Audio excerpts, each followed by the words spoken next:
doing good this morning.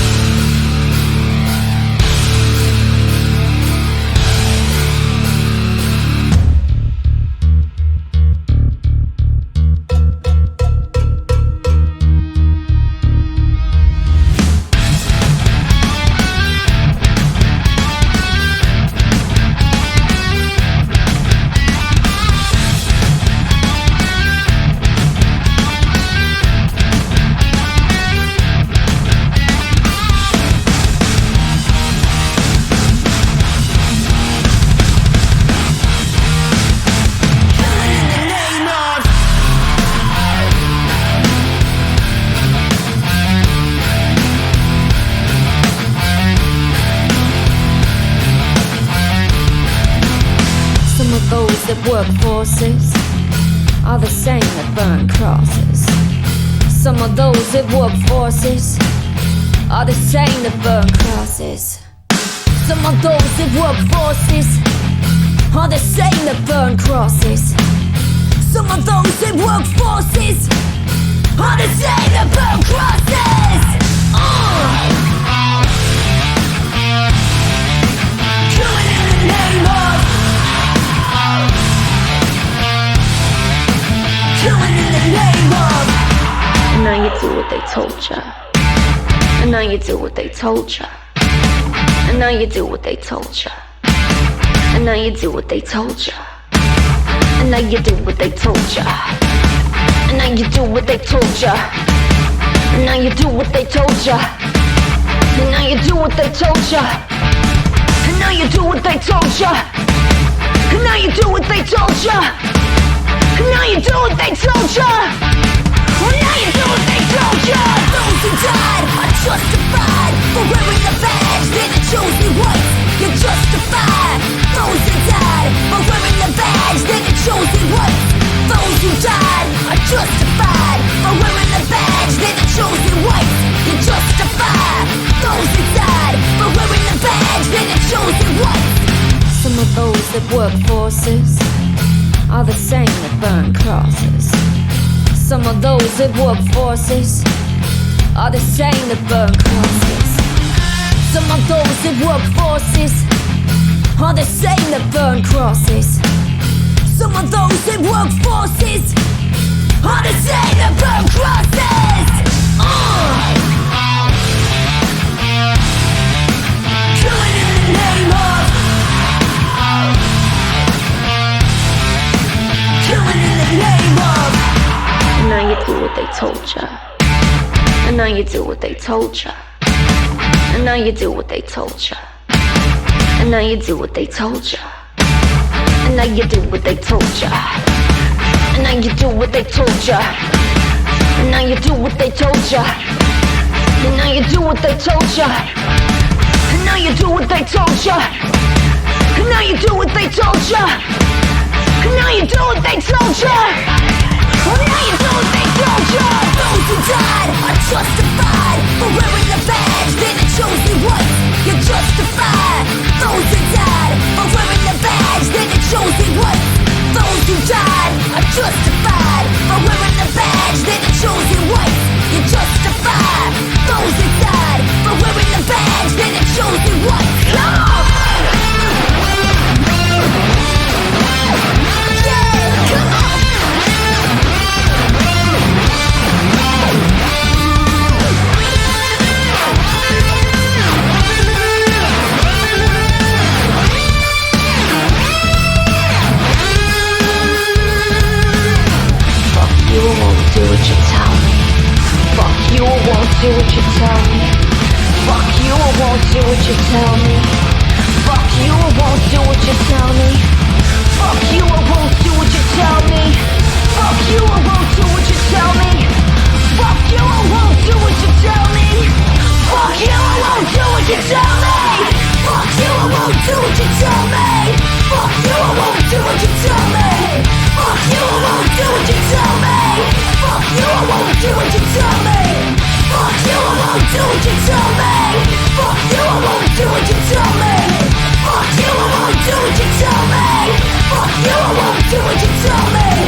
proceeds from this video will be going to the Bail Project, and you can read more about that organization below. We thought that it would be a cool idea to create a challenge here in the music community to get more eyes on Black Lives Matter. So, we're going to nominate 3 artists to cover the song and hope that they do the same. We nominate our friends Violet Orlandi, First to 11, Lauren and Crazy88, and anyone else that wants to help spread the message. We'll leave the link to our instrumental in the description below for anybody that wants to use it. Please just make sure you credit us somewhere in your video or description. Let's get this song circulating by labeling your video Killing in the Name Challenge. Make the message heard to help end police brutality and systemic racism. Good morning. Good morning, everyone. So,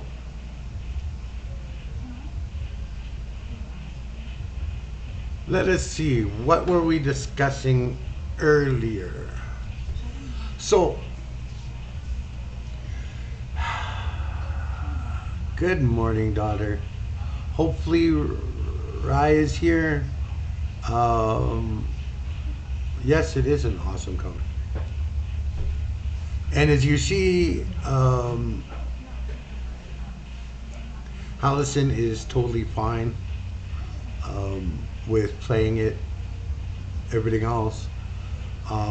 Yeah, so as much as you think your dear old dad is all about mischief and getting you in trouble, sometimes following dear old dad is exactly what you need to do. Yeah, what is it Frezzo calls me? A lawsuit incoming, or something of that frame.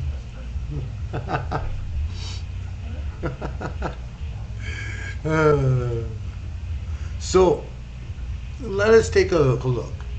Clearly, people are misunderstanding or don't understand the different movements that have happened throughout the years. Yeah, Frezzo does say that. He's a good potato. We love him.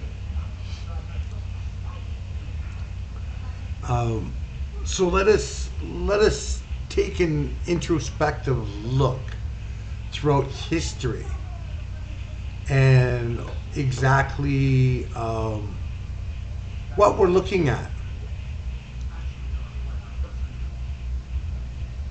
Be there to see that we receive the due process.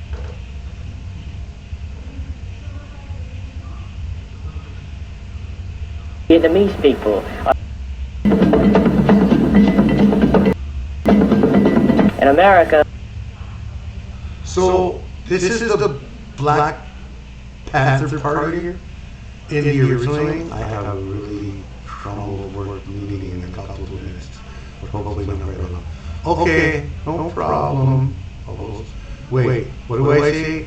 Something about me being a lawsuit incoming or something?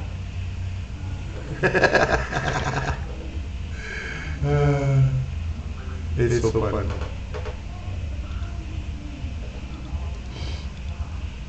It's one of those things you tease me about.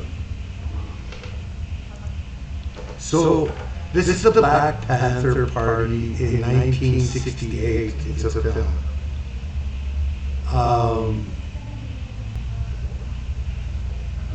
Yeah, I know. Is that a little better at the moment? It's because I'm still stuck with dealing with Twitch Studio. And so if I have on the speaker and the mic at the same time, it causes an echo. If I mute the stream or the speaker, then it reduces it, and vice versa. It's, you know how it is. I have a shitty computer system, and unfortunately it cannot handle OBS or any of the other ones. So, you know. So what we are going to do today is we are going to look at different aspects of history and see how much we have either changed or we haven't, and it's the same thing over and over and over and over again. Every generation. Yay! Yay! Welcome in, welcome in. Yes, yes. Pizza, if you're still here, buddy.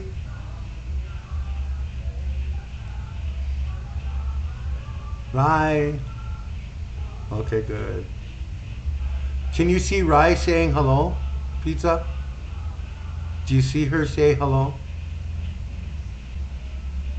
I'm just checking something out.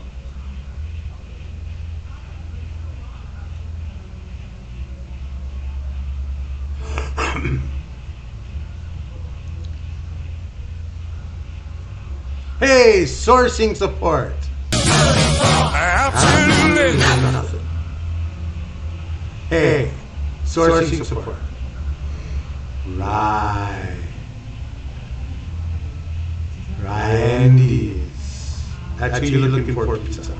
Thank you very much for coming in, all of those narrators. Awesome. On behalf of sourcing support in his stream, I want to honor sourcing support. Yes, thank you, Prezzo, for shouting him out. Yeah. What is it good for? Absolutely.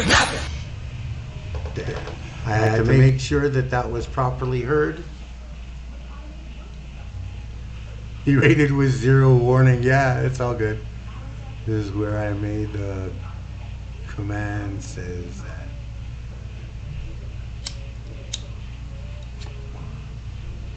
So we are going to be going over today and delving into all the different movements that transpired and have been working or that have keep happening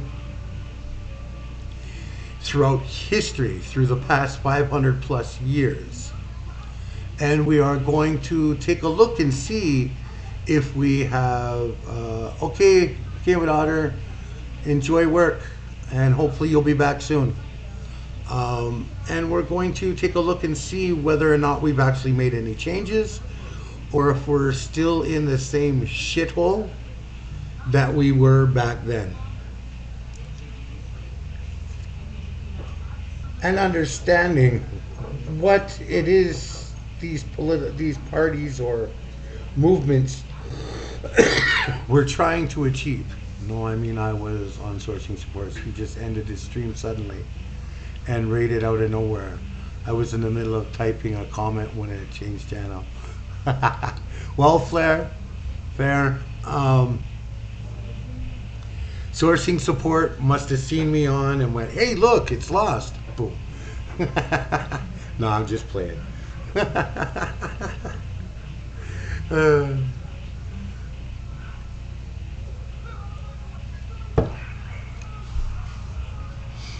He probably had something very important that came up, and I truly do appreciate him making sure he, coming in here and yeah. I appreciate him picking me out of that whole entire batch of people that are online right now. That's cool. So stick around today. We are going to be looking at, including what we're looking at this very date and time. Since people have so many mixed understandings or inability or not enough information or understanding, I don't generally give much warning, like the shock value. All good sourcing support. I appreciate the raid, bro. I appreciate the raid. Thank you very much.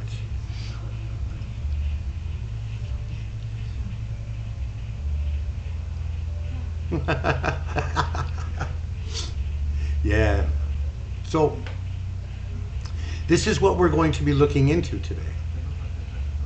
Yeah, change it from sourcing support to shocking support. Brazil got that one good.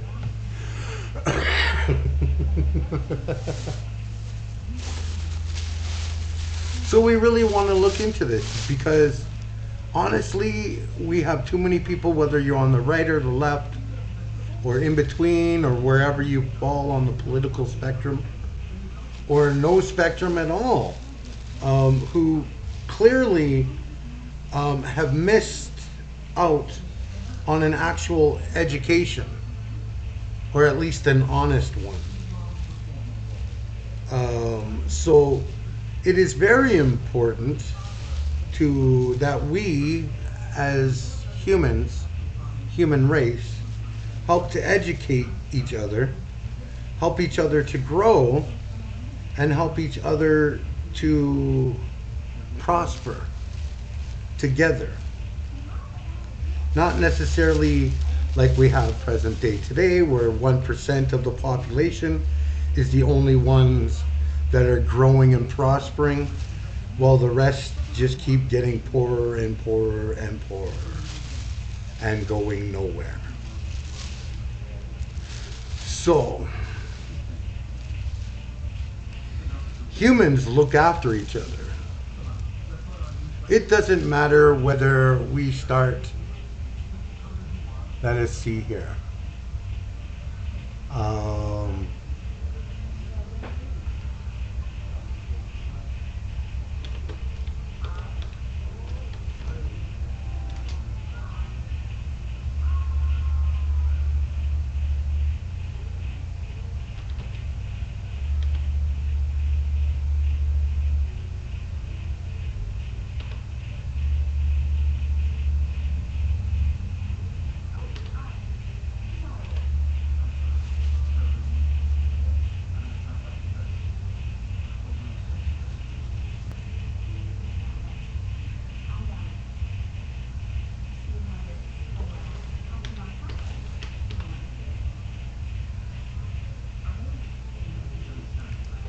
Let us see here.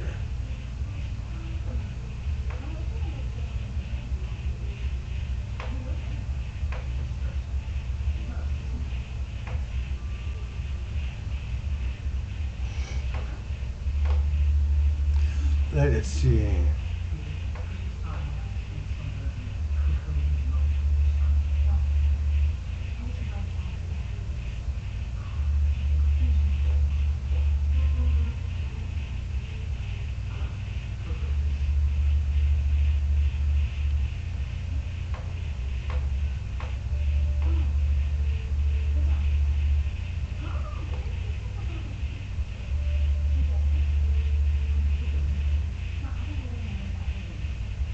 There we go.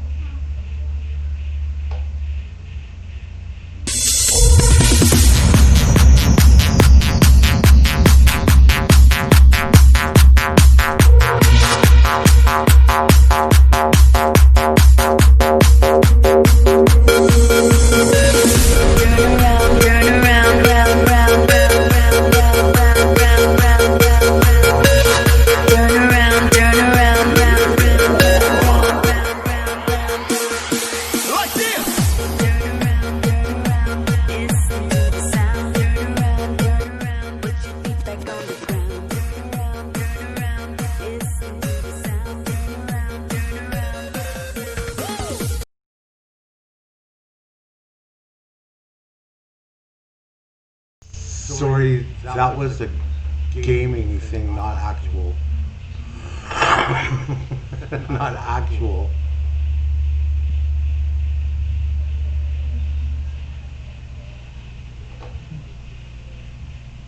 Let's see what we can find here. Smile and learn. 5 things you should know about the Paleolithic. The Paleolithic is the first period of prehistory. It's also the longest period of time in history. It begins with the appearance of human beings around 300,000 years ago in Africa. Paleolithic means old stone, and this explains the appearance of the first stone tools.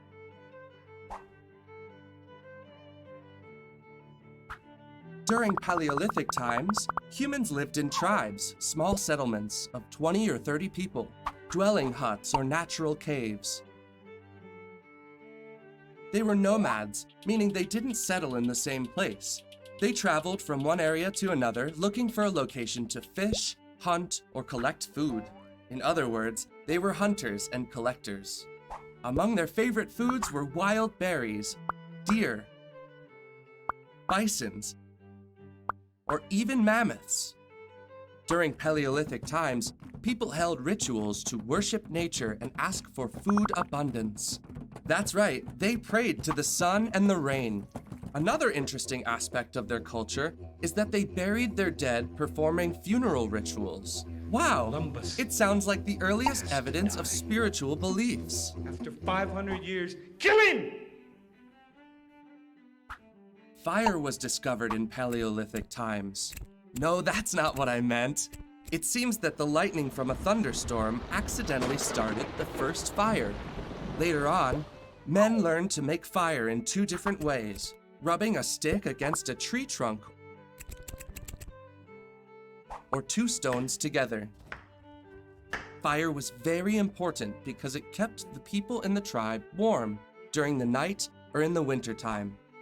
Also, thanks to the discovery of fire, they could now cook their food and enjoy eating tastier things.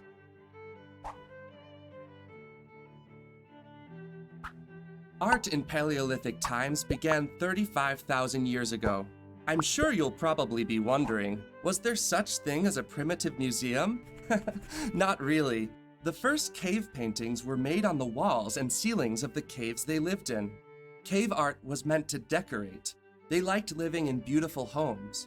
Their paintings represented hunting scenes, like the one you can see in this picture. Isn't it incredible that their art still remains to this day? To make the paints, they used soil, blood, and plants. They painted using their fingers or paintbrushes.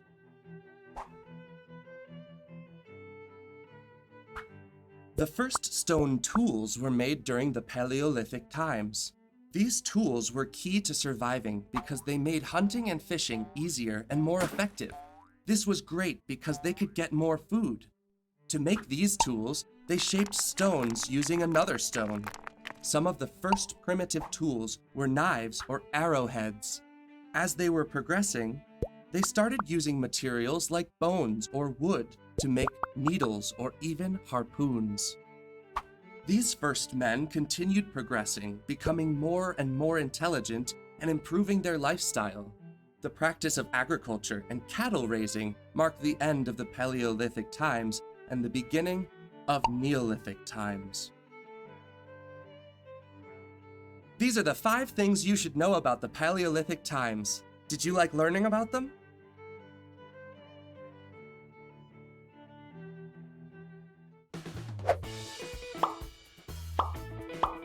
Did you like the video? We have so many more. Subscribe by clicking on the seal. So, as we notice, let me see. What did it say? What was it? The first people on the planet, as in human beings, were people of color? What? Oh, how could that be? How could that be? I thought whites were the only supreme race. The Puritans, the first at everything. The only things that came up with anything. Oh my God.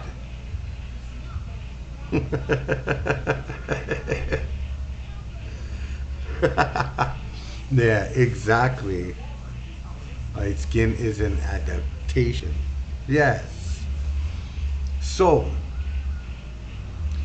as we just started to kind of see there, it talked about communities. Communities that looked after each other and helped each other.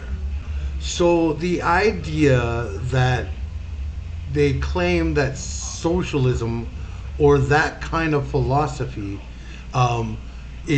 never works out. Well, there's isn't the talking point of white supremacists that the whites are the superior race because we're most evolved? Yeah, isn't that interesting, right, Frezzo?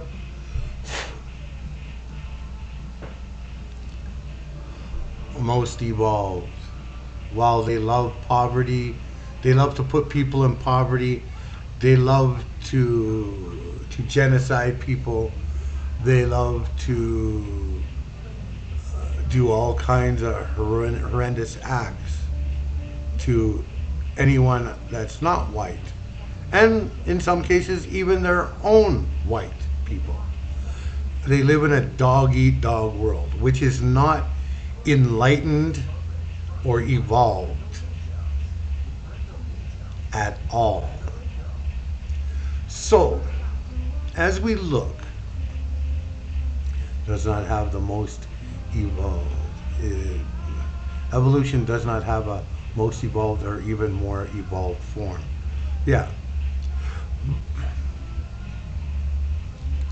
So, as we look, it says that colon or having a community of whether it was 20 people or more, and within that community being able to look after each other, provide for each other, help each other, everybody lived equally. So no such thing as indigenous people. Everyone is either citizen or African. Sorry, dude. I'm an indigenous. I'm native. My people separate off when the split from the primordial ooze. I'm not Asian, dude. I'm nowhere near being Asian. I have no biological DNA that connects me to anyone that's Asian. Sorry. Hey, Daniel. Nothing. We're just talking about the history of mankind. And someone feels how indigenous people are either Asian or someone else. No, sorry. That's also been disproven time and time again. The land bridge in Alaska and all the other ones have all been disproven.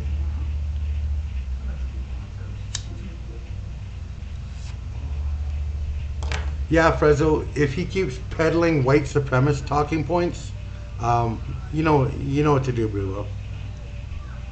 If he's not here willing to learn, then there's no point in him being here.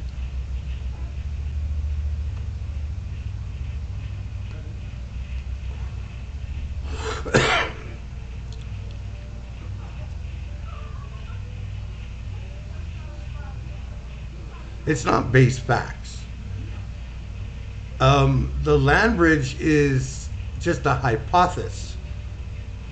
It has nothing to do with facts or based in reality at all. It's just a hypothesis. One that's extremely wrong. In 600 seconds, if he comes back with the same shit, Frezzo, just ban him. Don't even play with the boy.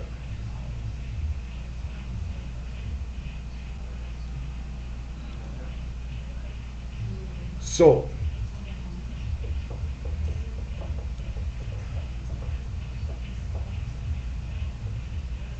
hey Daniel. Hello. So, I'm going to sit back and help explain and understand. So, since time immemorial, beginning long before there was any right or left side of the, or central side or center side of the political scale, or even politics, for that matter, people lived in a community. since the beginning of humankind. Trying to multitask today, starting to feel kind of burnt out. No, no problem, Daniel. Feel free to to lurk. All good. So, a community was always based on making sure that everybody was fed, everybody had shelter, everybody had clothing, etc. No one had more than the other. Everyone worked together to achieve this. It is only when we reach the stage where some greed started to seep in, and someone wanting to have more than everyone else, and never mind everybody else, did we start down this messed up trail that we're looking at today.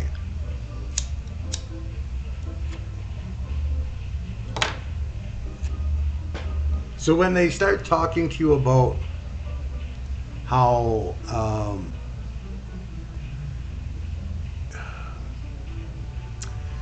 Medicare for all, UBI or UDI for all, equality for all, helping each out in your community is some form of whatever they wish to try and say it as, socialism or communism. Actually, all these things predate any of that ideology. Any of it. It goes back before any of those ideologies were even a twinkle in their daddy's nutsack.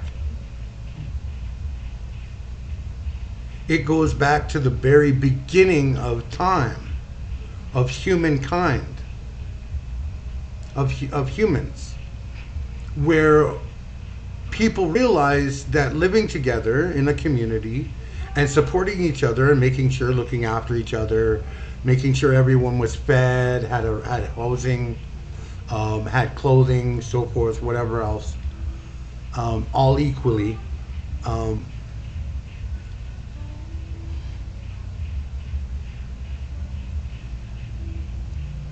Is a phrase, yeah. Twinkle in daddy's nutsack is a phrase. Apes together strong. Exactly. Exactly, Frezzo. Yes, that's literally is true. Even apes and many other different animals or creatures or insects and so forth understood that logic, that in order to survive together, we must all work together. We must all make sure that everyone is equally. Yes, how to roads.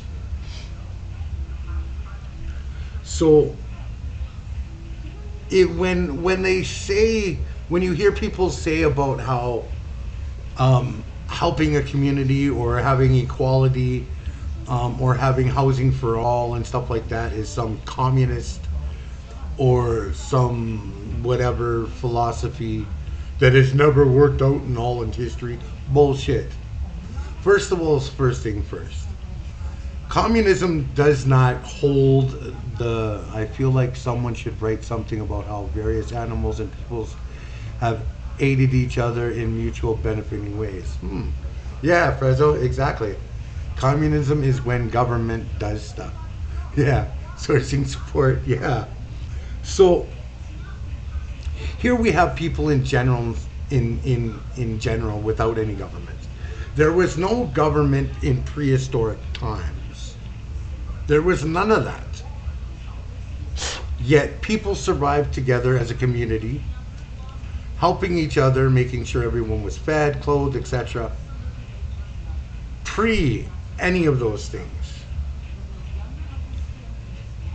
So that is one of the other things that I hope everyone on the left, when you hear people on the right or whatever talking about this kind of garbage, or that never works. It has never worked anywhere throughout all of history. Where has that ever worked? Well, it has for thousands and tens of thousands of years. I thought they said at workforces, though that workforces is appropriate too. I didn't want anyone doing stuff that isn't getting paid to do. It's as cheaply as possible. To do it as cheaply as possible. Yeah. See, so communities have always looked after each other since the beginning of humankind. Okay? For tens of thousands of years, this has transpired. All the way back to the very first human. To the very first human. This has been done that way. So when they tell you that pre-Dorian Greece was all about the storehouse communes. Yeah, exactly. So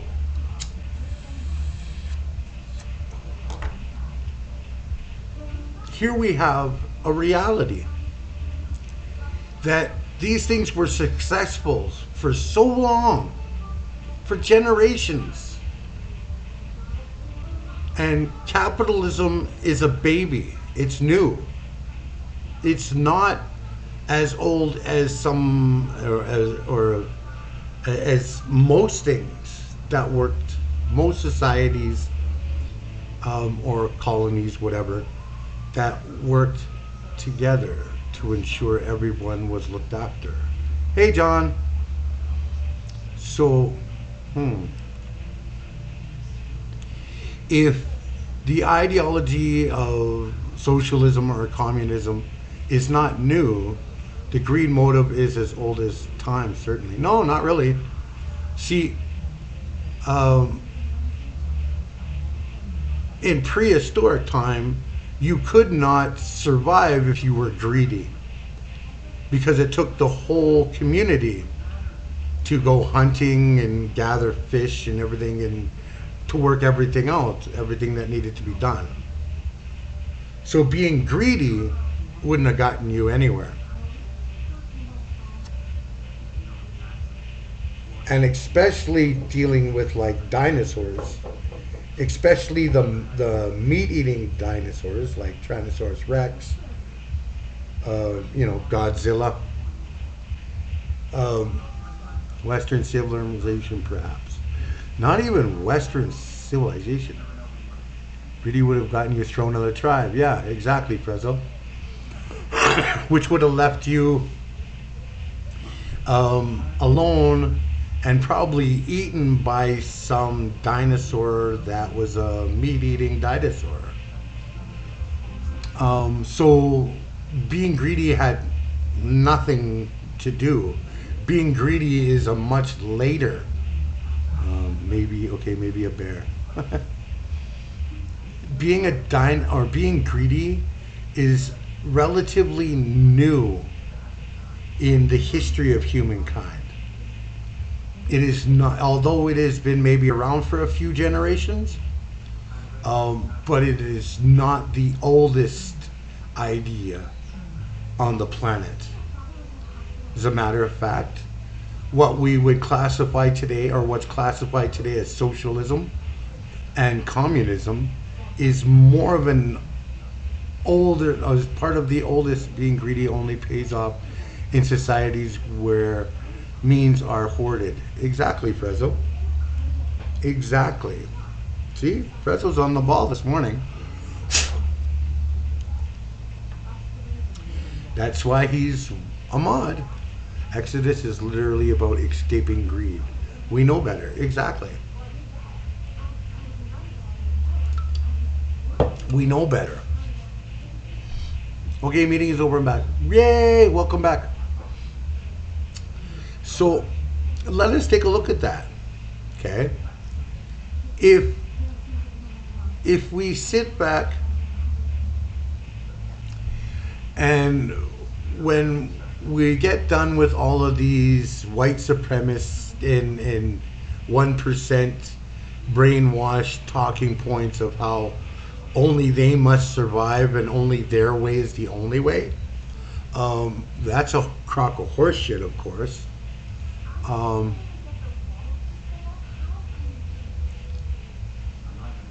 Capitalism means are so often hoarded just through different means than under communism. No. Communism, if we look at the core basis of communism, it is the same philosophy as way back to prehistoric times, to ensure that everyone is has equally make sure that they all equally have food, no one goes starving, everyone has housing, everyone has equal rights, everything else, equality. No one.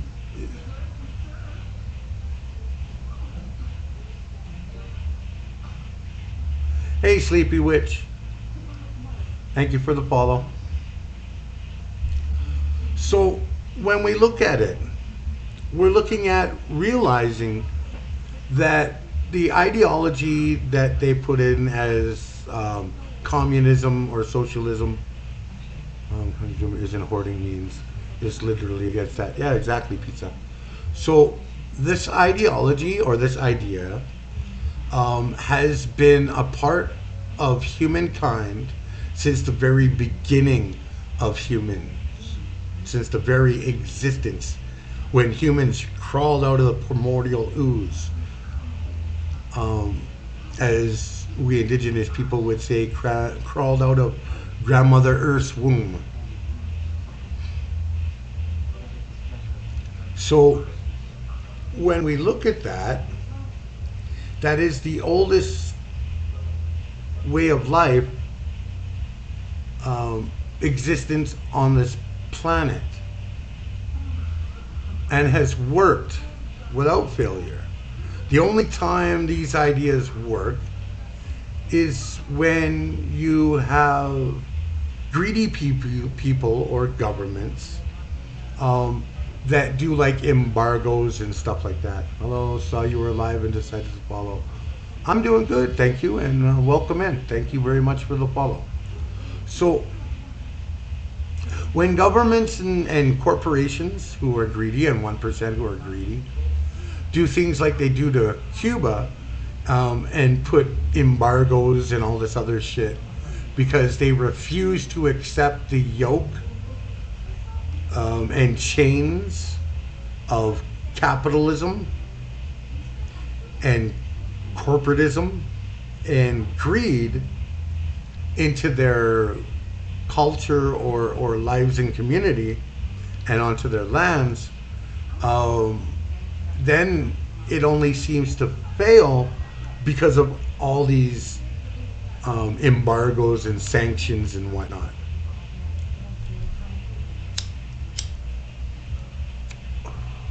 Otherwise, they and corporations and governments know this very well. So, and the 1%, they know this very well. If by any means any country goes up against capitalism and kicks it out of their country, they do everything to ensure that it is never seen that what replaces it works, because then they're afraid that if everyone, what do you think of communism is? Yeah. If they believe that if everyone realizes that this oldest form of humanity was to show successful today, that everyone would be walking away from capitalism. When that happens, they get a knock on the door from the U.S. with an offer for some freedom. Yeah, exactly right. Freedom, but what freedom at what cost? What are you giving up for that freedom?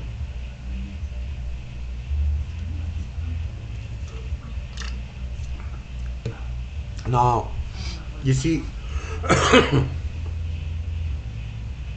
even if we were to look at like Stalin and some of those other histories, they weren't exactly about communism or socialism.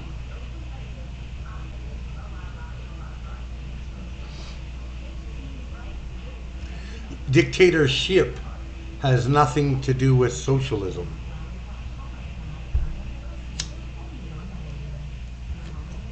As a matter of fact, dictatorship has nothing to do with the oldest way of life on the planet. That's authoritarianism. That is not communism. That is not socialism. That's authoritarianism, where one person dictates and controls everything. Oh wait, we also have that going on in capitalism, where only a small handful of people control and dictate everything. Wow.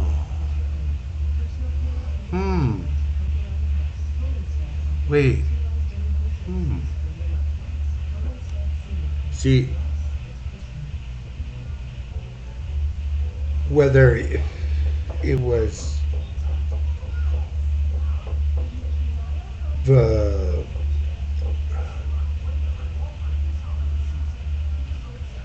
caveman, prehistoric times, everyone understood back then that greed was an unacceptable thing. No one could survive that way. So as Frezzo said, when someone was found out to be greedy, they were kicked out of the tribe or community. Exactly. Authoritarianism is literally the definition of capitalism, an economic and political system in which a country's trade and industry are controlled by private owners for profit. Exactly, sourcing support. Yay! See, people, I knew we had people that understood this. So, are we understanding now the beginning of that? Where equality meant everyone was equal, everyone was fed, everyone had a roof over their head, everyone had clothing and so forth, whatever it might be that they needed. Everyone was looked after as a group, as a whole, not one more than the other. So now that we understand that,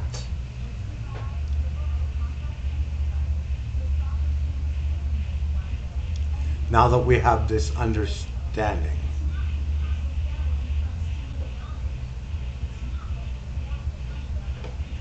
the Vietnamese people or any other colonized people, because we're used, we're brutalized. The police in our community occupy our area, our community, as a foreign troop occupies territory. And the police are there not to, in our community, not to promote our welfare or for our security and our safety, but they're there to contain us, to brutalize us and murder us because they have their orders to do so. And just as the soldiers in Vietnam have their orders to destroy the Vietnamese people, the police in our community couldn't possibly be there to protect our property because we own no property. They couldn't possibly be there to see that we receive the due process of law for the simple reason that the police themselves deny us the due process of law. And so it's very apparent that the police are only in our community, not for our security, but the security of the business owners in the community, and also to see that the status quo is kept intact. The revolution has come. Off the bridge. Time to pick up the guns. Off the bridge.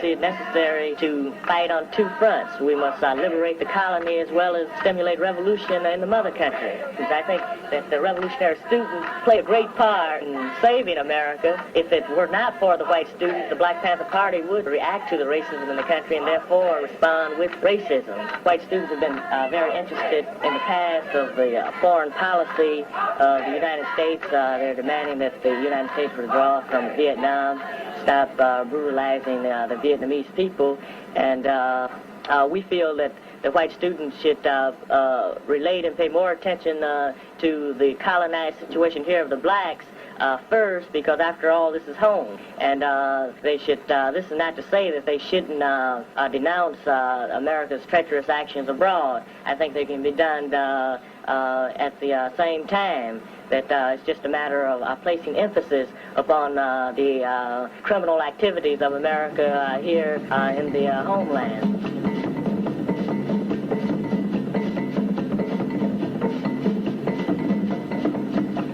So the concept is this, basically.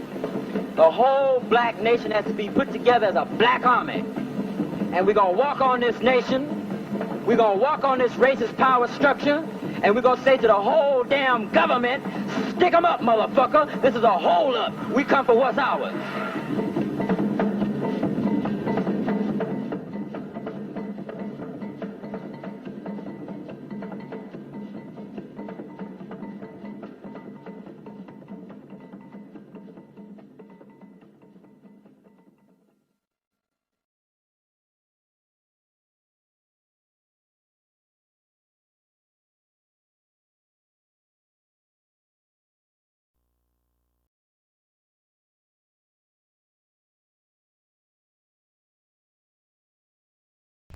So now that we understand a bit about what the Black Panthers were actually about,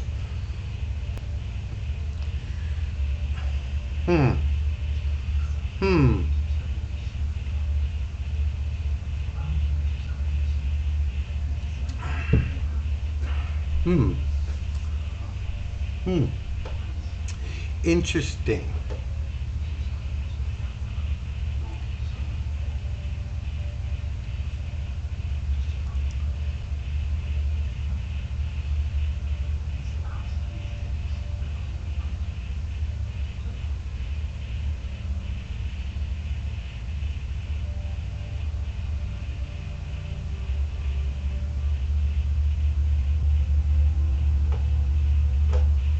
Mr. Moderator, Reverend Cleage, brothers and sisters, and friends, and I see some enemies.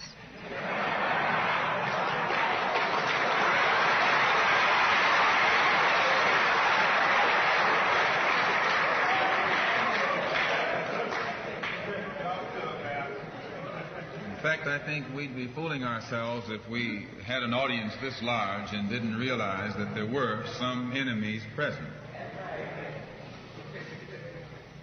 This afternoon, we want to talk about the ballot or the bullet. The ballot or the bullet explains itself. But before we get into it, since this is the year of the ballot or the bullet, I would like to clarify some things that refer to me personally concerning my own personal position. I'm still a Muslim.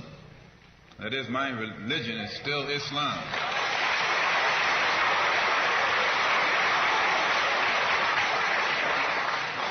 My religion is still Islam. I still credit Mr. Muhammad for what I know and what I am. He's the one who opened my eyes. And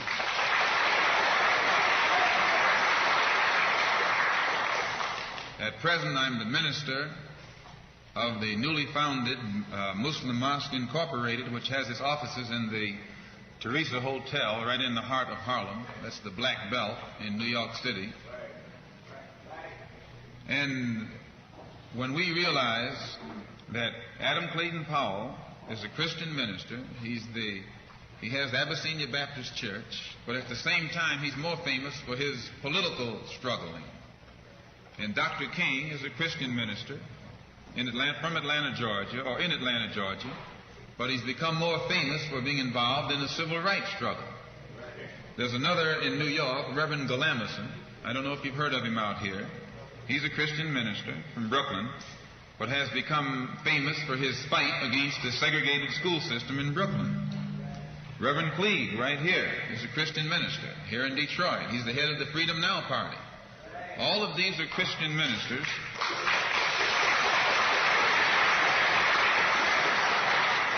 All of these are Christian ministers, but they don't come to us as Christian ministers. They come to us as fighters in some other category. I'm a Muslim minister. The same as they are Christian ministers, I'm a Muslim minister. And I don't believe in fighting today in any one front, but on all fronts.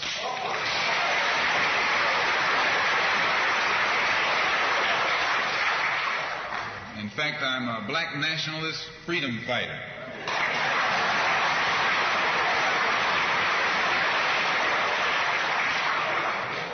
Islam is my religion, but I believe my religion is my personal business.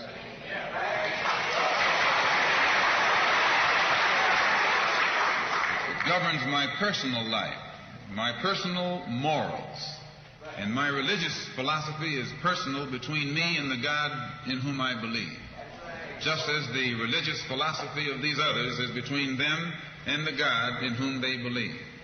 And this is best this way. Were we to come out here discussing religion, we'd have too many differences from the outstart, and we could never get together. So today, though Islam is my religious philosophy, my political, economic, and social philosophy is black nationalism. You and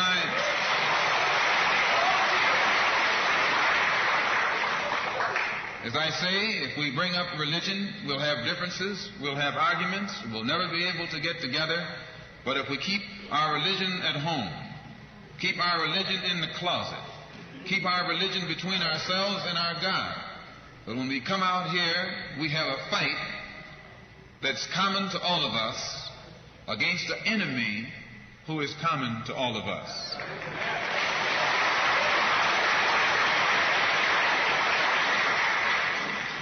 The political philosophy of black nationalism only means that the black man should control the politics and the politicians in his own community. The time when white people can come in our community and get us to vote for them so that they can be our political leaders and tell us what to do and what not to do is long gone.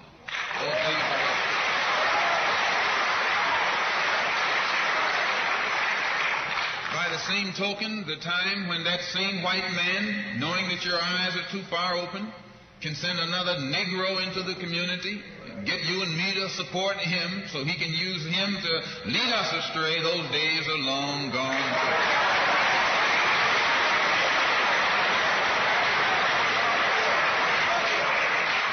The political philosophy of black nationalism only means that if you and I are going to live in a black community, and that's where we're going to live, because as soon as you move into one of their, as soon as you move out of the black community into their community, it's mixed for a period of time, but they're gone, and you're right there all by yourself.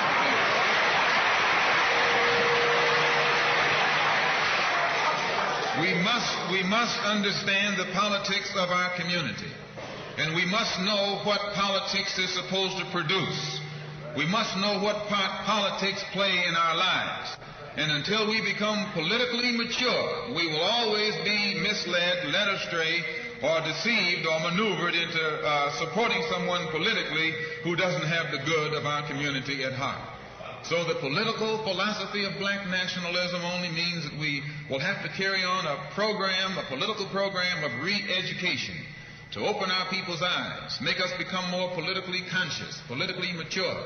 And then we will, whenever we get ready to cast our ballot, that ballot will be cast for a man of the community who has the good of the community at heart. And the economic philosophy of black nationalism only means that we should own and operate and control the economy of our community. you would never find, you can't open up a black store in a white community. White man won't even patronize you. And he's not wrong. He got sense enough to look out for himself. And you who don't have sense enough to look out for yourself.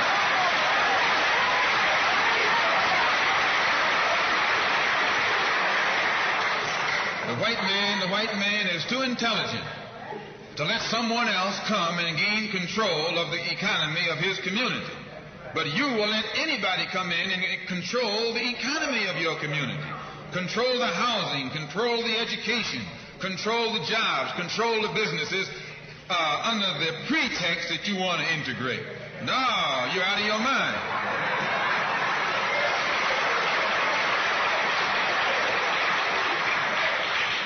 The economic philosophy of black nationalism only means that we have to become involved in a program of re-education to educate our people into the importance of knowing that when you spend your dollar out of the community in which you live, the community in which you spend your money becomes richer and richer. The community out of which you take your money becomes poorer and poorer.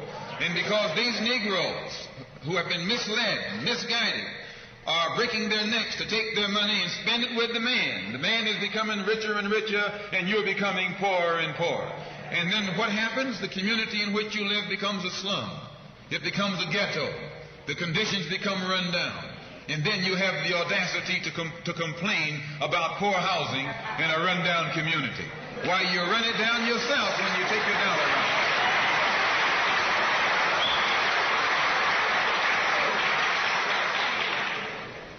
And you and I are in a double trap, because not only do we lose by taking our money someplace else and spending it, when we try and spend it in our own community, we're trapped because we haven't had sense enough to set up stores and control the businesses of our community. The man who's controlling the stores in our community is a man who doesn't look like we do. He's a man who doesn't even live in the community. So you and I, even when we try and spend our money in the block where we live or the area where we live, we're spending it with a man who, when the sun goes down, takes that basket full of money in another part of the town.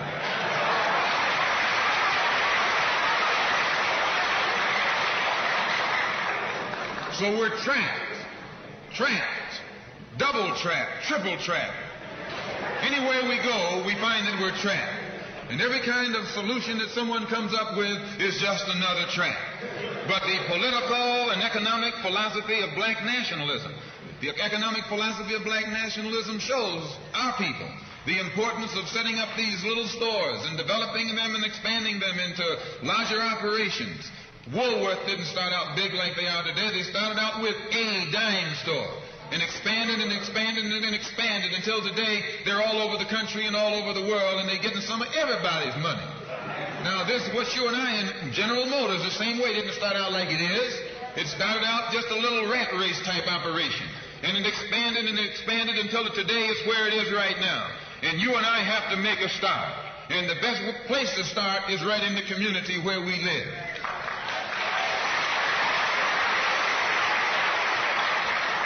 So our people not only have to be re-educated to the importance of supporting black business, but the black man himself has to be made aware of the importance of going into business. And once you and I go into business, we own and operate at least the businesses in our community. What we will be doing is developing a situation wherein we will actually be able to create employment for the people in the community. And once you can create some employment in the community where you live, it will eliminate the necessity of you and me having to act ignorantly and disgracefully, boycotting and picketing some cracker someplace else, trying to beg him for a job.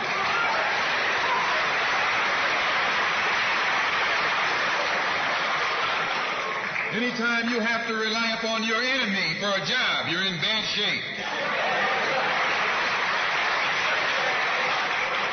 And he is your enemy. Anytime, you wouldn't be in this country if some enemy hadn't kidnapped you and brought you here.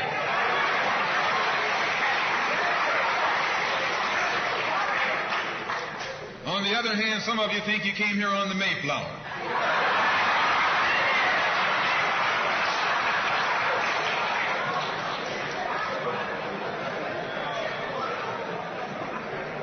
So as you can see, brothers and sisters, today, this afternoon, it's not our intention to discuss religion.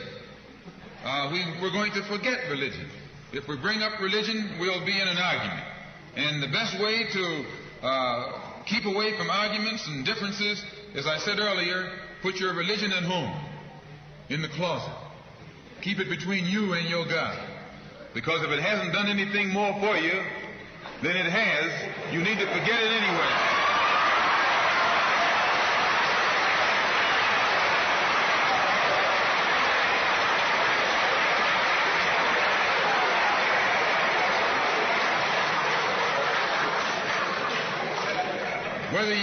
Whether you are a Christian or a Muslim or a nationalist, we all have the same problem. They don't hang you because you're a Baptist, they hang you because you're black.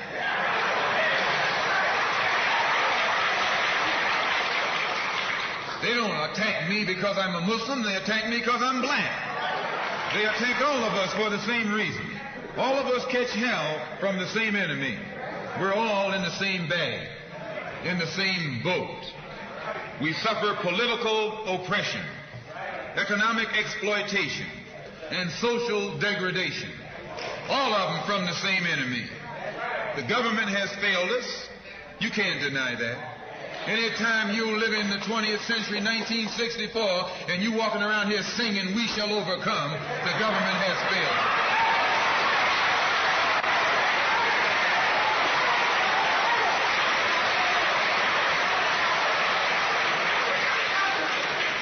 This is part of what's wrong with you. You do too much singing.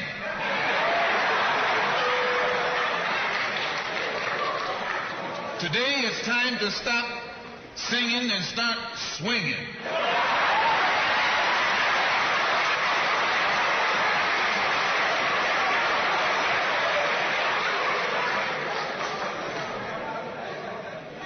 You can't sing up on freedom, but you can swing up on some freedom.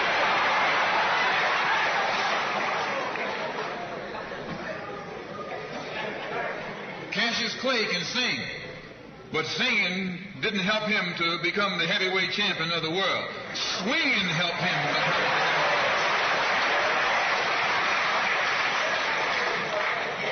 So this government has failed us.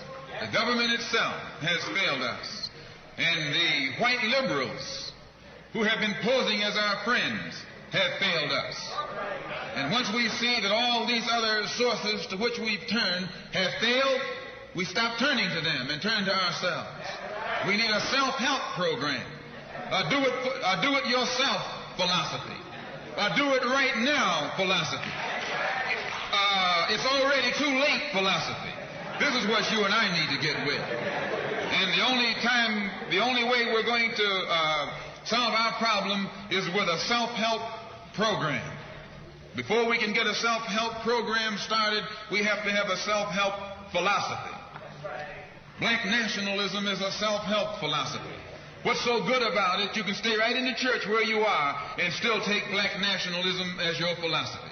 You can stay in any kind of civic organization that you belong to and still take black nationalism as your philosophy. You can be an atheist and still take black nationalism as your philosophy. This is a philosophy that eliminates the necessity for division and argument. Because if you're black, you should be thinking black. And if you're black and you're not thinking black at this late date, well, I'm sorry for you.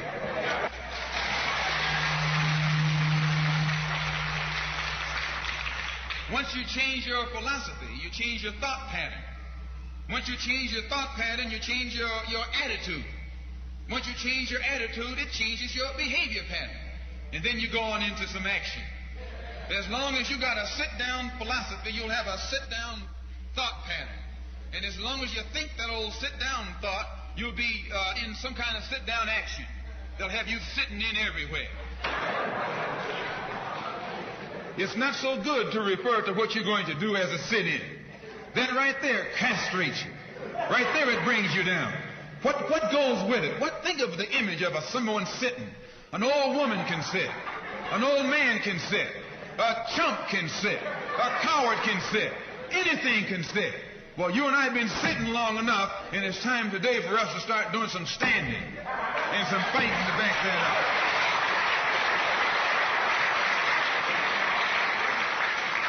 When we look at other parts of this earth upon which we live, we find that black, brown, red, and yellow people in Africa and Asia are getting their independence.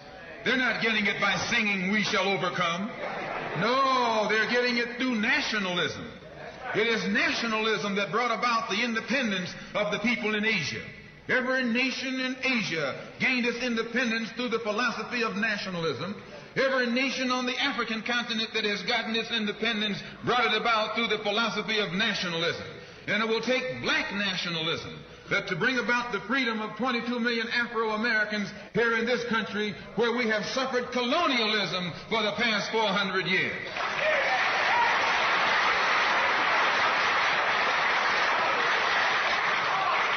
America is just as much a colonial power as England ever was. America is just as much a colonial power as France ever was. In fact, America is more so a colonial power than they, because she's a hypocritical colonial power behind it.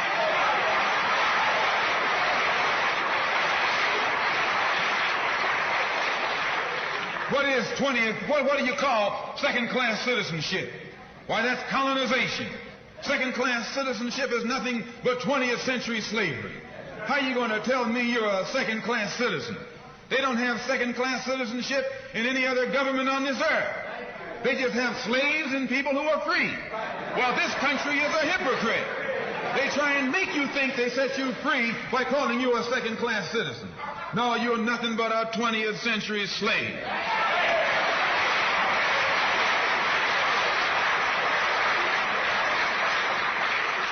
Just as it took nationalism to remove colonialism from Asia and Africa, it'll take black nationalism today to remove colonialism from the backs and the minds of 22 million Afro-Americans here in this country. And 1964 looks like it might be the year of the ballot or the bullet.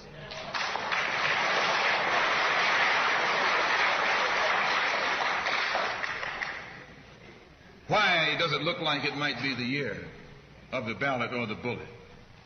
Because Negroes have listened to the trickery and the lies and the false promises of the white man now for too long. And they're fed up. They've become disenchanted. They've become disillusioned. They've become dissatisfied. And all of this has built up frustrations in the black community that makes the black community throughout America today more explosive than all of the atomic bombs the Russians can ever invent. Whenever you got a racial powder keg sitting in your lap, you're in more trouble than if you had an atomic powder keg sitting in your lap. When a racial powder keg goes off, it doesn't care who it knocks out the way. Understand this, it's dangerous. And in 1964, this seems to be the year. Because what can the white man use now to fool us? After he put down that march on Washington, and you see all through that now, he tricked you, had you marching down to Washington. Yes, had you marching back and forth between the feet of a dead man named Lincoln and another dead man named George Washington, singing "We Shall Overcome." 500 years. Killing!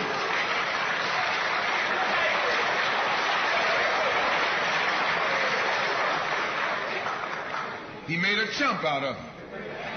He made a fool out of him.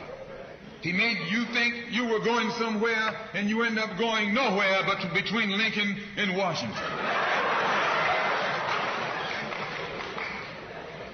So today our people are disillusioned. They've become disenchanted. They've become dissatisfied. And in their frustrations, they want action.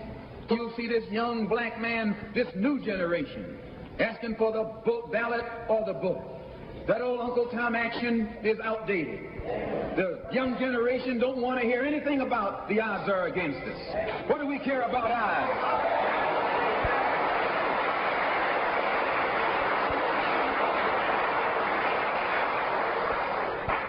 When this country here was first being founded, there were 13 colonies. The whites were colonized. They were fed up with this taxation without representation. So some of them stood up and said, liberty or death. Though I went to a white school over here in Mason, Michigan. The white man made the mistake of letting me read his history books. He made the mistake of teaching me that Patrick Henry was a patriot and George Washington wasn't nothing nonviolent about old Pat or George Washington. Liberty or death was what brought about the freedom of whites in this country from the English.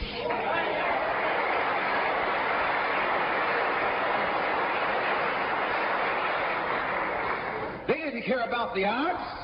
Why, they faced the wrath of the entire British Empire. And in those days, they used to say that the British Empire was so vast and so powerful when the sun would never set on it. This is how big it was.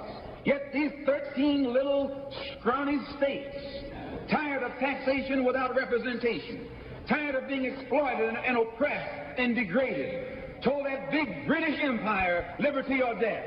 And here you have 22 million Afro-Americans, black people today, catching more hell than Patrick Henry ever saw.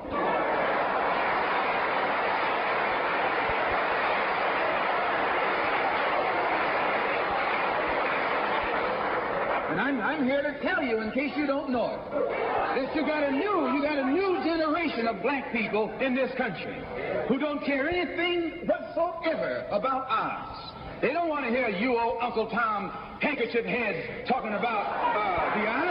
No.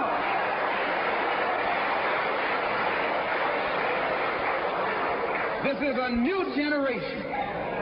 If they're going to draft these young black men and send them over to Korea or South Vietnam to face 800 million Chinese.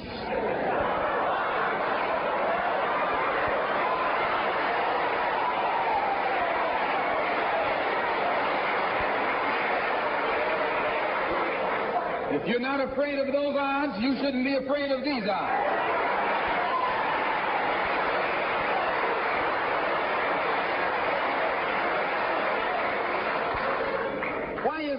Why does this loom to be such an explosive political year?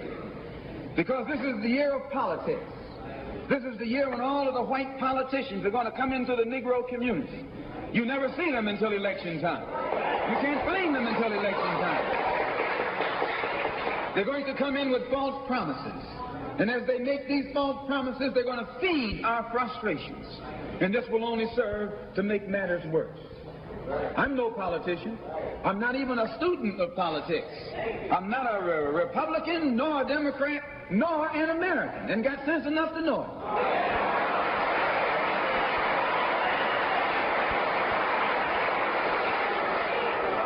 I'm one of the 22 million black victims of the Democrats. One of the 22 million black victims of the Republicans, and one of the 22 million black victims of Americanism.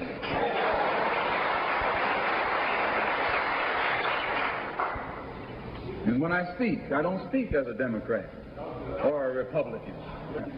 I speak as a victim of America's so-called democracy. You and I have never seen democracy. All we've seen is hypocrisy.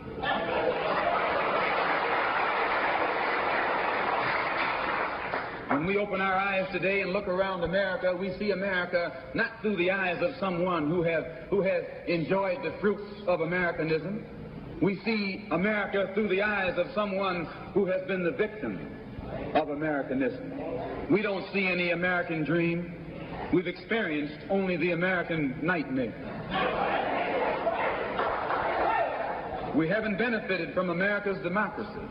We've only suffered from America's hypocrisy.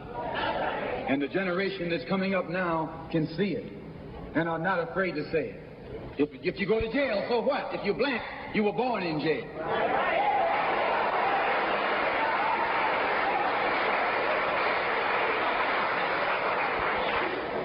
If you black, you were born in jail. In the North as well as the South. Stop talking about the South. Long as you're south of the Canadian border, you're south.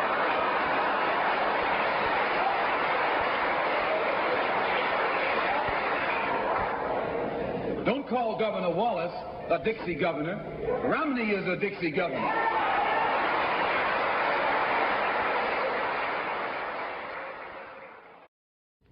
22 million black victims of Americanism are waking up, and they're gaining a new political consciousness, becoming politically mature.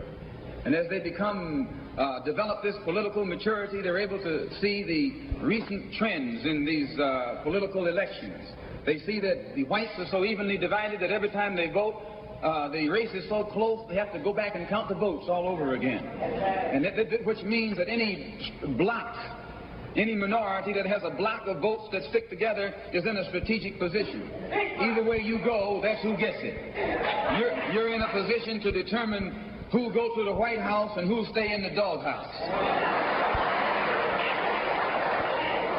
You're the one who has that power. You can keep Johnson in Washington, D.C., or you can send him back to his Texas cotton patch.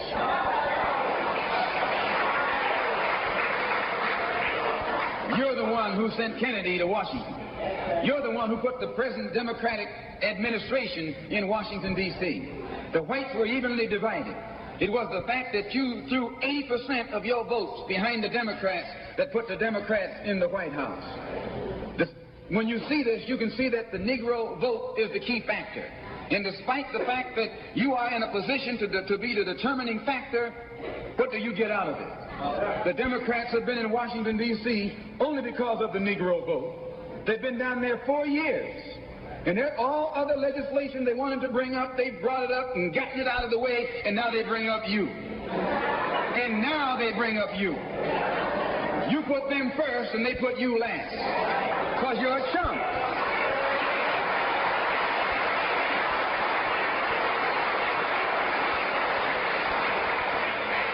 A political chump.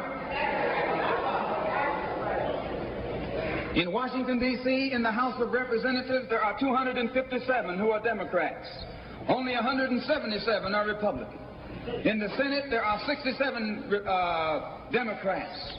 Only 33 are Republicans. The party that you backed controls 2/3 of the House of Representatives and the Senate, and still they can't keep their promise to you, because you're a chump.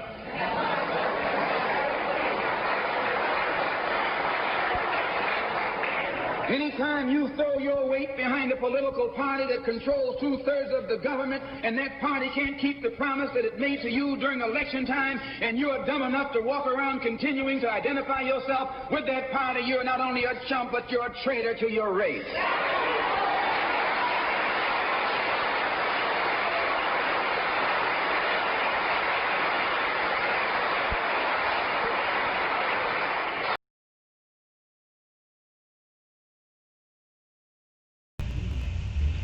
Hi Trey, what does this channel believe in politically or economically? Well, first things first, politically, I don't believe in either Democratic, Republican, or any of that crap. I think it's all the same shit. They just name themselves differently. It's all about colonialization and capitalism, and it has fuck all to do with the people. It's all about that 1%. Well, this channel believes, hey Joseph, this channel believes in equality. Everyone having equality, fairness, the basic fundamental human rights, everyone to have a roof over their head without threat by some 1% greedy landlord of eviction.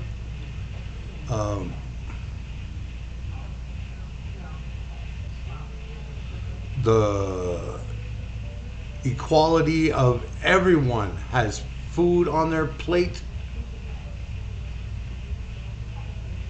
Yeah, it's under the top 10 in freedom. Yes, Joseph. Everyone has food in their home. That's everyone. Not a small few, but everyone has enough food to make sure that their family is well fed.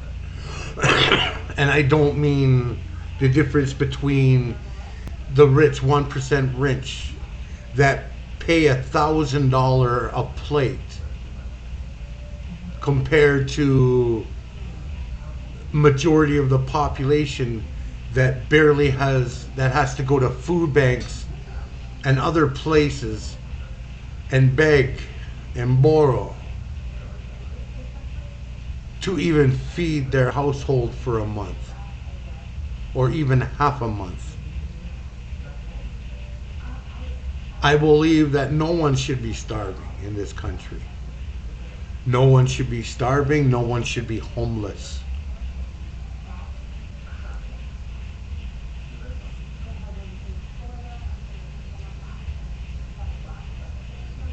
Well, we aren't even in the top 100. Yeah, I could see that. Whether it's Canada or United States, it's all the same.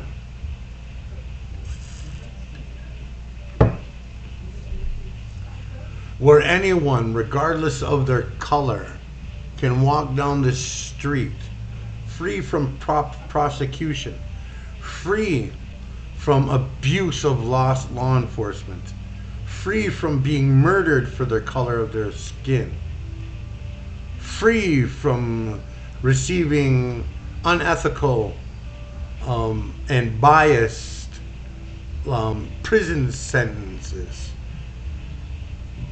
where that whole entire prison complex. Wait, what is the most free country? It ain't Canada. And it ain't the United States. Where we no longer have privatized prisons or prisons, period, that are basically just the transformation from one form of slavery into another. The removal, the 13th Amendment, which made the removal of slavery from the private hands of the cotton fields in the South to the prison institution. And then once again, the government selling that to private owners, where people of color are disproportionately stuck into court approved and sanctioned slavery for simply trying to put table on the food to feed their family, while 1%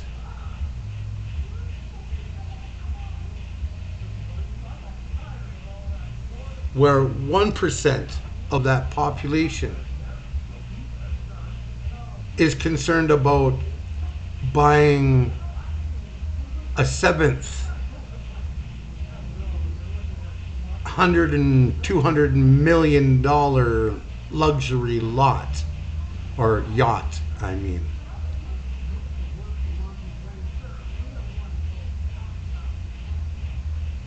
This does not work. Where we have a government that makes you choose to either accept some bogus law that will proportionately target poor people or people of color to make more things to keep them locked up and go to jail for, in order to receive a pitiful, measly $600 check that for most of the people receiving it, the greedy landlord will be at their doorsteps to try and take it all.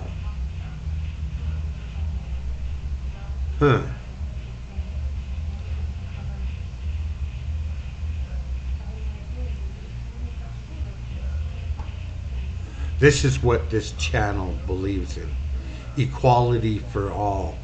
Freedom for all. Justice for all.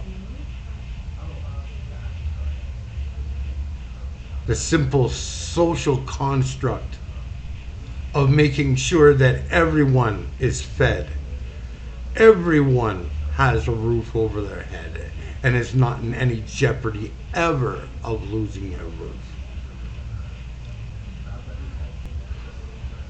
That true freedom is the idea and pushing point of our society today. Not this made up fake world that we're being pushed on us to believe in from capitalism and colonialism and the Americanism and Canadianism. That is a corporation and has nothing to do with for the people or by the people.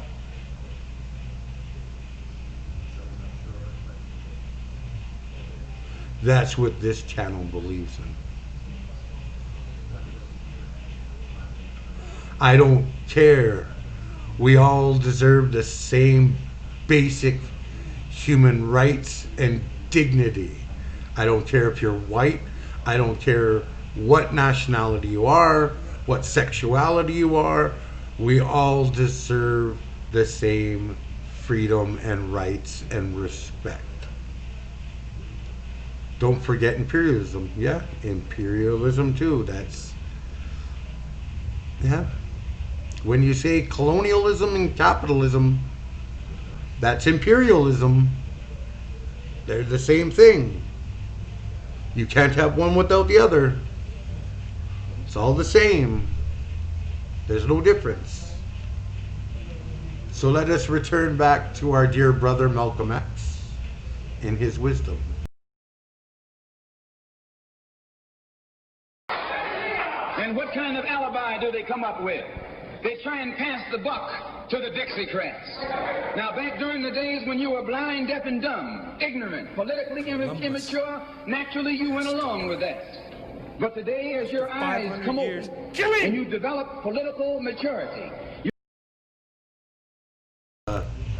Hey, welcome in. Thank you for the follow, Joseph, Exodus, Trey, and Celtic Frosting. Welcome in.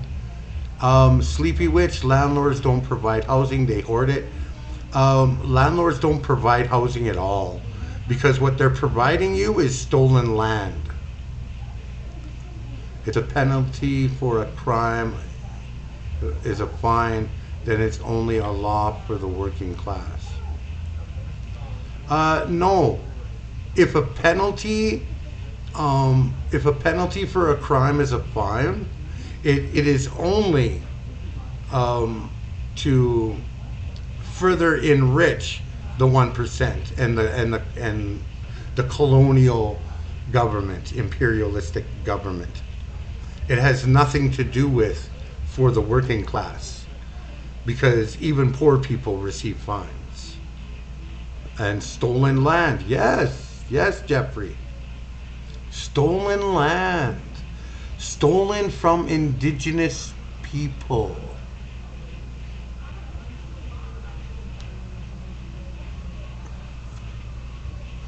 Not so long as that land is still being stolen can there ever really truly be justice. Which is why I would urge everyone to read up on the UN proclamation called UNDRIP, and that might help as a starter point and beginning point to understand how we can achieve these things of equality, justice for all, housing as an inherent birthright, not something that you have to earn as a privilege. If you pay, yeah.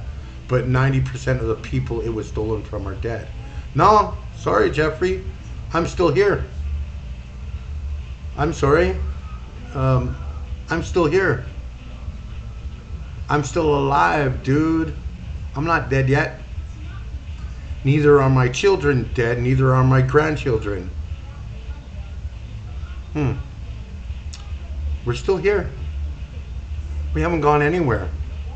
I know the governments, I mean like 400 years ago. You mean 500 plus years ago, Jeffrey. It's been 500 plus years. And those people, have been awful in other chats I've seen, by the way. Okay. All right, Bubbles.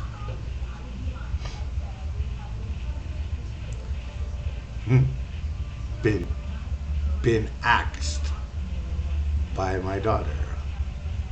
It's only borrowed from the dinosaurs.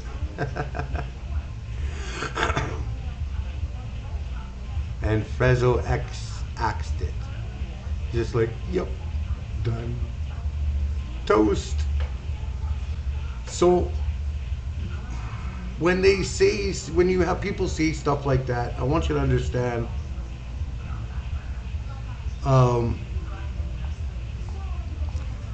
the ancestors of these people from over 500 plus years ago are still alive today. That means the entitlement passes back from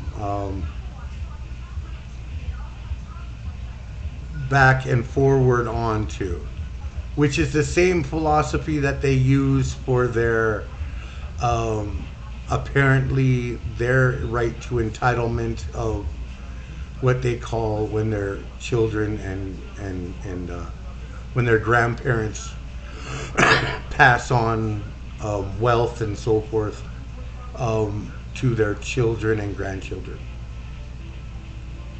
Hey, Dirtbag, welcome in, buddy. Good to see you here. We're just going over some very serious thought process and philosophy, but right now we're looking at some of the things that Malcolm X has talked about in his lifetime. Prior to that, we looked at what the Black Panther Party was really about. And prior to that, we looked at caveman life and how the coming together of a community and ensuring that everyone had food, shelter, and clothing, etc., all the essential needs, and that greed was not a part of it. When you hear people talk things like how no socialist or communist society has ever survived, that's not true. So we're pointing out into some real factors and getting even deeper beyond that to actually looking at real community action, real action, putting boots or feet to pavement and actually doing things for communities, for your community and the people within it and stuff like that. What do you think of Trump vetoing the new relief bill to get a larger stimulus for the people? It's a little too. Is it too little, too late?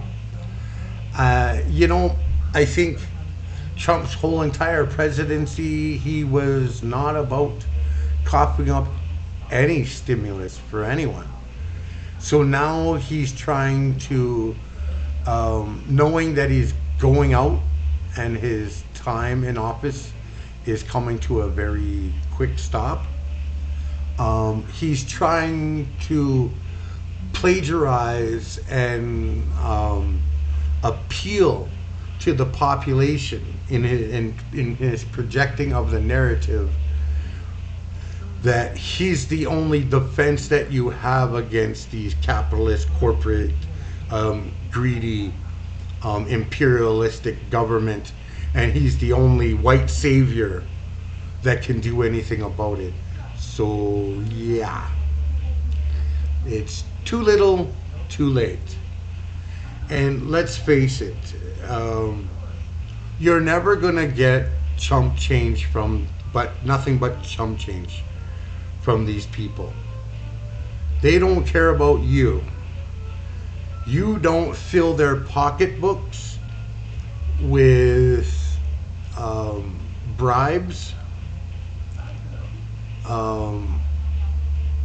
enough for you to matter. You only matter when it comes time to voting. The rest of the fucking time, they don't give two fucks about you. They only care when it comes to voting time. And that's not even an actual care. That's just pretending to care to get your vote. Then once they got their vote, they don't give a fuck about you.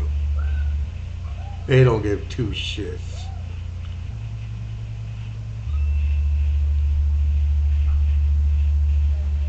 Oh, no, Bubbles. Don't stop voting.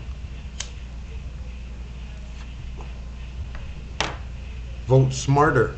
Vote wiser.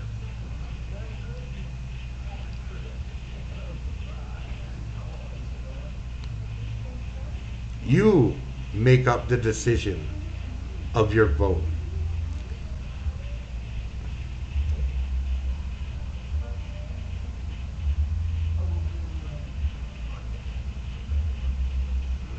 Hey, welcome in. Yeah, Pizza. Vote Mark Charles. I do believe in the States, even if it's just the two parties that are running, you also have a spot where it also allows you to write in someone else to vote for.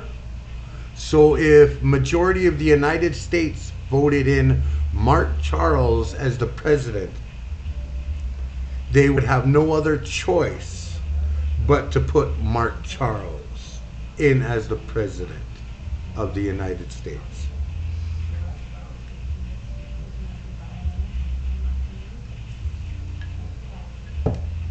Whether political scientists or socialists or whatever,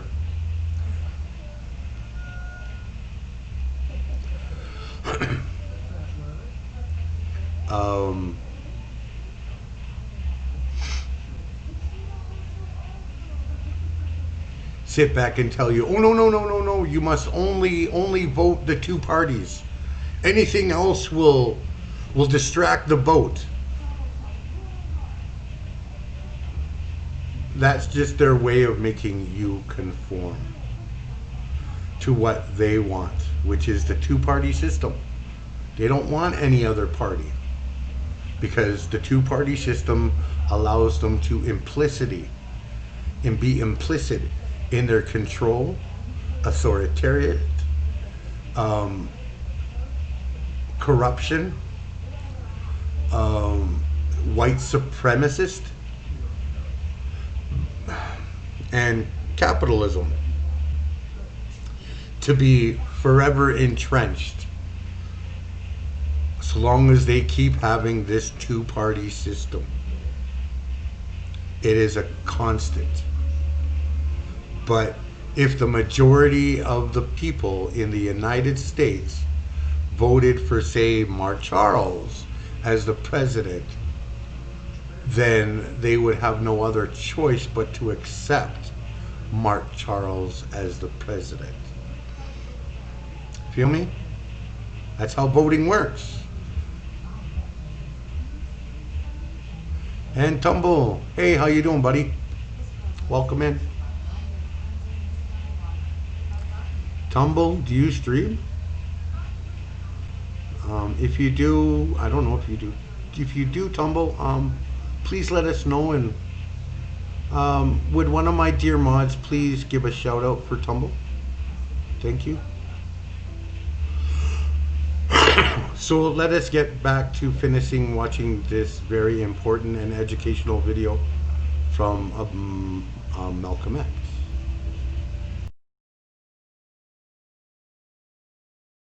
You're able to see and think for yourself. And you can see that a Dixiecrat is nothing but a Democrat in disguise. You look at the structure of the government that controls this country. It's controlled by 16 senatorial committees and 20 congressional committees. Of the 16 senatorial committees that run the government, 10 of them are in the hands of Southern segregationists. Of the 20 congressional committees that run the government, 12 of them are in the hands of Southern segregationists. And they're going to tell you and me that the South lost the war.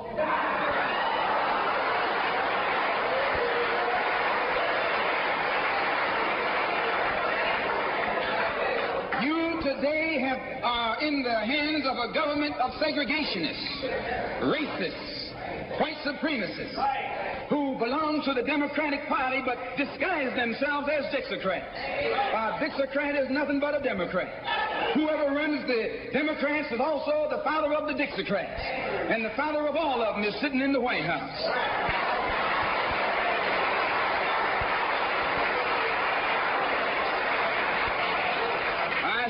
I say it again. You got a president who's nothing but a Southern segregationist.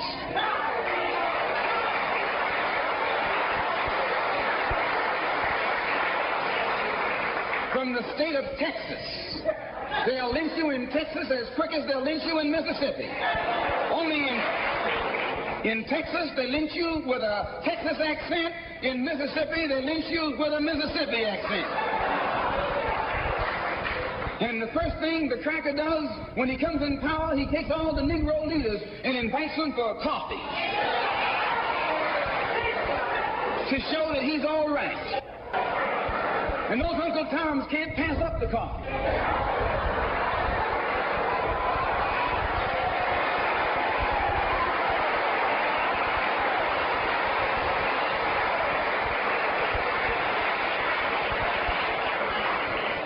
They come away from the coffee table telling you and me that this man is all right because he's from the South. And since he's from the South, he can deal with the South. And look at the logic that they're using. What about Eastland? He's from the South. Make him the president. If Johnson is a good man because he's from Texas, and being from Texas will enable, if Johnson is a good man because he's from Texas, and being from Texas will enable him to deal with the South, Eastland can deal with the South better than Johnson. Oh, I say, you've been misled.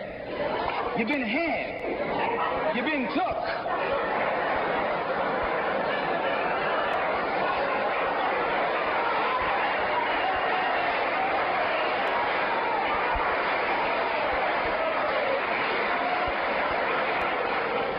In Washington a couple of weeks ago, while the senators were filibustering, and I noticed in the back of the Senate a huge map. And on this map, it showed the distribution of Negroes in America. And surprisingly, the same senators that were involved in the filibuster were from the states where there were the most Negroes. Why were they filibustering the civil rights legislation? Because the civil rights legislation is supposed to guarantee voting rights to Negroes in those states. And those senators from those states know that if the Negroes in those states can vote, those senators are down the drain.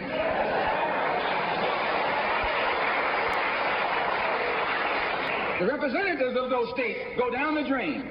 And in the Constitution of this country, it has a stipulation wherein whenever the rights, the voting rights of people in a certain district are violated, then the representative who's from that particular district, according to the Constitution, is supposed to be expelled from the Congress.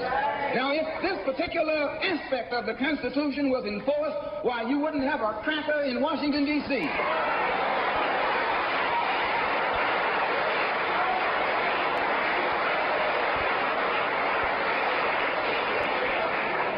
But what would happen? When you expel the Dixiecrat, you're expelling the Democrat. When you destroy the power of the Dixiecrat, you're destroying the power of the Democratic Party. So how in the world can the Democratic Party in the South actually side with you in sincerity when all of its power is based in the South? These Northern Democrats are in cahoots with the Southern Democrats.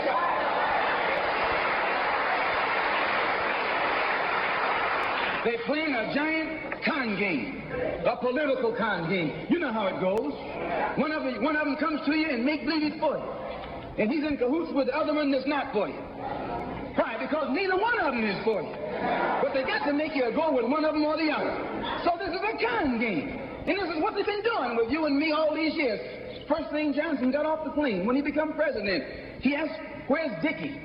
You know who Dickie is? Dickie is old Southern cracker Richard Russell. Look here. Yes. Lyndon B. Johnson's best friend is the one who is ahead, who's heading the forces that are filibustering civil rights legislation. You tell me, how in the hell is he going to be Johnson's best friend?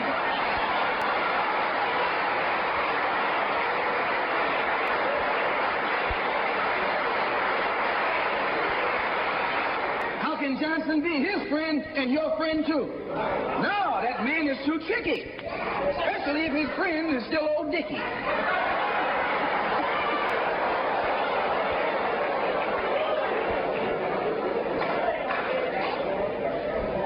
Whenever the Negroes keep the Democrats in power, they're keeping the Dixiecrats in power. This is true. A vote for a Democrat is nothing but a vote for a Dixiecrat. I know you don't like me saying that, but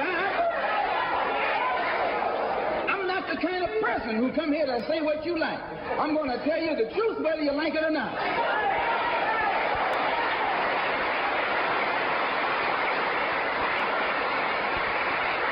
Up here in the North, you have the same thing. The Democratic Party don't do it. They don't do it that way. They got a thing that they call gerrymandering. They maneuver you out of power. Even though you can vote, they fix it so you're voting for nobody. They got you going and coming. In the South, they're outright political wolves. In the North, they're political foxes. A fox and a wolf are both canine. Both belong to the dog family.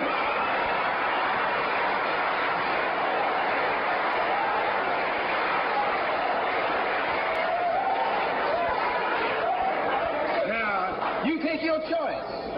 You're going to choose a northern dog or a southern dog. Because either dog you choose, I guarantee you, you'll still be in the doghouse. This is why I say it's the ballot or the bullet. It's liberty or it's death. It's freedom for everybody or freedom for nobody.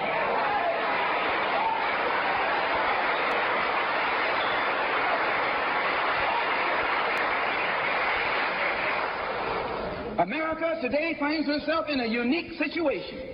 Historically, revolutions are bloody. Oh, yes, they are.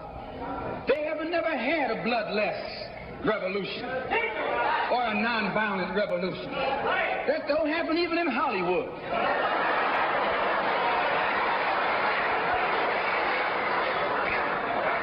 You don't have a revolution in which you love your enemy. And you don't have a revolution in which you are begging the system of exploitation to integrate you into it. Revolutions overturn systems. Revolutions destroy systems. A revolution is bloody. But America is in a unique position. She's the only country in history in a position actually to become involved in a bloodless revolution. The Russian Revolution was bloody. Chinese Revolution was bloody. French Revolution was bloody. Cuban Revolution was bloody. And there was nothing more bloody than the American Revolution. But today, this country can become involved in a revolution that won't take bloodshed. All she's got to do is give the black man in this country everything that's doing. Everything.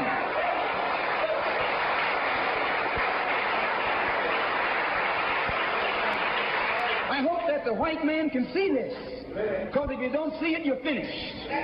If you don't see it, you're going to become involved in some action in which you don't have a chance.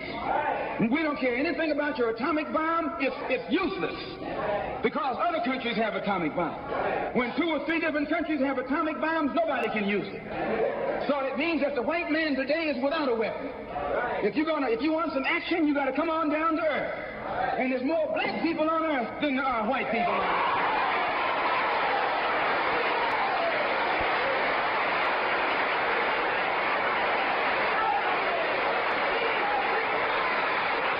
I only got a couple more minutes. The white man can never win another war on the ground. His days of war victory, his days of background victory are over. Can I prove it? Yes. Take all the action that's going on this earth right now that he's involved in. Tell me where he's winning. Nowhere. Why, some rice farmers, some rice eaters ran him out of Korea. Yes, they ran him out of Korea.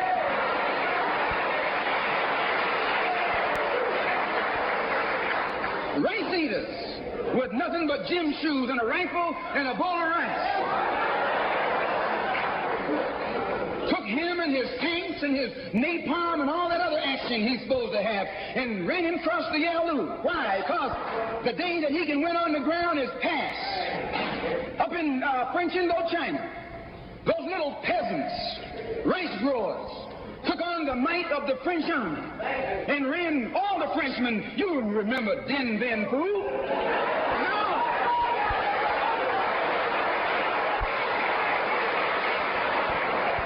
The same thing happened in Algeria, in Africa. They didn't have anything but a rifle. The French had all these highly mechanized instruments of warfare, but they put some guerrilla action on. And a white man can't fight a guerrilla warfare. Guerrilla action takes heart, takes nerve, and he doesn't have that.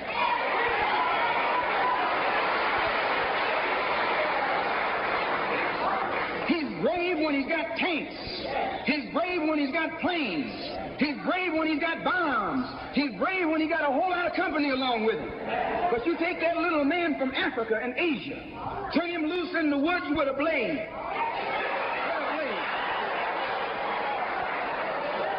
That's all he needs. All he needs is a blade. And when the sun comes down, goes down, and it's dark, it's even Steven.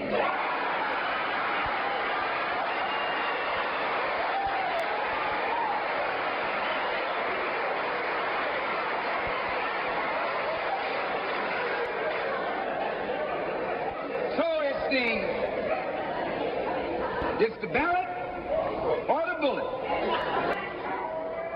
Today our people can see that we're faced with a government conspiracy. This government has failed us. The senators who are filibustering concerning your and my rights, that's the government. Don't say it's Southern senators, this is the government. This is a government filibuster. It's not a segregationist filibuster. It's a government filibuster. Any kind of activity that takes place on the floor of the Congress or the Senate, that's the government. Any kind of dilly-dallying, that's the government. Any kind of pussyfooting, that's the government.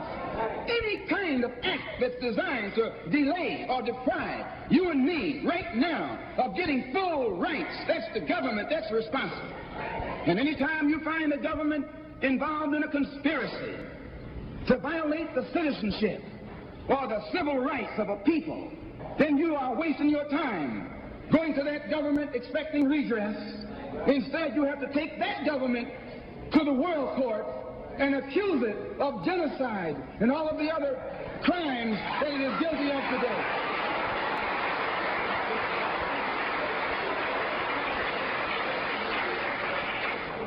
So those of us whose political and economic and social philosophy is black nationalism have become involved in the civil rights struggle. We have injected ourselves into the civil rights struggle, and we intend to expand it from the level of civil rights to the level of human rights. As long as you fight it on the level of civil rights, you're under Uncle Sam's jurisdiction.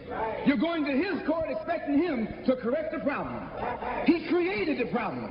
He's the criminal. You don't take your case to the criminal, you take your criminal to court.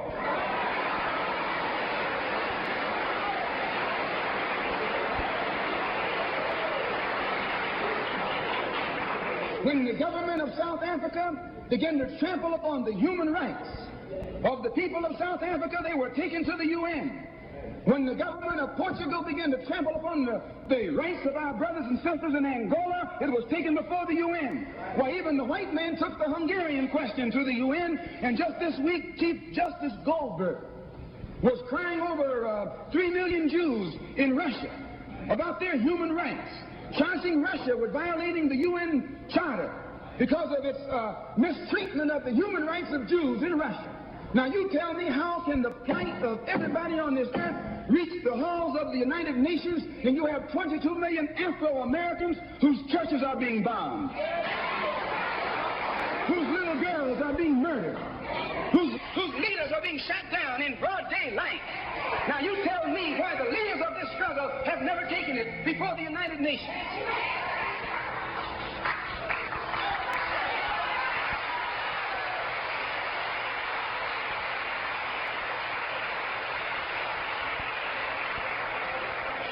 So our next move is to take the entire civil rights struggle problem into the United Nations.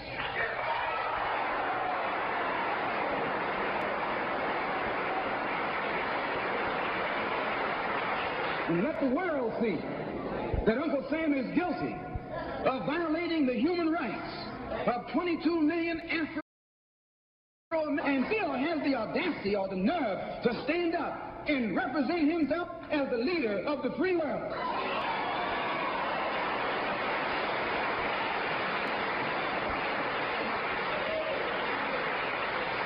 Not only is he a crook, he's a hypocrite. Here he is standing up in front of other people, Uncle Sam, with the blood of your and my mothers and fathers on his hands, with the blood dripping down his jaws like a bloody-jawed wolf, and still got the nerve to point his finger at other countries. You can't even get civil rights legislation. And this man has got the nerve to stand up and talk about South Africa, or talk about Nazi Germany, or talk about Portugal. No more days like those.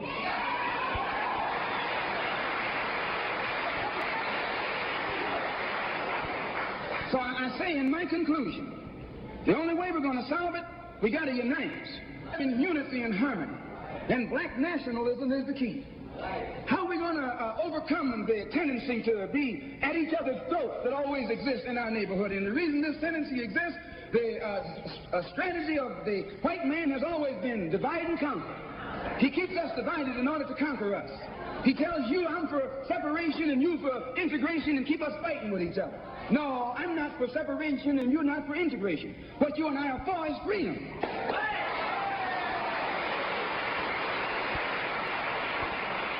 Only you think that integration will get you freedom. I think separation will get me freedom. We both got the same objective. We just got different ways of getting at it. So I studied this man, Billy Graham, who preaches white nationalism. That's what he preaches.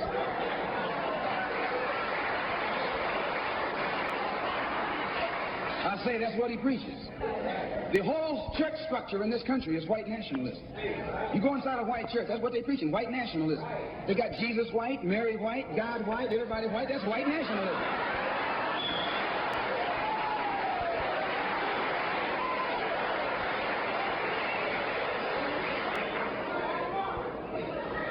So what he does, the way he circumvents the jealousy and envy that he ordinarily would incur among the heads of the church. Whenever you go into an area where the church already is, you're going to run into trouble. Because they got that thing, what you call it, syndicated. So they got a syndicate just like the racketeers have. I'm going to say what's on my mind because the preachers already proved to you that they got a syndicate.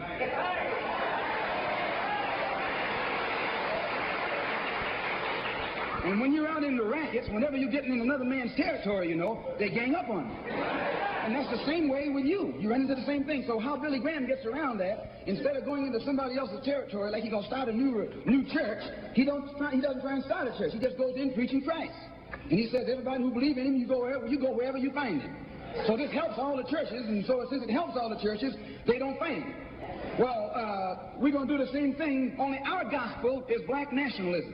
His gospel is white nationalism. Our gospel is black nationalism. And the gospel of black nationalism, as I told you, means you should control the politics of your community, the economy of your community, and all of the society in which you live should be under your control. And once you feel that this philosophy will solve your problem, go join any church where that's preached.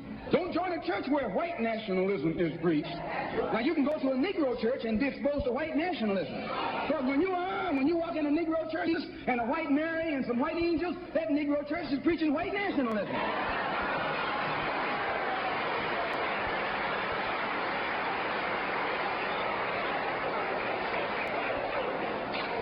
when you go to a church and you see the pastor of that church with a philosophy and a program that's designed to bring black people together and elevate black people, join that church. Join that church.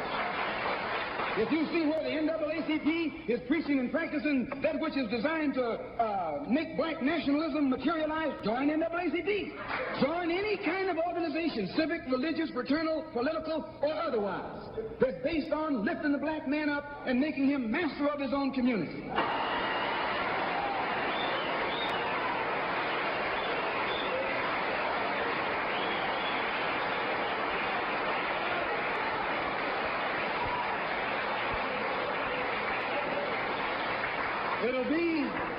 It'll be the ballot, or it'll be the vote.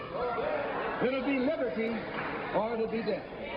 And if you're not ready to pay that price, don't use the word freedom in your vocabulary. One more thing. I was on a program in Illinois recently with Senator Paul Douglas, a so-called liberal, so-called Democrat, so-called white man. At which time he told me that our African brothers were not interested in us in Africa. He says the Africans aren't interested in the American Negro. I knew he was lying. But during the next 2 or 3 weeks, it's my intention and plan to make a tour of our African homeland. And I hope that when I come back, I'll be able to come back and let you know how our African brothers and sisters feel toward us.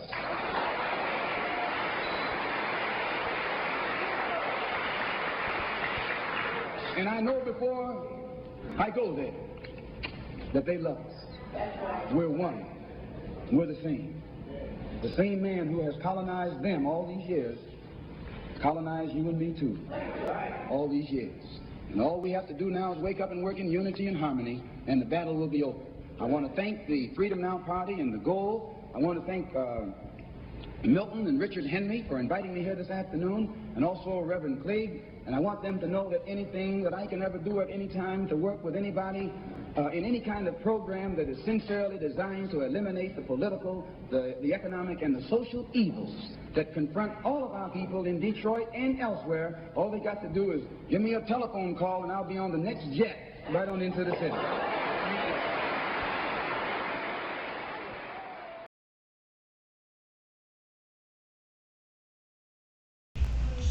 So, see you, Sleepy, if you haven't left already. But thank you for coming in and hanging out. Welcome back anytime. So, when we look at what Malcolm X just finished talking about, we can see that in 2020, that this not only just applies to black people, but or people of color.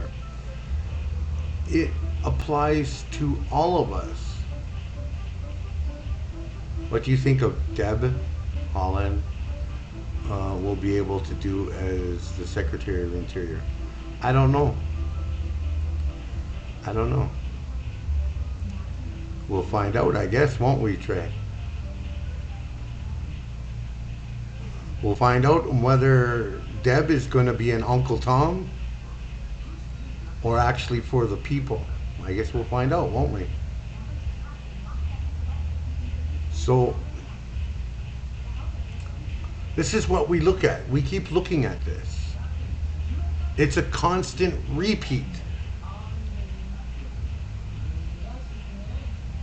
I don't know where this struggle ended, and the struggle that we've been facing recently began. In the sense of this has been a constant struggle. A constant struggle. And somehow we have allowed ourselves to be tricked and fooled and treated like a chump mentality into believing that all of a sudden everything is better, or that, you know, to overlook it or forget about it. And this is how They trick us. Some of James Baldwin.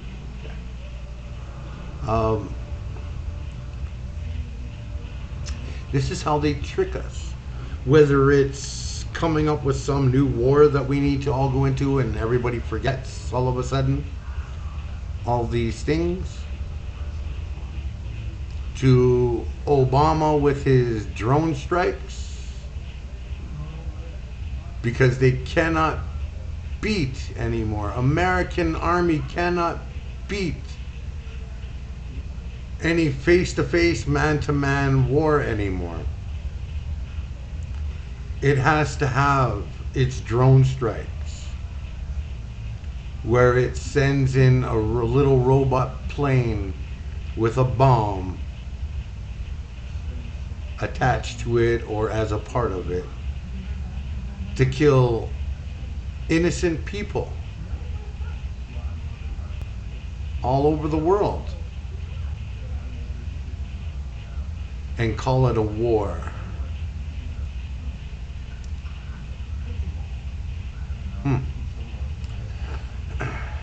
Interesting things.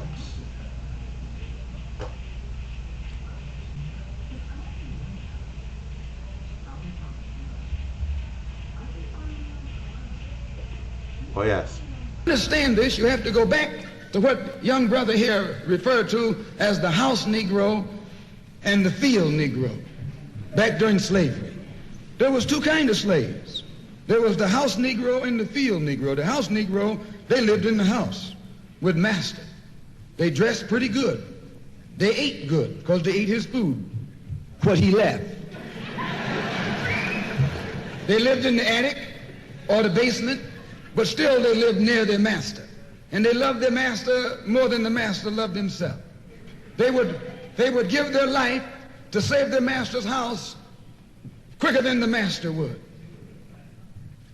The house Negro, if the master said, we got a good house here, the house Negro said, yeah, we got a good house here. Whenever the master said we, he said we. That's how you can tell a house Negro. If the master's house caught on fire, the house Negro would fight harder to put the blaze out than the master would. If the master got sick, the house Negro would say, what's the matter, boss? We sick. We sick.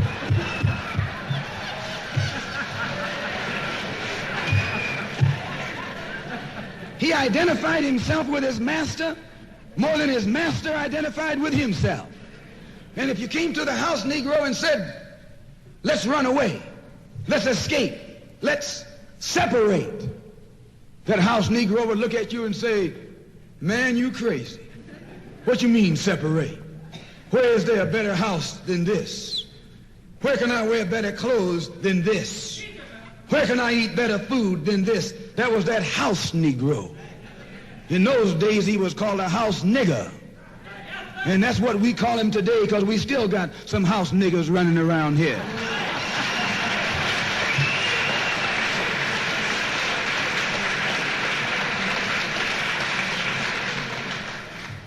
This modern house Negro loves his master. He wants to live near him. He'll pay 3 times as much as the house is worth just to live near his master. And then brag about, I'm the only Negro out here.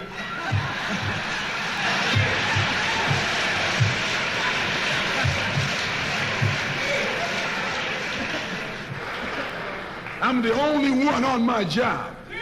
I'm the only one in this school. You nothing but a house Negro.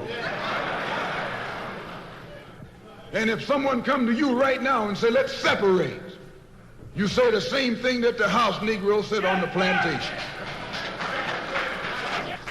What you mean separate? From America?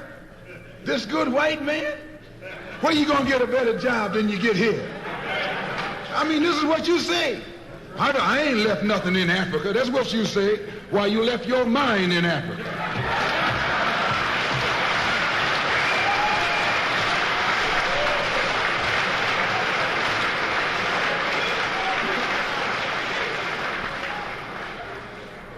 On that same plantation, there was the field Negro.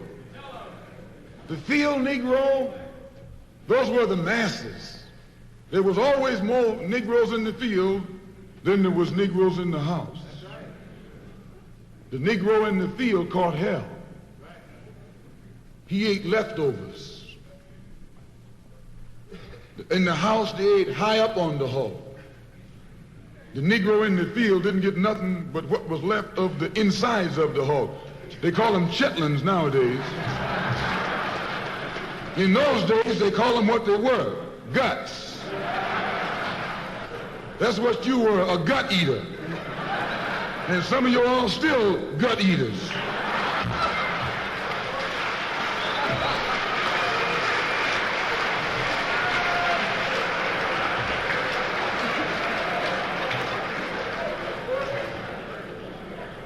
The field Negro was beaten from morning till night. He lived in a shack, in a hut. He wore cast-off clothes. And he hated his master. I say he hated his master. He was intelligent. That house Negro loved his master. But that field Negro, remember, they were in the majority. And they hated the master. When the house caught on fire, he didn't try and put it out. That field Negro prayed for a wind, for a breeze. When the master got sick, the field Negro prayed that he died. If someone come to the field Negro and said, let's separate, let's run, he didn't say, where are we going? He said, any place is better than here.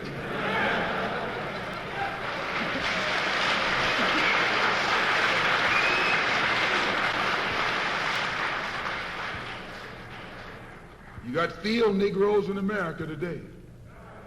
I'm a field Negro. The masses are the field Negroes. When they see this man's house on fire, you don't hear these little Negroes talking about our government is in trouble. They say the government is in trouble.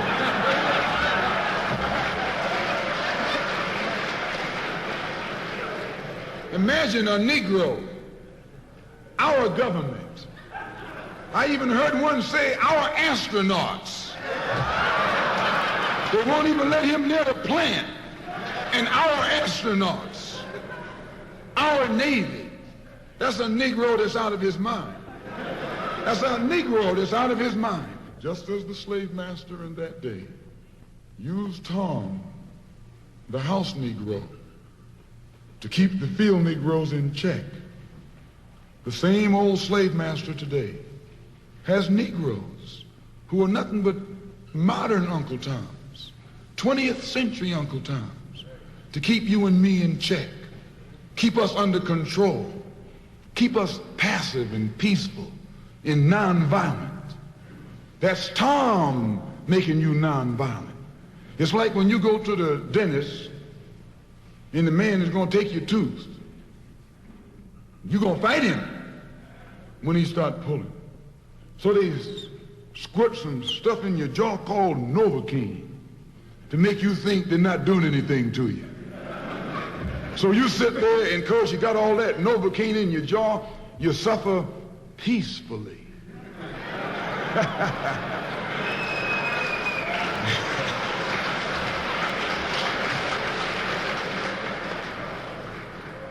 Blood running all down your jaw. And you don't know what's happening because someone has taught you to suffer peacefully. The white man do the same thing to you in the street. When he want to put knots on your head and take advantage of you and don't have to be afraid of you fighting back, to keep you from fighting back, he get these old religious Uncle Toms to teach you and me. They're just like Novocaine, suffer peacefully. Don't stop suffering, just suffer peacefully. As Reverend Cleave pointed out, let your blood flow in the streets. This is a shame. And you know he's a Christian preacher. If it's a shame to him, you know what it is to me.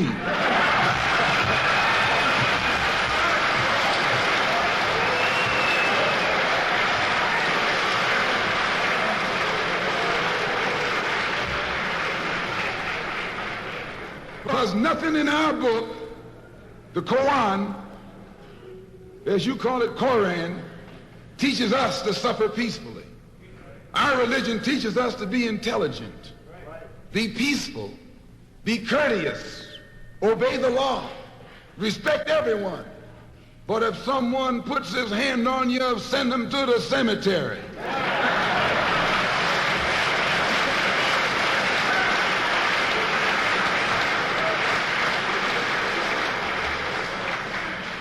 That's a good religion. In fact, that's that old-time religion.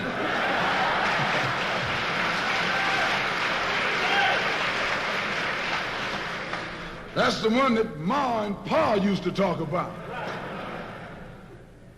An eye for an eye, and a tooth for a tooth, and a head for a head, and a life for a life. That's a good religion. And then anybody, no one resents that kind of religion being taught but a wolf who intends to make you his meal. This is the way it is with the white man in America. He's a wolf, and you a sheep. Anytime a shepherd, a pastor, teach you and me not to run from the white man, and at the same time teach us don't fight the white man, he's a traitor to you and me. Don't lay down our life all by itself. No. Preserve your life. It's the best thing you got. And if you got to give it up, let it be even Stephen.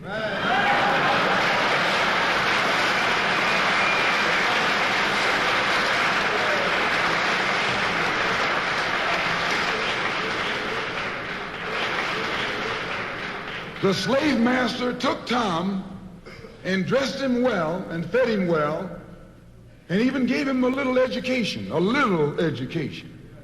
Gave him a long coat and a top hat and made all the other slaves look up to him. Then he used Tom to control them. The same strategy that was used in those days is used today by the same white man. He take a Negro, so-called Negro, and make him prominent, build him up, publicize him, make him a celebrity, and then he becomes a spokesman for Negroes and a Negro leader.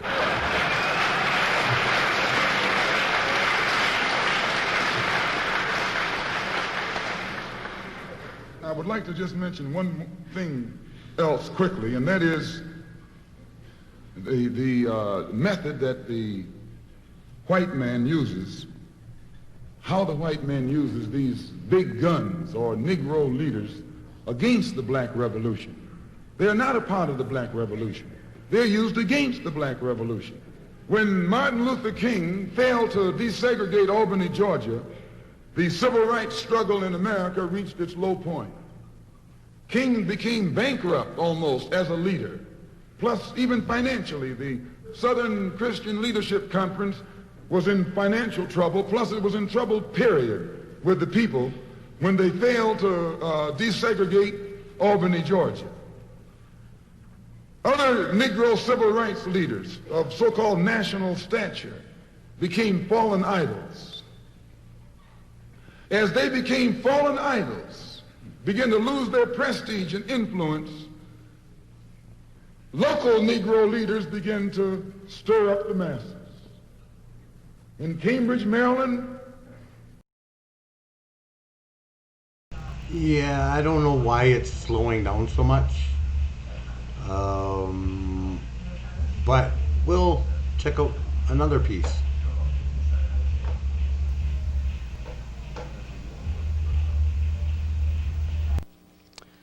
Today, in our discussion of minority groups, we have with us two guests.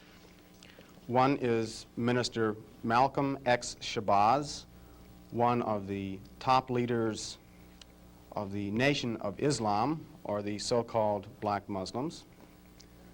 And we also have Mr. Herman Blake, one of the teaching assistants in the course. We will discuss today some of the goals and some of the strategies of the Nation of Islam. And I wonder if Mr. Blake might start it off by asking Mr. Shabazz a question.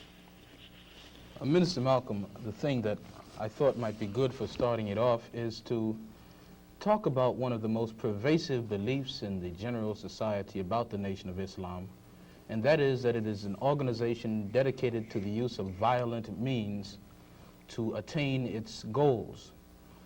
The question I have is, how true is this, and why do you think it persists in society? Well, the Muslims who have accepted the religion of Islam and follow the religious guidance of the Honorable Elijah Muhammad have never bombed any churches, have never murdered any little girls, as was done in Birmingham, have never lynched anybody, have never at any time been guilty of initiating any aggressive acts of violence during the entire 33 years or more that the Honorable Elijah Muhammad has been teaching us. The charge of violence against us actually stems from the guilt complex that exists in the conscious and subconscious minds of most white people in this country. They know that they've been violent in their brutality against Negroes, and they feel that someday the Negro is going to wake up and try and do unto them as they have do unto the whites as the whites have done unto us. We aren't a violent group. We are taught by the Honorable Elijah Muhammad to obey the law, to respect everyone who respects us. We're taught to display courtesy, to be polite. But we're also taught that at any time anyone in any way inflicts or seeks to inflict violence upon us, we are within our religious rights to retaliate in self-defense to the maximum degree of our ability. We never initiate any violence upon anyone, but if anyone attacks us, we reserve the right to defend ourselves. So to accuse us of being violent is like accusing a man who is being lynched, who is being hung on a tree, simply because he struggles vigorously against his lyncher. The victim is accused of violence, but the lyncher is never accused of violence. And I only point this out because the various racist groups that are set up in this country by whites and who have actually practiced violence against blacks for 400 years are never associated or identified or made synonymous with the term violence. But whites speak of Muslims almost synonymously with violence. Whenever Muslims are mentioned by them, violence is brought up, but it's not connected with any other group. This is a sort of a propaganda tactic, or what I would call psychological warfare, to in some way make the image of the Muslims in this country be a violent image rather than a religious image. I'd like to ask a question in that regard. What's interesting is that members of the Nation of Islam have not used violence even when black Americans were attacked. How do you account for this? Does this in any way contradict some of the basic premises of your movement? I don't know how you mean. Well, you maintain, for example, that you will not or that you should not use violence unless you are attacked by the white man. And I think we can note in the last several years, certainly, dozens and dozens and dozens of instances in which Negroes have been attacked, killed in some instances. You mean in these demonstrations? These demonstrations and the bombings, for example, recently in Birmingham where they killed 4 little Negro girls. And what interests me is the fact is that the Nation of Islam has not done anything to retaliate. I think you should be happy. The important thing is, does your lack of action contradict any of your basic principles? I'll explain it. You should be happy that Muslims who follow the Honorable Elijah Muhammad, number one, don't believe in any form of integration. and believe that every mention of the word integration by whites, whether it be from the mouth of Kennedy on down to the mouth of the lowest, raggediest white liberal in the street who is beatnik-like involving himself in these integration efforts, if we believed in it, we would integrate, and we would fight anybody who got in our way or made any effort whatsoever to stop us from integrating. If we really believed that the law of the land, the Supreme Court, and other so-called judicial bodies were for real when they talked about integration, we would integrate. And knowing that the law was on our side, and any effort we made to demonstrate toward integration, why, we would know the law should be on our side, if it's the law of the land. If it is the law of the land, then the demonstrators are within the law, and the discriminators are against the law. But to show you the hypocrisy of the law, when Negroes demonstrate for integration, instead of arresting the discriminators, the law arrests the demonstrators. So this is a foolish move on the part of Negroes. And when you foolishly get yourself involved with an enemy, then whatever comes upon you, that's your business.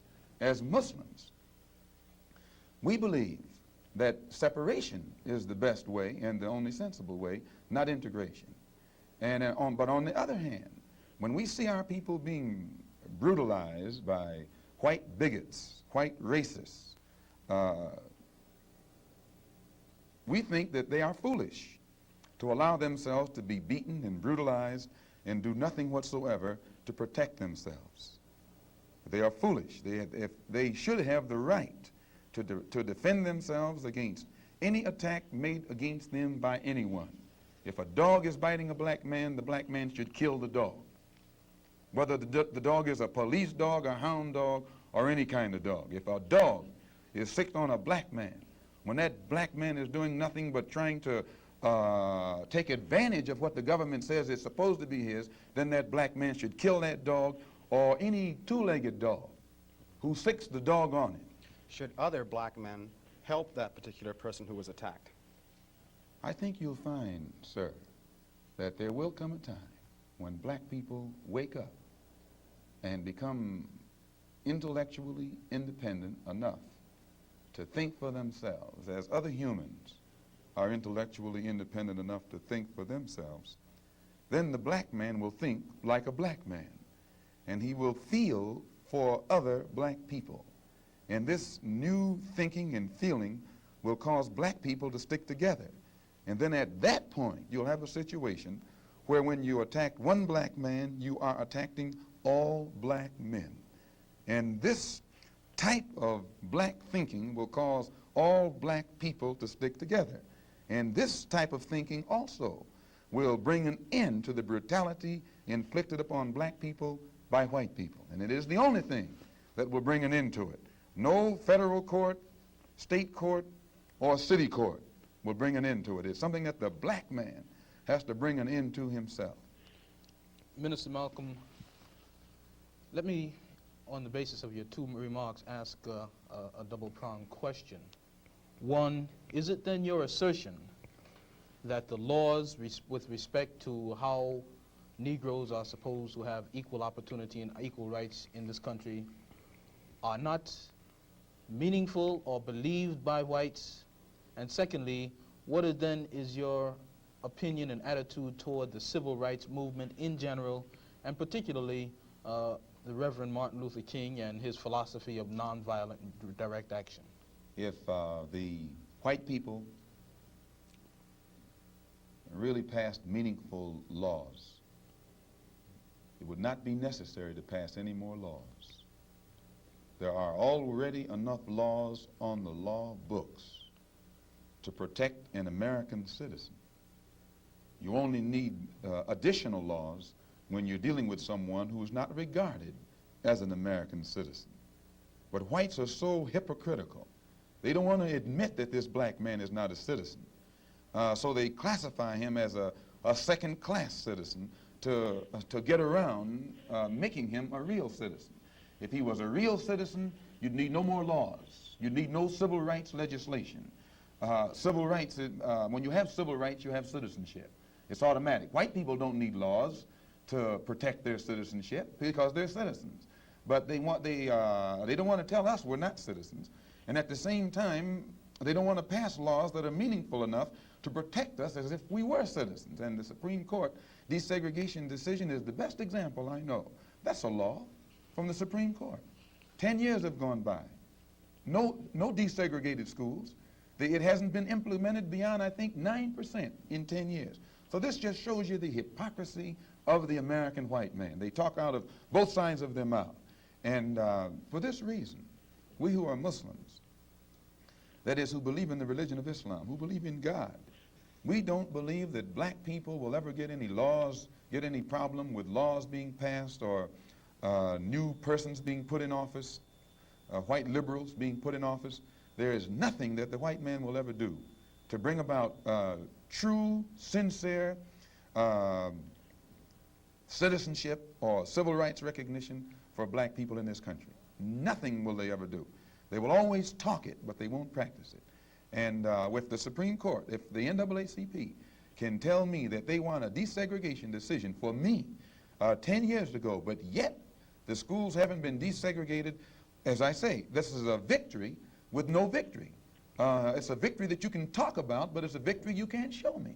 So if you represent the NAACP and you are telling me about this great victory you won for me, when I look at you, I have to conclude that either you have been duped yourself or else you are trying to dupe me. And in most instances where the civil rights struggle is involved, there is no civil rights leader can point to me one concrete gain, practical gain, that black people have made in the civil rights field in this country, not only during the past 10 years, but during the past 100 years. Now, the other part was with respect to Mr. King and the nonviolent direct action. Well, I will let Jimmy Baldwin and John Killens and Lou Lomax, the writers, answer that. Speaking right after this church was bombed in Birmingham, Christian church was bombed in Birmingham by Christians too, mind you, and these 4 little girls were murdered. John Killens and James Baldwin and Lomax and the Negro writers and actors had a meeting at the town hall in New York, and Killen pointed out concerning these murders of these little girls, said the killings had raised doubts about the intelligence of the nonviolence in the civil rights struggle. He went on to declare that he could no longer be asked to love those who persecuted and killed Negroes.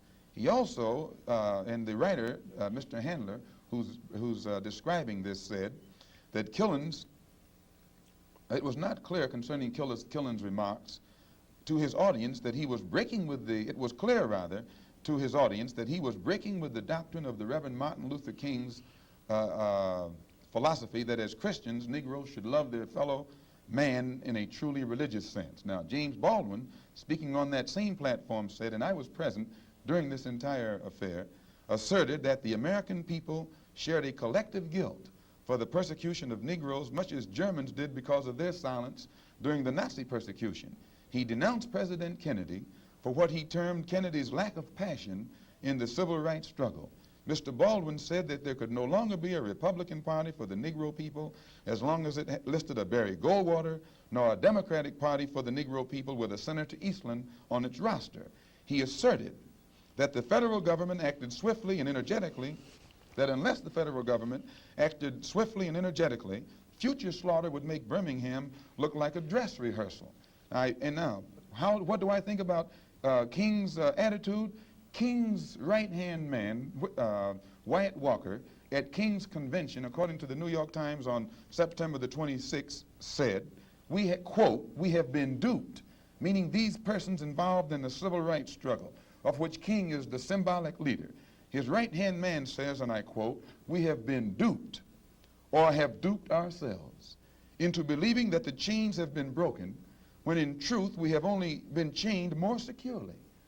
Half freedom has in many instances been worse than no freedom at all.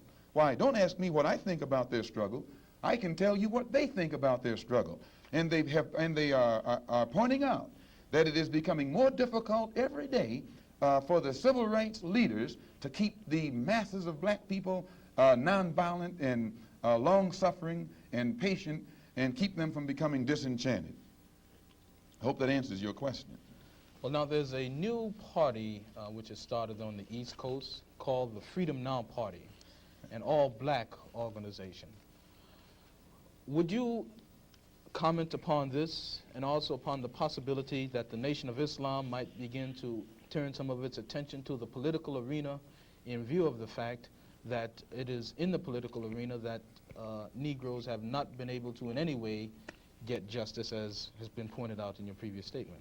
I'm not familiar with the Freedom Now Party. I'm not too familiar with politics, period, only that in the sense that white politicians have usually been very hypocritical where the so-called Negroes are concerned. So I'm a bit disenchanted with politicians and politics. The Honorable Elijah Muhammad is a religious man, and his teaching is religious, and his solutions are religious. The Freedom Now Party, from what I understand, is headed by a lawyer named Conrad Lynn. I know him. He probably means well.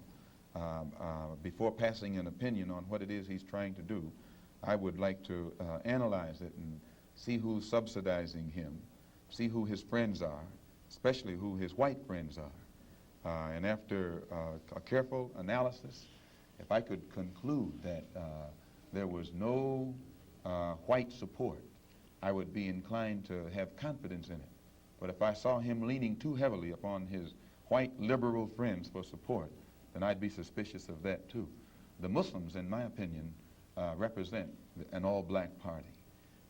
And the Honorable Elijah Muhammad pointed out at before 10,000 in Philadelphia on September the 29th at a rally that we were having, that in 1964 the black people should band together and do something about selecting and electing representatives, black representatives, politically, who have the rights and the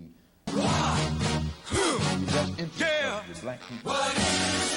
Also, sweep out of office all of the black political puppets who are used by the white power structure to continue white supremacy in our communities.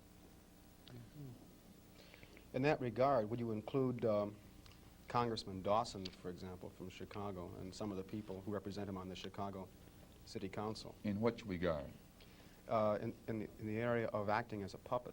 I don't know what Mr. Muhammad's opinion is of Congressman Dawson. They both live right there in the city of Chicago together. I don't know what his opinion is of Congressman Dawson.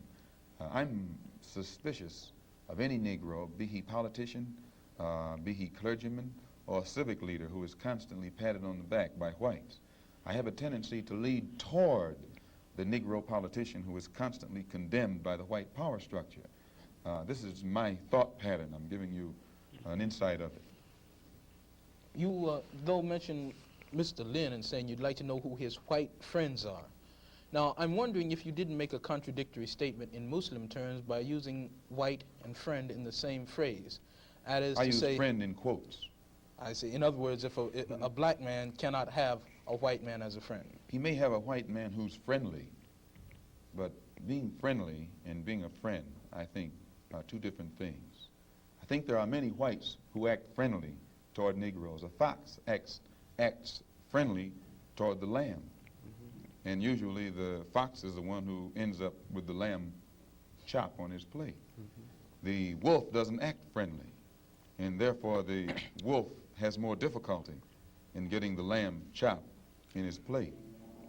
I'd like to point out, though, that... And I say that because it is usually if you study the structure of the Negro community, economically, politically, civically, psychologically, and otherwise, it's controlled by the white liberal, who usually poses as the friend of the Negro, who actually differs from the white conservative in the same way that the fox differs from the wolf.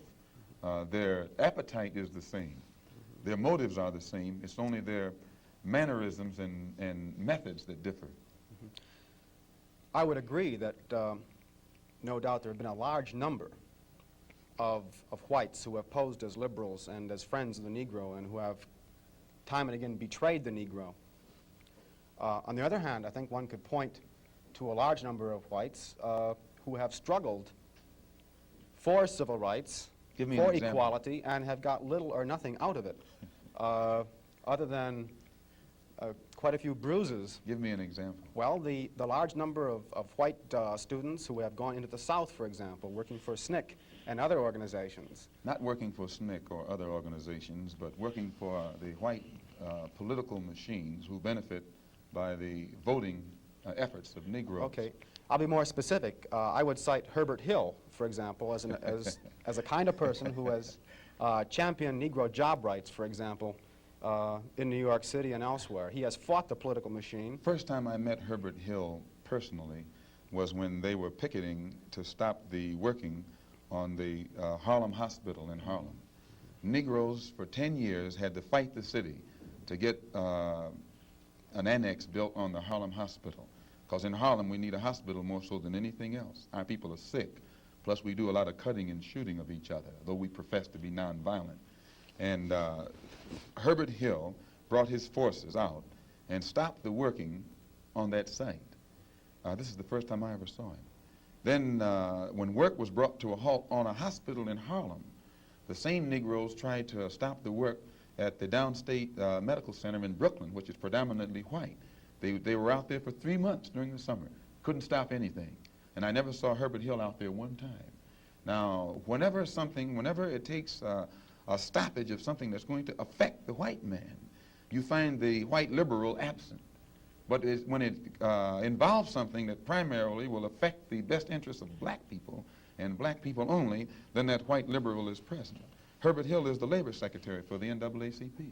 And if he was interested in black people, he would prepare a black man with the type of knowledge and understanding of the labor troubles involving black people that would enable a black man to sit in the same position as Secretary of Labor or Labor Secretary in the NAACP. I'm suspicious of whites who join Negroes and always have to be in the lead, who always have to be the head, who always have to be at the top in Negro organizations. Those whites who really have the interest of blacks at heart, let them give some advice to some Negroes and stand on the sideline. But don't join the organization and then get at the head of it and pose as a friend of Negroes. Well, I would defend his sincerity and his commitment. And more than that, I would say that just because a person is a Negro or a black American does not mean that he's going to struggle for Negro rights or for jobs for Negroes or anything else. I think that today you could point to a large number of Negro leaders who have consistently betrayed Negroes in a whole host of areas. They aren't really Negro leaders. These are puppets that... Hello, welcome in Raiders. Omni, thanks for the follow. GOP, this one's for you, buddy. Yeah. What is it good for? Absolutely nothing. Welcome in, Raiders. Welcome in. So basically, what we're doing is taking a hard look at how throughout history we have continuously seen the same fight, the same arguments, the same issues plaguing our world and our society today. And how easily it seems we have completely forgotten. After 500 years, kill him! Thank you for the follow, preachings.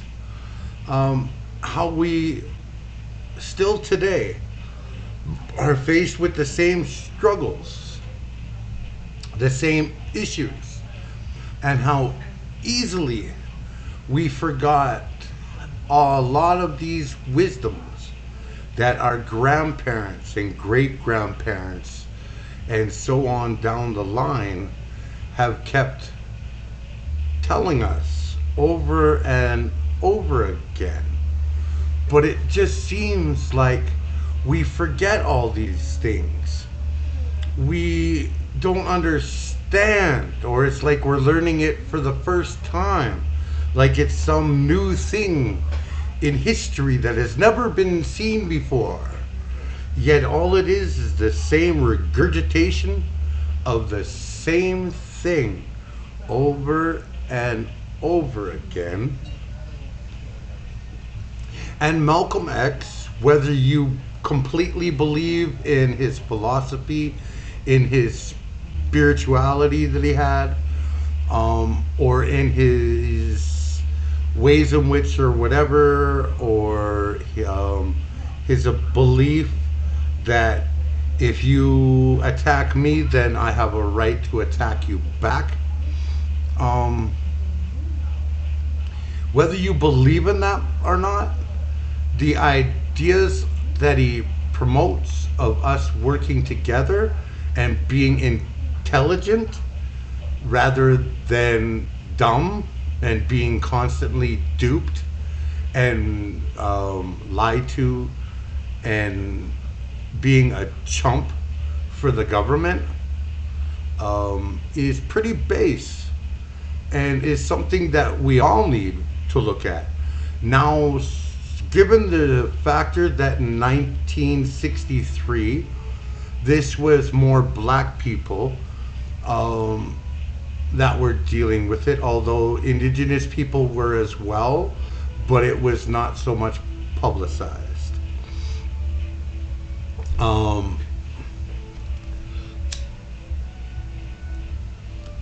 But now the same words and education and understanding can be applied not just to black people or people of color, but to all people, because the government and the 1%, in its imperialism, authoritarianism, colonialism, and capitalism, have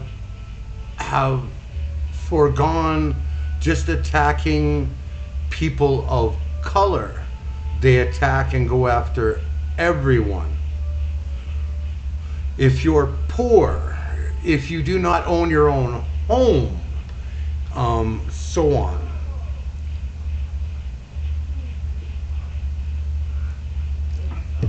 From poor people to the working class.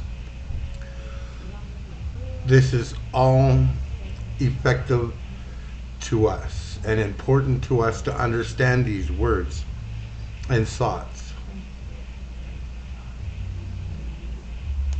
And to remember the history.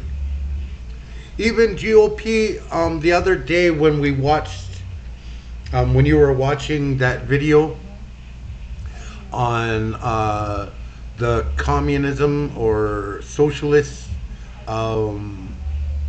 architecture, with that guy who literally bought a huge chunk of land and then built like this whole big community. You remember that one? This is the same thought pattern in the same thought process.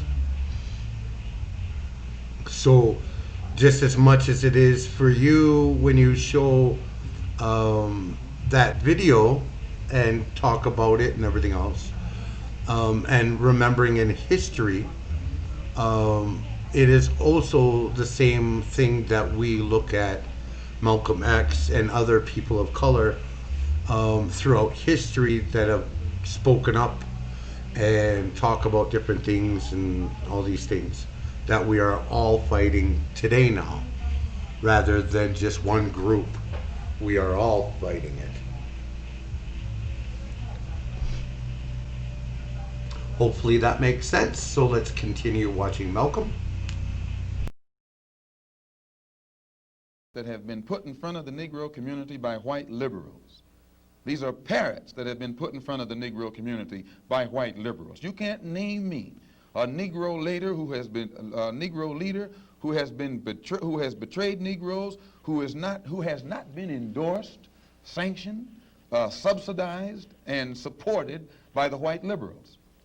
Minister Malcolm, I'd like to... Well, I could cite one example would be Congressman Dawson, for example, in Chicago. In Chicago, a large number of liberals located in the Hyde Park district have consistently fought Dawson and his betrayals of the Negro, and they've also fought some of the people who represent Dawson on the Chicago City Council. The only Negro I know who is constantly fought, only Negro politician that I know who is constantly fought by white liberals is Adam Clayton Powell. And they call him a racist because he speaks so bluntly on the race issue. But I'm not, as I said, not too familiar with Dawson and his work. Let me return to the Nation of Islam per se, Minister, by raising a question which struck me as a result of reading some of Baldwin's work, namely The Fire Next Time. Baldwin pointed out that in Harlem for many years he had passed the street corners and the soapboxes and heard people speaking from these platforms who were known as black nationalists, and nobody was listening. And he said all of a sudden he realized that people were beginning to listen to the Muslim speakers on the street corners in Harlem. The message essentially was the same, but it was that now many people were listening to what this message was. And you pointed out that the Nation of Islam has been in the picture for about 33 years. What is it, in your judgment, that has caused this tremendous amount of support that the Nation of Islam has garnered in the Negro community in, say, the last 10 years? When you put a seed in the soil, it remains beneath the soil until the season changes. And when the season changes, the seasonal change automatically brings about rather atmospheric conditions, bring about a seasonal change that makes that seed come up or crop grow in its appointed time. And all over this world today, God himself has brought about political changes, a political atmosphere, sociological, social atmosphere, economic atmosphere. These economic conditions, these political conditions and social conditions combine to bring about a situation that is making black people in America more receptive, their mind more fertile to the seed of truth that the Honorable Elijah Muhammad has been planting for 30-some years. And this is springing up today and causing our people to see and understand now what they couldn't see and understand before. What is the nature of this situation which is making black people more receptive? Well, you take in the past, say, 15 years, how the nations have emerged, dark nations have emerged in Africa. Prior to 10 years ago, most Negroes identified Africa with a savage, jungle-like place. And whenever you mentioned the word African, in their mind's eye, they could see the image of someone running around with a spear, with no language, who'd say Ugga Bugga Boo or Bwana or something, and who'd be in a jungle running from lions or chasing lions.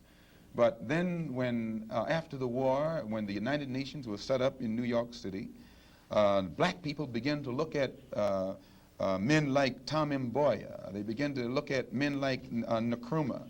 They began to see men like Lumumba. They began to see men like Nasser. They began to see these Belawa and Azikwe who could exchange intellectually with whites on an international level in a political form and hold their own. This made the black people in this country realize that what the Honorable Elijah Muhammad had been teaching all the time actually had substance. And they began to turn it over in their mind and see that what he was saying had more weight to it than what these other Negroes were saying. And they began to identify themselves with the black world and the black struggle more closely than they identified themselves with this so-called white world. Let me ask you a question with respect to a statement which Essien Udom quotes as being on a bulletin board in the University of Islam in Chicago by the Honorable Elijah Muhammad. According to Essien, Mr. Muhammad states, "Up, you mighty race. You can accomplish what you willed. Build your future on these foundations: freedom, justice, and equality." What is the definition of freedom, justice, and equality for the black man, and where and when is it to be attained? Well, take equality first. The Honorable Elijah Muhammad doesn't teach us to associate equality with whites. Equality has nothing to do with whites. We don't want to be equal with the white man. He's not the criteria or yardstick by which equality is measured. He's not in a position to tell us we are equal. It's not his right. It's not his to do. Equality, we want equality. We had equality before the white man was created. We had equality before the white man came into existence. And we want equality whether the white man is on this earth or not. Equality means the opportunity to develop all of our dormant potential, all of our dormant capability.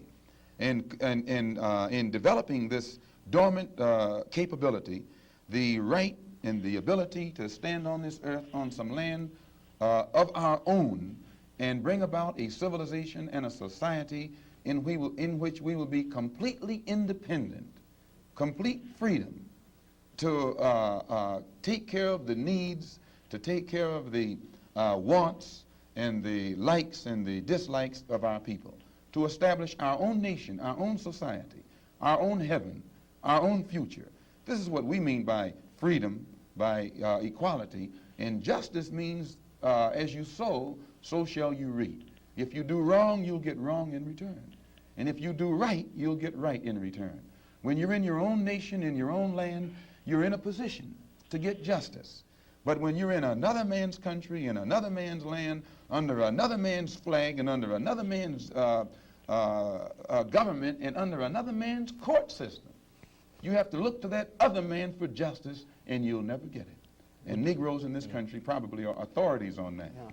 To what extent does this formulation approach that expounded by Zionists? They, for example, many Zionists maintain they could never expect justice in the Tsarist courts and the courts found in other countries in Eastern Europe and so on. And they decided that it would be wise to establish a separate state in Israel. And all of the world powers got together, the white world powers, I should say, got together and helped all of these white Jews to establish a separate state in the heart of a dark-skinned people's territory.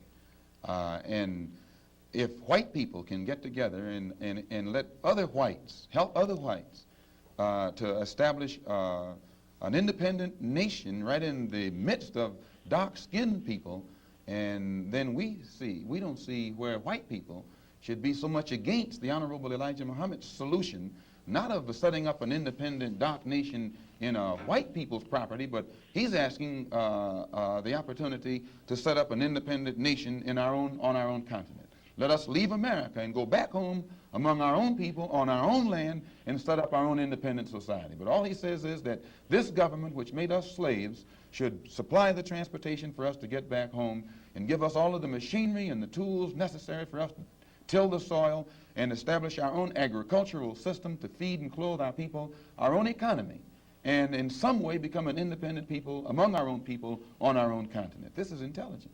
And Zionists should never criticize us. You say then that the United States is not the black man's country. Definitely American not. laws are not black men's laws. No.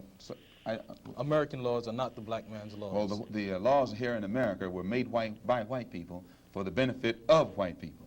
The Constitution was written by whites for the benefit of whites. It was never written for the benefit of blacks. And when you read the Constitution, I think in Article 1, Section 2, or Section 1, Article 1, one of the two, and it's in the Constitution, it says that it classifies black people as 3/5 of a man. 3/5 of a man, subhuman, less than a human being. It relegates us to the level of cattle, hogs, chickens, cows, a commodity that could be bought and sold at the will of the master. No, it was written by whites for the benefit of whites and to the detriment of blacks. And when a black man stands up talking about his constitutional rights, he's out of his mind. Now, Minister Malcolm, in our textbook, which the students have read, supposedly, there is a statement, which is a quotation from Essien and essentially that from Lincoln, to the effect that the Nation of Islam does not have a great deal of support in the Negro community in this country by and large. And a recent national poll of American Negroes found that leaders and rank and file, according to their statistics, supported the Reverend Martin Luther King somewhere over 90%, whereas the support and favorable rating that they gave Minister Muhammad was less than 20%, and somewhere around 45% of them gave an unfavorable rating to Mr. Muhammad. What would your response be in terms of Baldwin's statement that this is a growing thing and the kinds of evidence that we have that there isn't much to it? Well, that statement I just made concerning the Constitution is Article 1, Section 2 in the Constitution, where it classifies us as chattel. Baldwin did point out that Mr. Muhammad has the only grassroots support and is the only one whose whole following operates or functions on a mass vehicle. And I think Baldwin told Dr. Kenneth Clark that Martin Luther King is at the end of his rope. Now, concerning the poll taken by Newsweek magazine, I think you said that this was the leaders who said that, who went with King and against Mr. Muhammad around 90%. I just told you a little while ago, these leaders that they call leaders, this included Lena Horne, this included Dick Gregory, and this included comedians, comics, trumpet players, baseball players. Show me in the white community where a comedian is a white leader. Show me in the white community where a singer is a white leader, or a dancer or a trumpet player is a white leader. These aren't leaders. These are puppets and clowns that have been set up over the white community and over the black community by the white community and have been made celebrities and usually say exactly what they know that the white man wants to hear. And it is an honor, actually, that they endorsed Dr. Martin Luther King and were against the Honorable Elijah Muhammad. That's actually an honor. Now, when you say that they also, in this same Newsweek poll magazine, I think the pollster said that he went into the Negro community and asked about the Muslims. And many Negroes whom he asked said, well, I never heard of the Muslims. Who are they? You know, this is the rank and file we're talking about. Oh, yeah. Now, when they got down to the rank and file, this was the answers that they got. This is equivalent to the situation in Kenya during the Mau Mau uprising, when many frightened whites in Kenya, Africa, would go among the Africans and ask them, what about the Mau Mau? And the African would say, I never heard of them. And the same white man who would ask the African this question and very naively believe what the African said, when he went to bed that night, he would lose his head. And usually the one who took his head was the same African who told him that afternoon he had never heard of the Mau Mau. Except in the Newsweek poll, they used Negro interviewers. You'll find that oftentimes Negroes are as much on guard around Negro interviewers, who usually represent the bourgeois element of Negroes, as they are on guard around whites. Usually Negroes know that when this bourgeois Negro walks through the door, he is not doing something that he's initiated himself, but he's involved in something in which the white man is the absolute author of and has sent him to the Negro community for some information. And when they give that Negro some information, usually they give him the information that they want want him to take back to the white man, because that's who he's going to take it back to. 4 more minutes. Our time is just about up, Minister Malcolm, and perhaps you could summarize and conclude by giving us, in your opinion, or in the opinion of Mr. Elijah Muhammad, what would be the ideal solution to the racial problem in the United States today? Well, on Thursday, October the 3rd, the New York Tribune, in an editorial, pointed out in Boston, in an article called The Civil Rights Iceberg, they pointed out how Kennedy had realized that beneath the water, the civil rights whole problem was political suicide. Because in his own hometown, the head of the Board of Education, a woman named Mrs. Hicks, was running against the NAACP philosophy, and she swept aside all other opposition. The whole white community supported her in opposition to the NAACP's desire for integrated schools, integrated housing, and otherwise. So I say that to say this, that even the Jewish community, which is supposed to be pro-liberal, went against the NAACP. Whites are against integration in practice, but they're for it in principle. So the only solution is separation.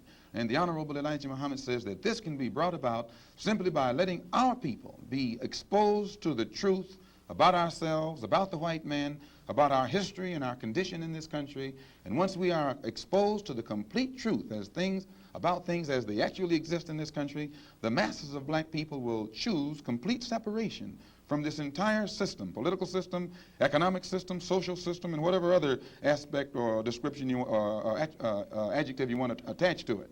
Let us go back home to our own people, live among our own kind, and solve our own problems ourselves. And if the white man doesn't want us to go back to our own people and live in our own country, then since we can't get along together in peace on this country with white people, let us separate part of this continent, migrate to that separate territory, let the government give us everything we need to establish our own independent economic system and society, and thereby we'll be able to solve our own problems ourselves and prove that we are human beings and a part of the human family and can do for ourselves what other humans have done for themselves. And then we'll be able to stop blaming the white man for what he has done and stop begging the white man to solve our problems. We'll be able to solve our problems ourselves. Thank you very much. That's it.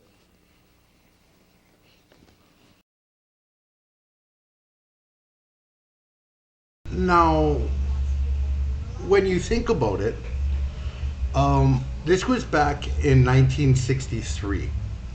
So this was in the 60s. Not much has changed. The only thing that has changed, and of course, back in the 60s, they didn't bring up indigenous people at all. We apparently somehow disappeared. I guess our POW camps, aka reservations, was good enough to just keep us quiet away from the rest of the public. So Malcolm is right, though, when he talks about the Constitution, the United States Constitution, or the Canadian Charter of Rights and Freedoms Act, as being beneficiary only to white people. People of color do not apply. Now, it is expanding itself to also include people who are white. Those that are poor and those in the lower working class, and separating the rich white man from even his own white people on a classist system.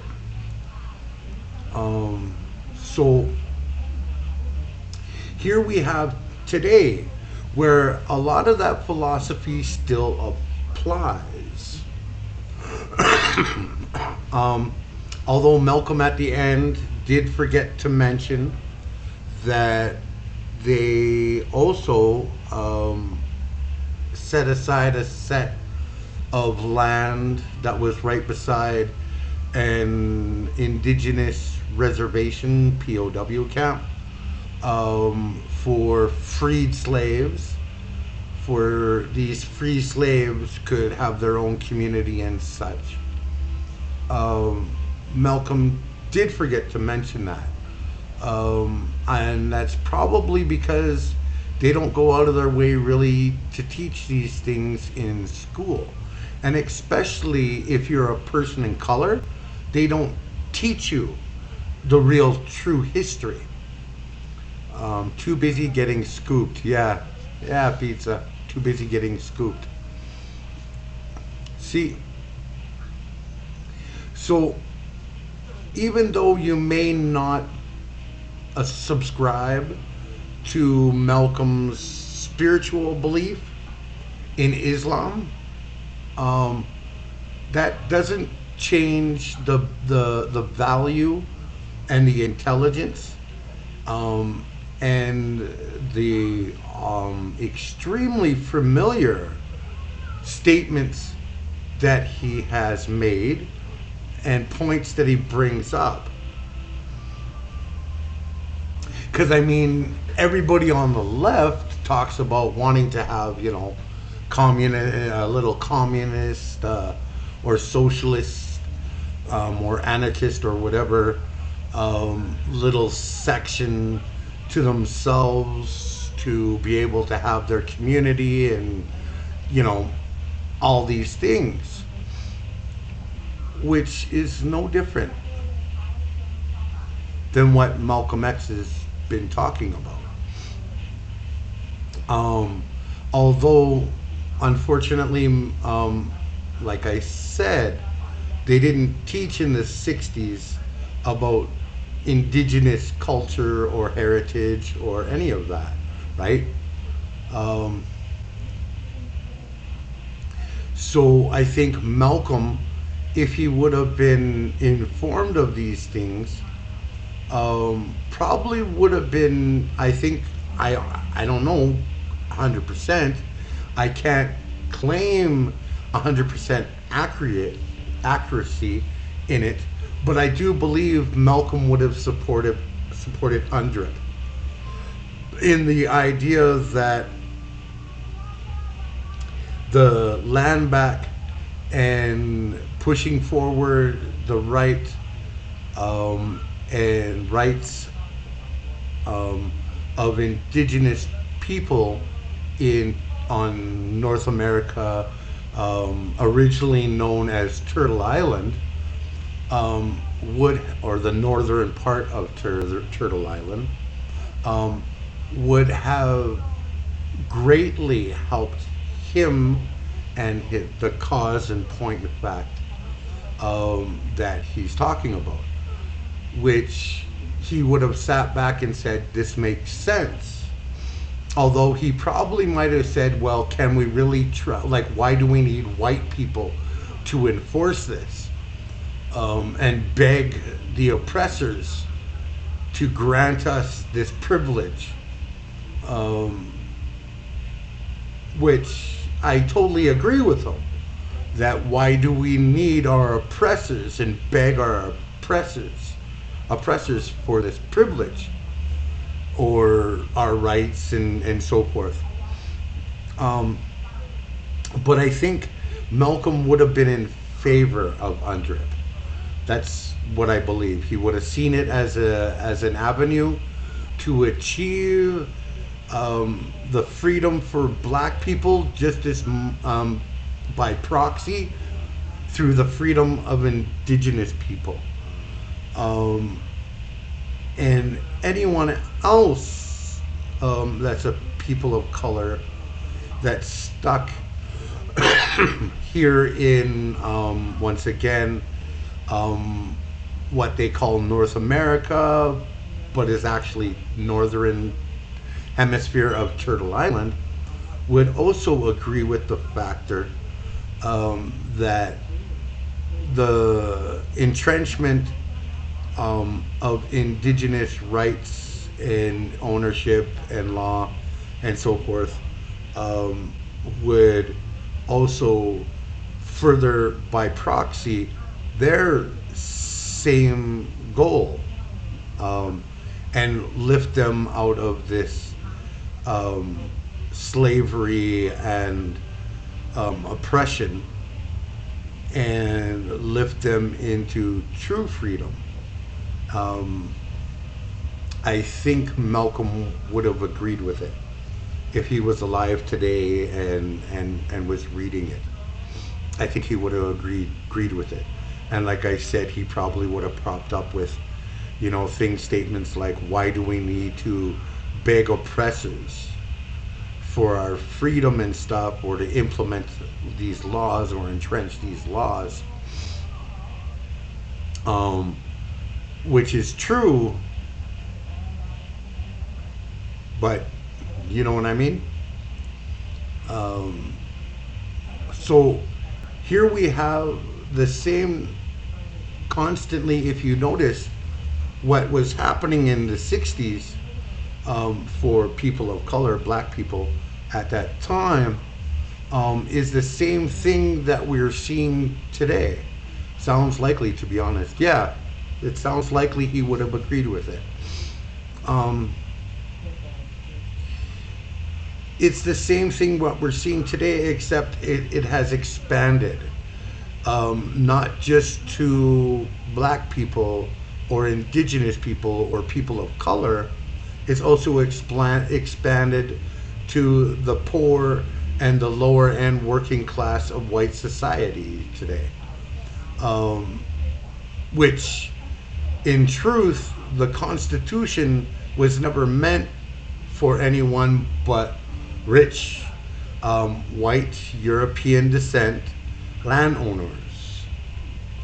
And no one else, and of course male, being that women had the same problem alongside of indigenous people of not having any recognition whatsoever. I think they tried to bring in the equality or add in women into it, which leads to why now where women talk about earning less in the pay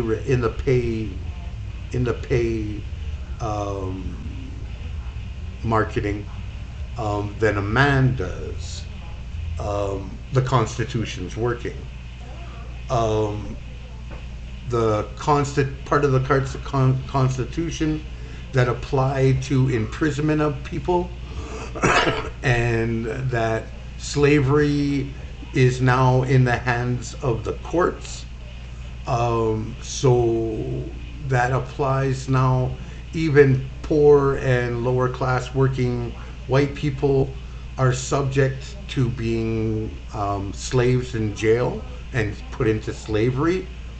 It's not just people of color, although still to this day we see people of color with an over-exaggerated sentence for small things or minor things, to continue on that slavery product. So slavery, in its sense, never actually died.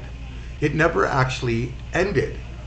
It just was changed to suit more now that the courts are in charge of who's to be a slave and who's not. Which is why, in a sense, why you see after someone commits a crime, a so-called crime against humanity or society or against the law, that these charges or this crime, if convicted, equals them being tossed into slavery for X amount of time, and then after that that sentence is over, they are still stuck with it for the rest of their life. So why would they remove someone who has a federal offense or indictable offense from being able to vote? Well, because that person would vote very differently from what both the Democratic and the Republican parties would want.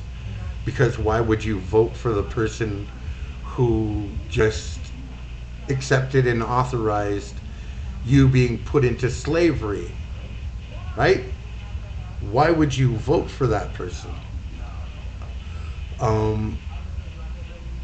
So this is where you come into play, right? This is where you come into the understanding that this legislation that says that if you have any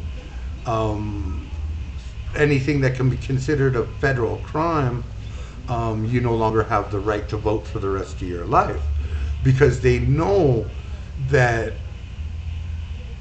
your likelihood of voting for them has gone out the window after enduring this form of punishment and slavery. The likelihood of you voting for either the Democratic or Republican Party will go out the window. So they're not even bothering trying to cater or even push to have you vote or trying to gain your vote, because they've given up in realization that no one in their right mind would vote for their oppressor.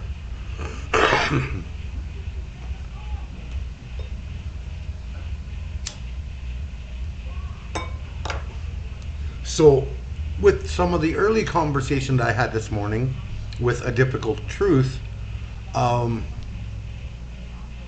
let us start looking at the reality of what we're looking at, right? Of the situation today.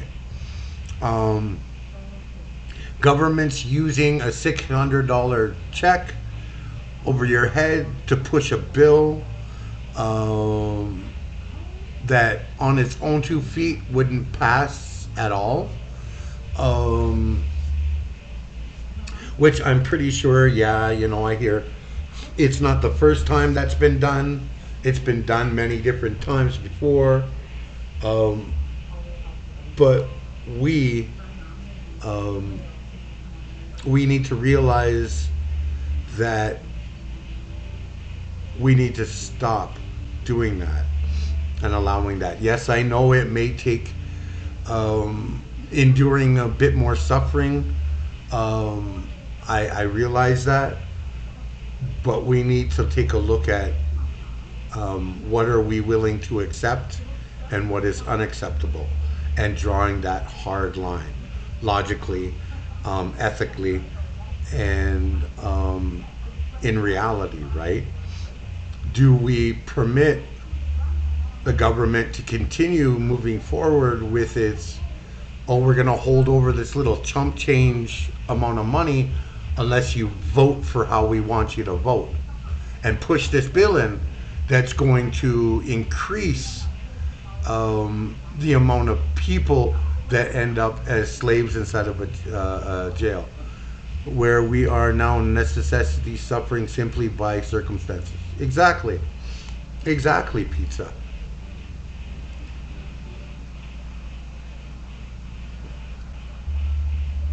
See, we've already done some math. There's already math done. So with this stimulus, and there is a big chunk of that money that it does not equal up to the amount that they're talking about, which is giving $600. There's a big chunk that's gone missing. So we can guarantee that big chunk that's gone missing, some of that's going to go to landlords to supposedly make sure that their loans or mortgages or whatever they have on the houses that you're living in is covered, but you don't receive that same coverage from the landlord. In turn, you still owe the landlord, in which case the landlord turns around on top of it and also claims that, no, now you owe interest and everything else. Meanwhile, he's already been taken care of by the government and doesn't need that money because that money's already been covered. Your rent's already been covered by the government. But the greed of that landlord far outweighs any rational thought pattern. It needs to take everything, including and quite possibly standing at your door waiting for you to receive that $600, and therefore with his hand out saying, you owe me that money, give it to me now. Never mind the factor that your fridge and cupboards might be almost completely bare. Never mind that, right? Their pocketbook is more important, even though the government's already paid to cover that.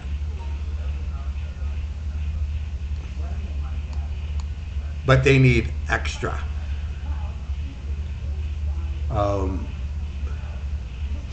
So these are things that we're looking at, right? Because let's be realistic. They may come up with all these nice little things about, buy a car, invest your $600, use the $600 to buy a car. Really? So,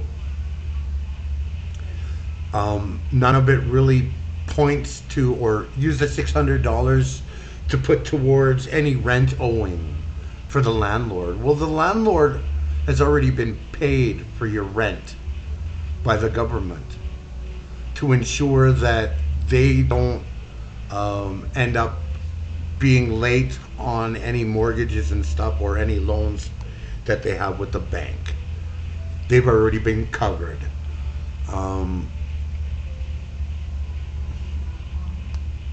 Same thing with these big businesses, these big corporations, and the 1% of the rich population have all been paid out tremendous amount of money, and all the while still pushing on everyone else that's in the working class or the poverty class to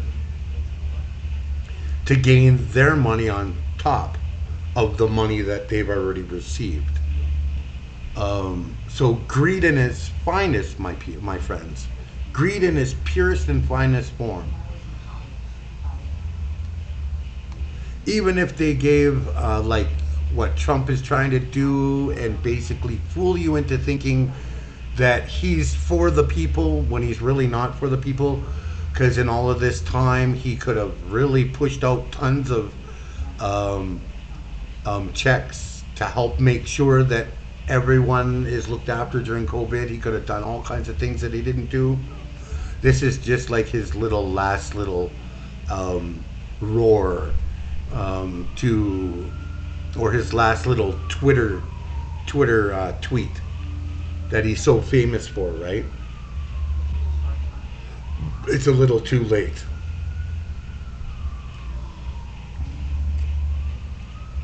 So what we're looking at is what can we work towards without having to rely upon the government, our oppressors, for these things. Well, one of them would be a community kitchen.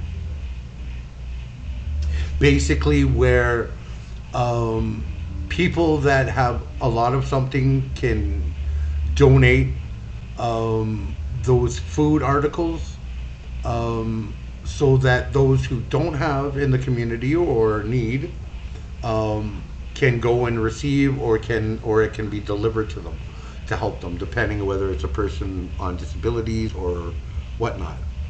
These would be actual actions that we as the people, as a community, can do for each other, that don't need government approval, that don't need the government for any of it. There are already plenty of people doing it, and especially in the more upper class areas of not only just the United States, but in Canada too.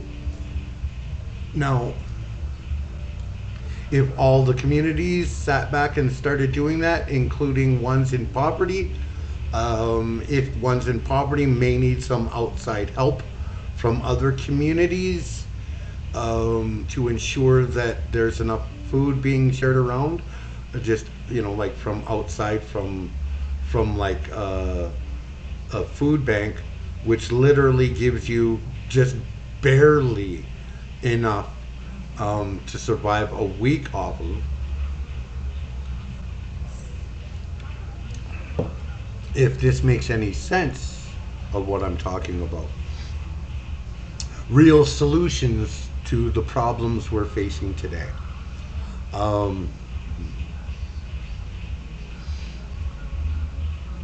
I would think that we can never really give up the fight on pushing, on marching, on protesting.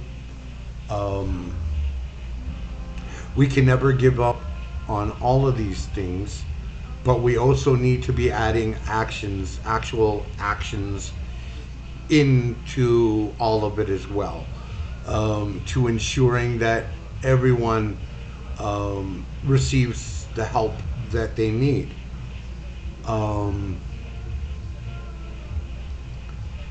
Those of us who may be a little more blessed than others, I'm sure, helping out wouldn't be such a bad thing. Even if you went and said, okay, well, you know, I have a whole bunch of extra cash. I'm not really having an issue here. So let's see if we can help out some of my fellow people who are, you know, things like that. Reaching out to disabled people in your community, to seeing if they need help going grocery shopping that they might not be able to do, or get to. Things, simple things like that. You know, there are plenty different avenues, whether it's Canada or United States, that we can look at in doing and putting forth without necessarily having the government, when waiting for them to finally, after, you know, 20 years, maybe consider it, you know, on the floor, right, as a bill to be passed through, or get permission or whatever, you know, kind of get their help for it. We can clearly do this thing, do these things on our own. All it takes is someone actually doing it, and following through with it, and others joining in and helping it, and doing the necessity things that need to be done.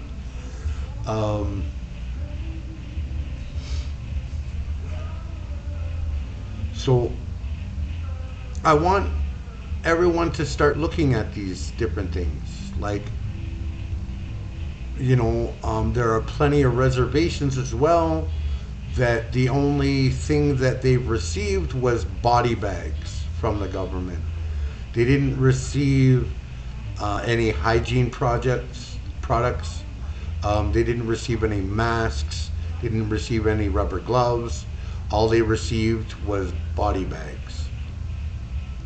And I'm pretty sure there's plenty of other communities that are people of color or poor people live in that are pretty much under the same problem. So, you know, taking a look at those things, like I would suggest, don't just go to your regular Salvation Army and whatnot, because of the simple factor that most of those organizations hoard all of those things for themselves, and their employees take it home with them. They don't actually go to the people who need it. They go to people who don't need it, but get freebies from it.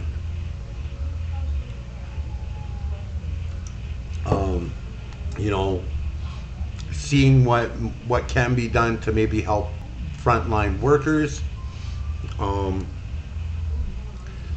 You know, like we have a friend of the channel, Dr. God, I forget his name already. Why do I forget his name? I don't know why I forget his name. Doc Midnight.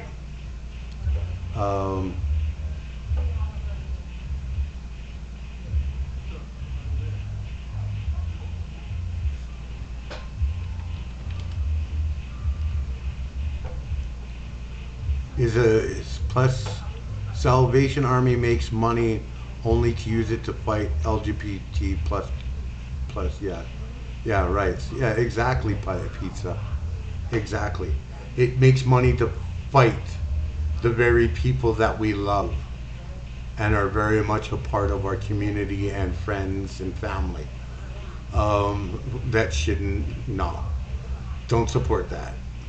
I don't care, don't support that.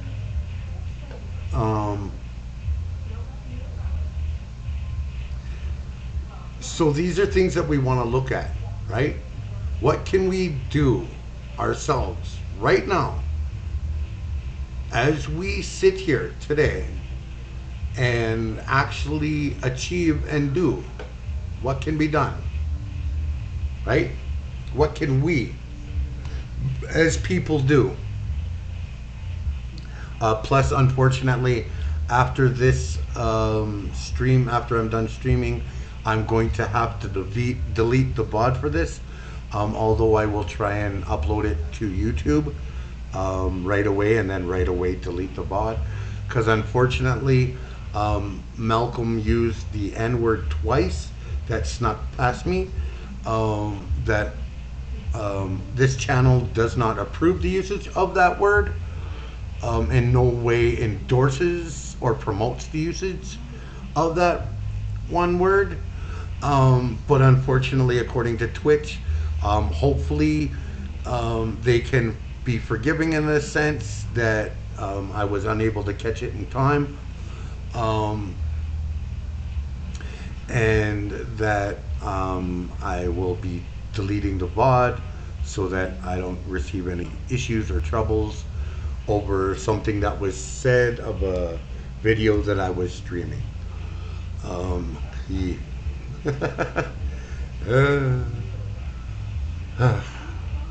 All these issues, all these things that streamers must be aware of and cautious of and so forth.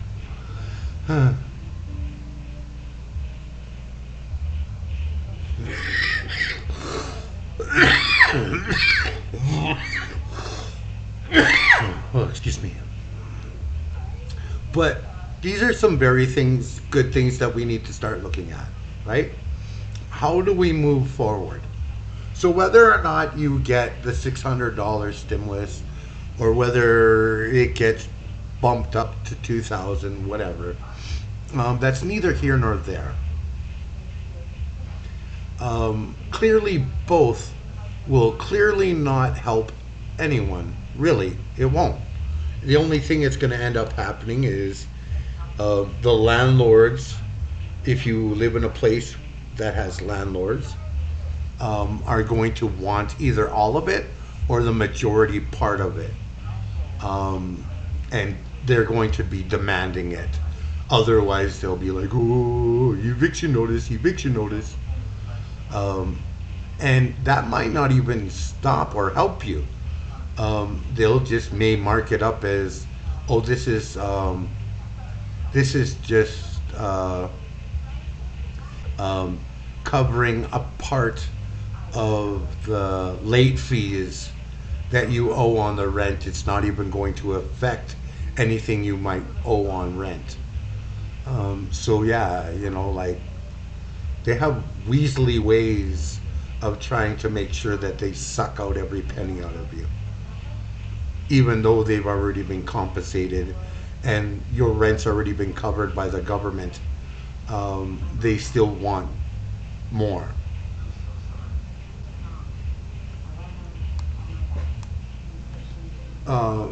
So these are things we have to look at, right? Like, we seriously have to start looking at, like, today. We can no longer afford to just sit around and just be talking about it and do nothing. We actually have to start doing something. You know, sometimes, you know,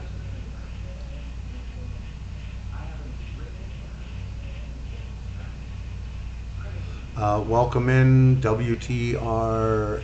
I don't know how to pronounce that.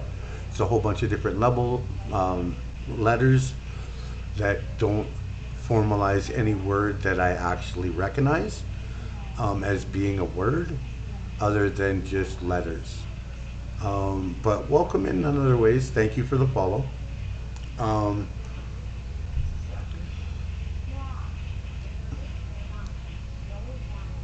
Watermelon pickle? Well, maybe watermelon pickle. Okay, watermelon pickle. Welcome in. Thanks for hanging, you know, coming in. Good call, Bubbles. Good call. Bubbles on the roll. So these are things that we have to look at. Like, you know, like, I mean, you know, never give up on helping your fellow streamer out. But we have to look at real things to do. to help each other out. A watermelon sounds like an untapped good idea. Shh. Capitalists might want to claim copyright to it and intellectual property on it.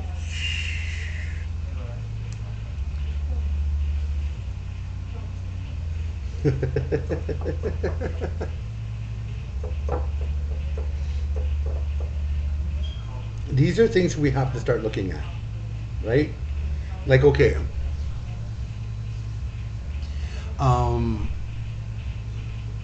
yo, bro, chill or I'll send my lawyers. Yeah, exactly, right? Exactly. Isn't that how it always works out?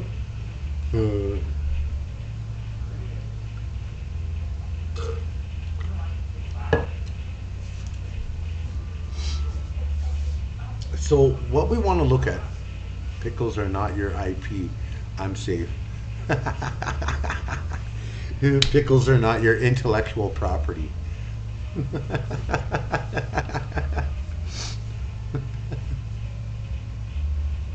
So these are things that we want to look at, right? Literally start working together.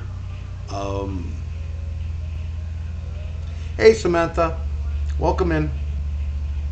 Literally start working together to find ways and avenues to help everyone in your community, and then, you know, extending outward and so forth, right? You know, a community kitchen in the effects of almost making it like a community food hamper, where people in your community that don't have food can come and get food, or if they're disabled and unable to for whatever reason, are, you know, maybe someone can go and deliver it to them to ensure that they get the food needed, that they're not starving. All these different avenues that we can explore and actually put into practice, not just sit around food banks and libraries. Yeah, well, food banks, like I stated, they give you a food hamper that's supposedly that's supposed to do you for a month, if not longer. I think they reduced the time waiting period now in most countries, like in Canada, United States, to like once a month, rather than like once every 6 months or something. But nonetheless, the amount of food that you receive from a food bank is barely enough to last a week.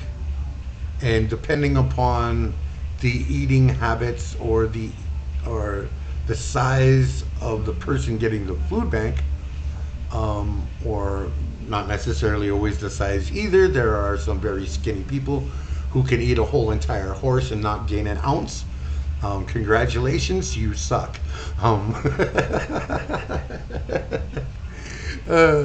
Still love you though, but damn you and your fucking ability to eat without gaining a fucking pound. But they don't give you enough.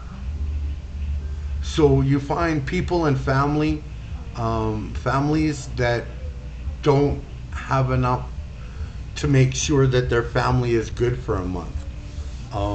And that help completely runs dry. Once they get a food bank, that's it.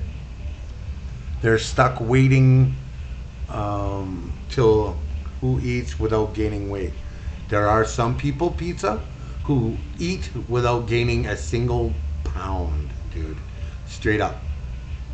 Yet, I am not one of those people. I agree so much, Leslie. We need to support each other as much as we can. Yes, that's very true. Yes, Bubbles. It is true.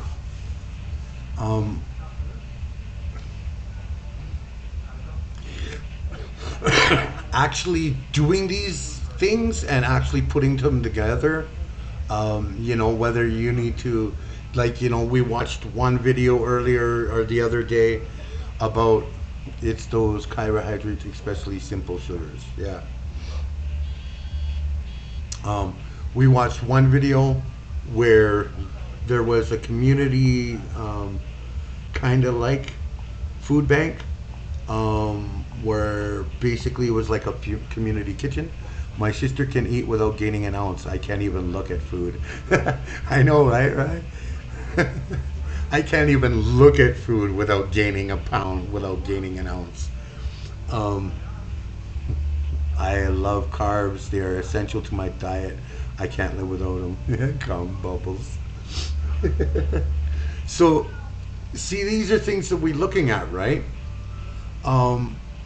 Where a lady in Saskatchewan in Canada started like a community kitchen thing where there was a stove and cupboard put up where people can come and donate food.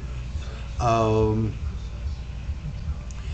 then there were other people that, offered like to build up the shack that was needed. There was others that were electricians that offered up their time to make sure that everything was properly done, so that it had electricity to keep the fridge running and whatever else was needed, or to keep some form of heat in the little shack in wintertime, to keep some of the normal food that doesn't need to be put into a fridge or a freezer from freezing up and stuff like that. So these things are quite possible to do. They are achievable. It's just whether or not you want to get up off your ass and actually do it. So I would think that these things can be done, and I would encourage anyone who is able to do these things to actually do them. Don't just sit around and wait and go, oh, look, well, we're going to have a stimulus check soon. Oh, well, we don't need to do anything. No, don't just wait around for the government handouts or the government trinkets. Take it from us indigenous people. Trinkets are not worth your while. They're not worth it. Trinkets are not worth it.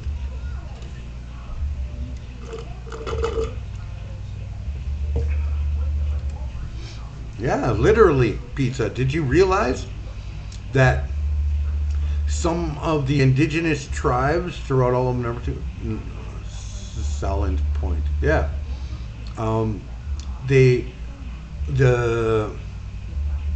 whether it was within the fur trade and other avenues of exchange with the settlers or colonizers at the time back then, they would give tribes trinkets as payment and then get wealthy off of the actual, pelts and stuff like that. They would make a huge profit, all the while giving trinkets which cost pennies, which was literally was cheaper than a motherfucker. And they still try that today. Like one meeting I attended because the elders of this reserve asked me to come in and sit in. They gave them a meal. They gave them some gloves and a little pocket knife, like the Purchase of Manhattan. Yeah, exactly, pizza, exactly.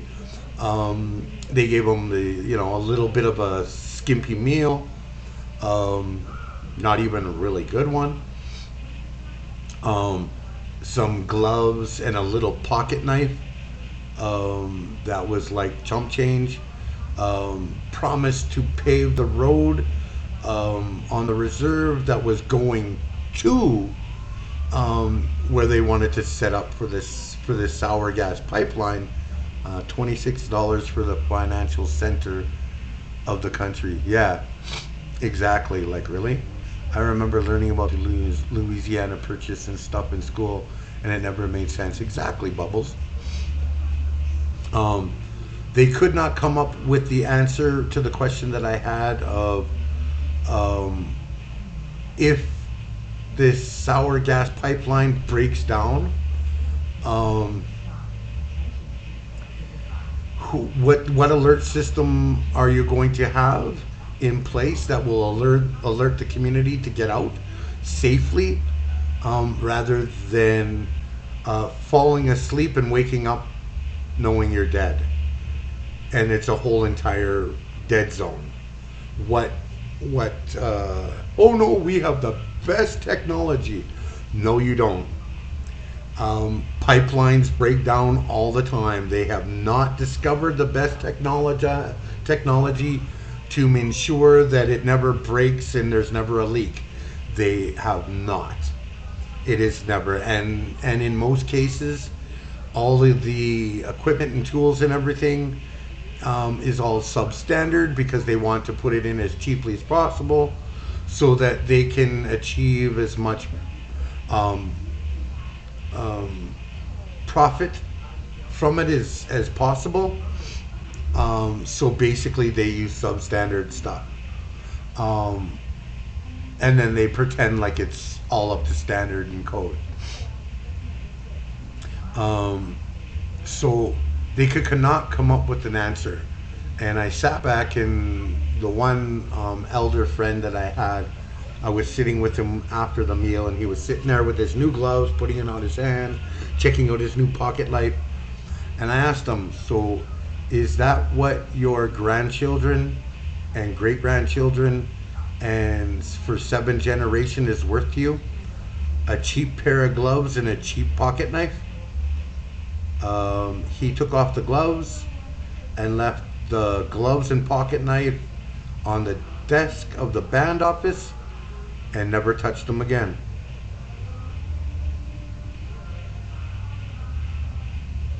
And in the same token, all the elders of that reserve voted against the pipeline. You see, one of the things about the reserve is so long as it's a dirt road, the federal government cannot allow, or the RCMP cannot come in and start putting in, start using highway law or implementing highway law or any traffic kind of law, so long as it's a dirt road on a reserve. The moment that it becomes a paved road, then they claim that they have every right to insert all these laws, even though the reservation itself is the one that's supposed to determine any laws that it may have, or any bylaws and stuff like that, not the federal government, nor that makes literally no sense. Yeah, but that's how it works, pizza. Sad but true. Which is why most reserves don't really want paved roads. They would rather their dirt roads.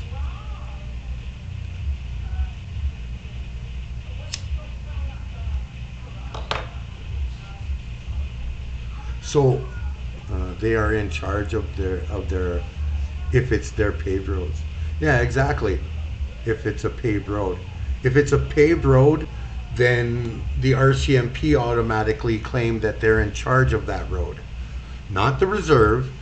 They forego the thought that it's federally protected private land, and start implementing traffic tickets and traffic violations on said road, even though the reserve does not have any violations or traffic rules or laws, other than maybe perhaps the enforcement of respecting the stop sign and speeding around schools and things like that, especially in school zones. Otherwise, they just, as long as it's a dirt road, they don't bother. They don't have that opportunity. Only when it becomes a paved road, then they just forgo everything and just go, oh yeah, well it's a paved road, so therefore we can come in here and do what we want. In the same token, they claim that if the dirt road attaches itself to any outside land from the reserve, that they also apparently have some legal right to do those things.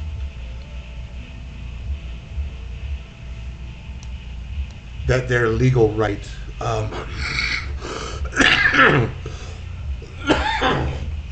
overextends. Well, that is the question, isn't it? The courts, depends on what judge you have in Canada, may or may not agree with it. The prosecutors, of course, agree with it because it allows them to gain more money off of Indigenous people. The RCMP agree with it and full-heartedly accept it and push it because it allows them to meet their quotas. But basically, yeah, that's what we're looking at. Whether and it's not really a law or a bylaw. What they do is they take it and enforce it upon a reservation, outside laws and bylaws, and think that sometimes they'll put near or by a reservation to get out of the judge looking and going, well, fuck, this is on the reservation. What are you talking about? Giving them a ticket. What the fuck is this shit? So basically, they have all these little tricks. So it's like doctrine of discovery, precedent without reality. Exactly. Yeah, exactly. Exactly, pizza. It's like the doctrine of discovery. Precedent without reality.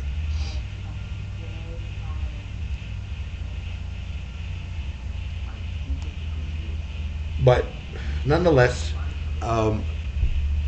so I would think that, we all can push and move forward and actually start doing something. We did it before, so let's keep going. Exactly, pizza. We did it before, so let's keep going. I'm not too sure if you're talking about the doctrine of discovery or what I'm talking about with like actually doing things. But by the quotation marks, I would say that you're talking about, both really? Okay. Well, yeah, like if we've done it before with, setting up little community kitchens and stuff like that, or community food banks outside of food banks and these other things. You can also literally go forward with like setting up like a community kitchen and like going door to door with meals for people, so long as it's done within the accordance and acceptability. I can't speak that word right now.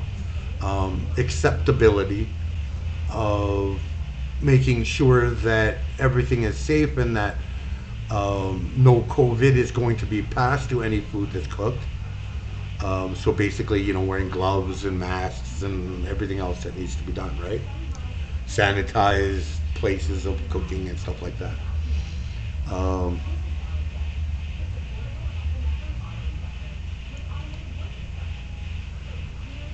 But the mutual aid route has precedent of working, while the same statement towards doctrine of discovery is just conservatism without looking at what is being maintained. Yeah, pizza.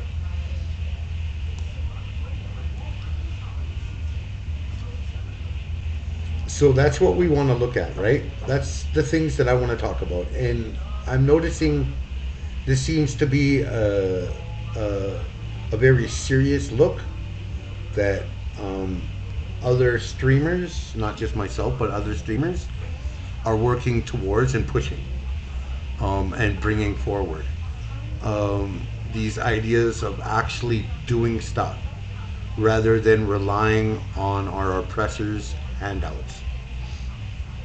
That we actually look at helping each other, and start coming together as a community and helping each other.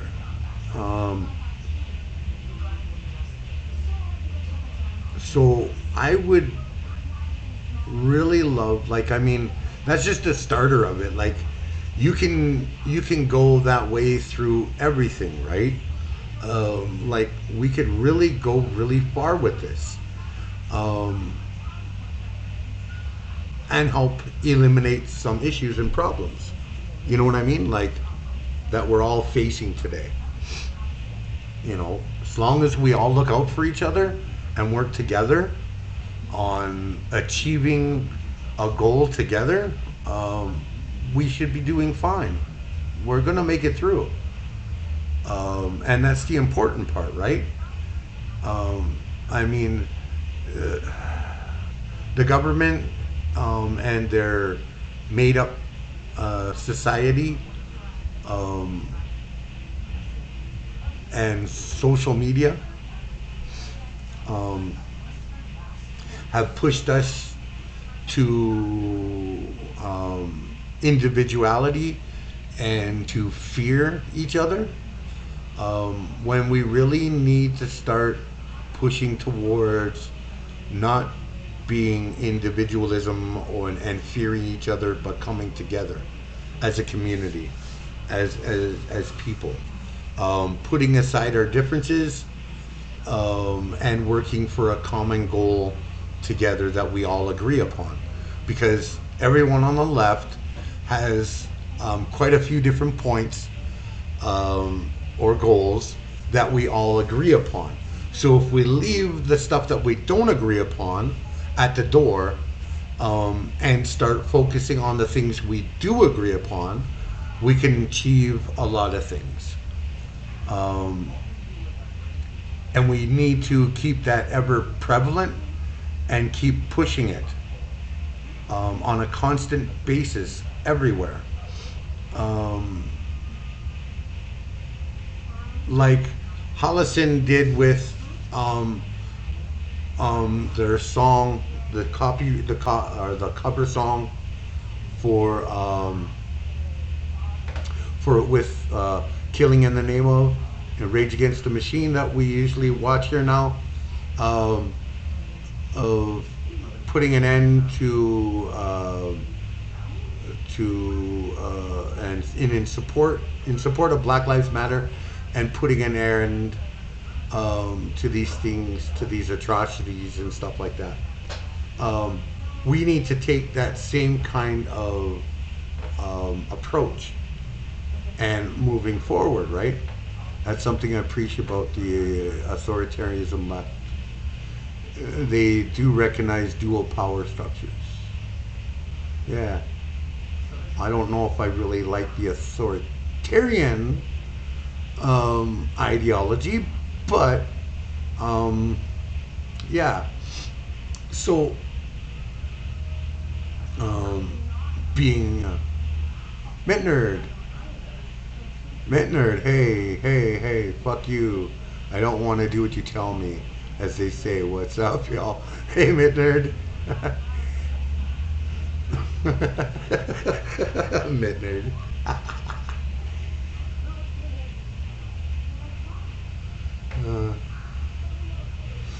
So this is what we want to look at, right? Like, if we all started, like the 19 people, or how many people, because I can never really truly trust what the amount of people that Twitch is watching right now. But if we can all sit back and start continuously keep pushing this idea everywhere and moving it forward together, we can really achieve something really awesome. You know, and even as far as reaching those people on the right who are suffering right now, yes, Sue, I love this. Yeah, yes, Bubbles. If we can push it and achieve it, and then all of a sudden someone from the right comes to say one of the community kitchens that's set up and needs food and goes, well, wait a minute, these people aren't of the right, they're of the left, but they're making sure that I have food. Maybe there's something to this. Do you know what I mean? Not necessarily that you have to push on them the ideologies or thoughts or beliefs of the left, but just that simple act without, yes, we don't have to listen to their bullshit, but they deserve food too. Yeah, exactly, comrades Bubble. Exactly, Bubbles. Everyone deserves food. No one should ever be without. It's not always their fault. They've been propagandized. Yeah, they've been brainwashed to believe that bullshit. So by actions and showing through actions, and that sounds like my ex, no. But by showing through actions and in these things, we also show them what we're talking about. Because they'll go, well, wait a minute, what do you mean communism, socialism is bad? Wait a minute. When I was starving and I couldn't feed my family, these communists and socialists, leftists gave me food. Yeah, no problem, Bubbles. And gave me food so that I can feed my family. They didn't push their ideology on me or their beliefs on me. They just made sure that I had food to feed my family. Do you see where I'm leading with that? That also includes like people in the center or, liberals and so forth. It doesn't matter what their political beliefs are. When they start to see a group of people start doing these kind of actions and making and actually supplying them with their actual needs, they start to understand. They start to see. They start to have a change of opinion and thoughts in that matter. And then you may find that, they might start coming around asking questions. Do you know what I mean? And it's the beginning of a conversation. But ultimately, the ultimate true goal is to make sure that everyone in our communities has food, has their needs looked after, right? Actually, be back later, sorry. Okay, Bubbles. Hey, welcome back, Trey. So, if we're doing that, there are so many different bonuses and pluses that come out of it, it's not even funny. So these are things that we should be pushing on the left, of achieving and doing and actually doing. Actually going out of our way to get that done ASAP. And doing it, because it's very important that we get that done, that we do it. It's imperative. If we're going to be telling everyone that this is what we truly believe within our heart is the way in which our society should be, then we should be stepping up in times like this and showing it through our actions that this is truly what we would believe. And we're real about it, and we're not just talking out of our ass. I think that's an imperative factor or idea And it is very imperative that we go out of our way to do that. You know, sometimes you can talk all you want, but when action is need to be shown as proof of said conversations or ideologies or beliefs, we need to start stepping up to the plate and actually doing it and showing what we're talking about. Showing people exactly what we're talking about. So yeah, let's start looking at that. Let's start actually pushing it. Let's start actually doing it. Putting boots to concrete or feet to concrete, however you want to do it. But actually doing it.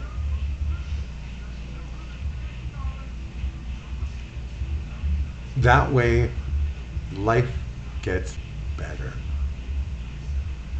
And people actually get to see it actually in practice, not just in conversation. See, that's the problem. Capitalism has shown these people on the right in action. Not just that, but they've also been brainwashed into it. But we need to show that the conversation and the ideologies and beliefs of the left actually have practical use today, right now.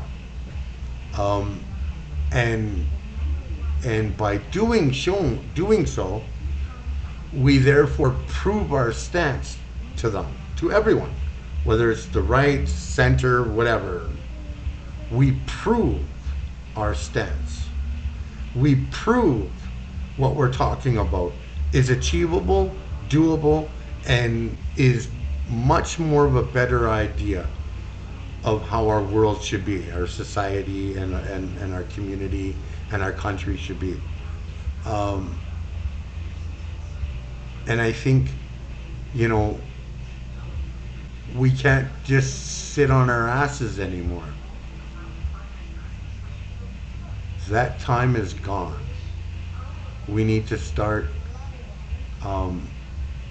getting up off our ass and actually doing it.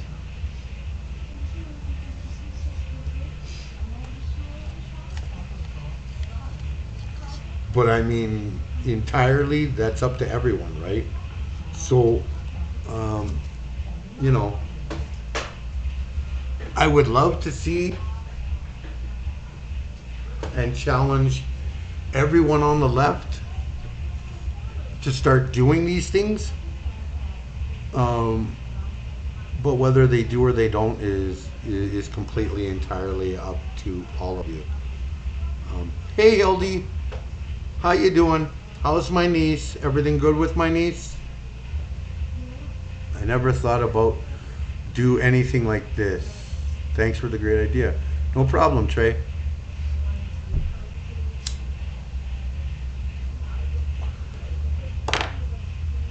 We're talking about community kitchens and that add on and help out more so than food banks do, Gildy.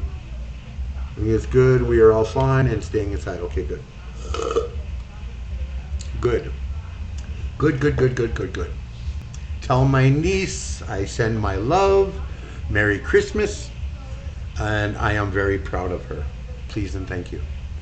Community kitchens are a strong point for giving food sovereignty. Yeah, exactly. You see, and at the same time, without having to put people like preaching the ideologies of the left, we're just showing by action. I know Comrade Bubbles like food sovereignty, yeah.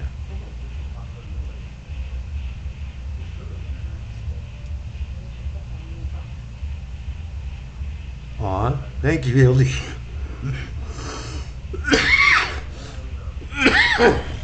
So these are things that we need to look at, right? and can be done. And I challenge everyone on the left to put foot to pavement and actually work on achieving that goal and actually doing it. Not just sitting back talking about it, but actually doing it. I challenge everyone on the left. And as I said before, because Malcolm X actually said the N word twice, so I will have to delete this VOD. But it will be up on my YouTube channel, LH&R on YouTube. So if you wish to point out this part and segment of this VOD, of this video, to other streamers on the left and others in the leftist community, please feel free.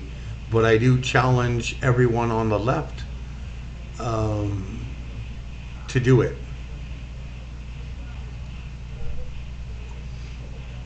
Whether they're a big streamer, small streamer, whatever. Or whether they're just the consumer streamer who comes in watching and doesn't actually stream themselves, that's fine too. Everyone on the left. I challenged everyone on the left to this. Hey, Ray, thank you for gifting a sub to Francis. Awesome. Thank you for giving the tier 1 sub to Francis. Thank you. I'm not sure if Francis is actually here right now to thank you for the gifted sub, but I thank you.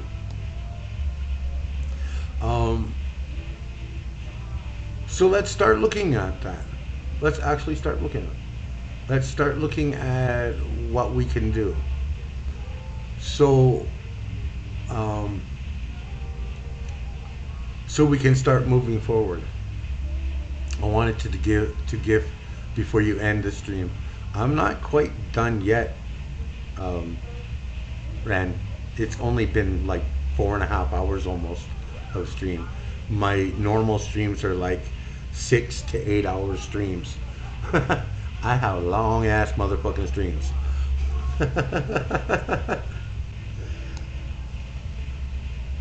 And it'll even be more so because Christmas Eve I will be streaming, and then Christmas Day I will be streaming, because I feel it is very important.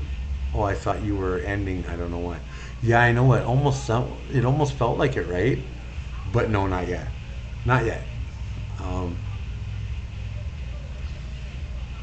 So for those of you watching, if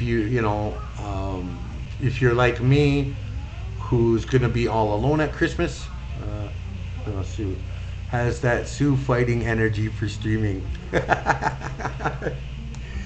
Oh, pizza! If you only knew about my Sue fighting energy.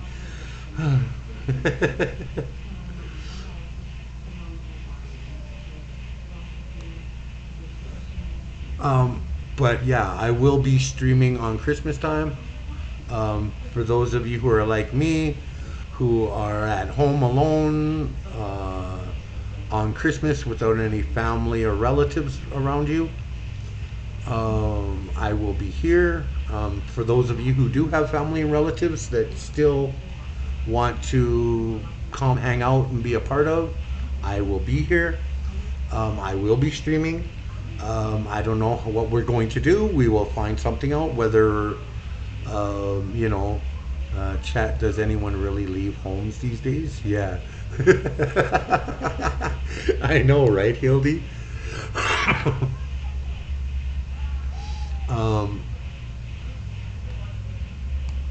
But I will be here. I will be streaming. I don't know what we're going to do for this stream. I have no idea yet. I may just open up my voice chat in my Discord channel, and get that going.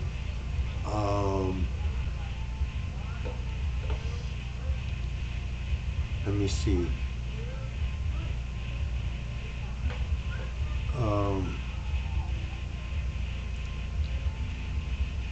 Hey, Frankie. Oh, Frankie.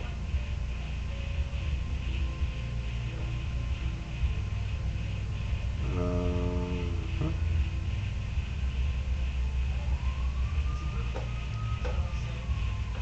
Let's see. We can call in? Yeah, I'm thinking about doing that, doing a call in. So that way, we can have like a big group of people sitting around shooting the shit on the call in. Although, I will try to, this is the Discord invite link. If you're not in my Discord, please feel free to join.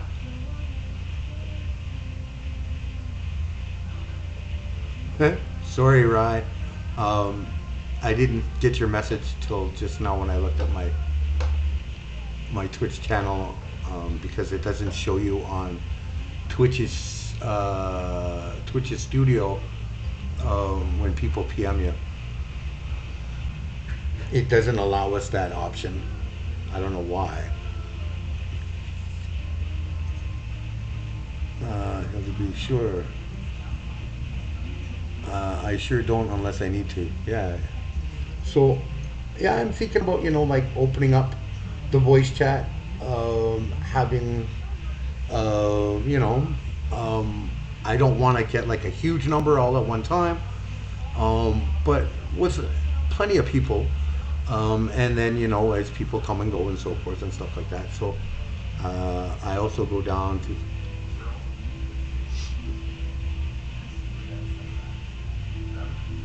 Hey Trey, thanks for joining in and welcome into my Discord.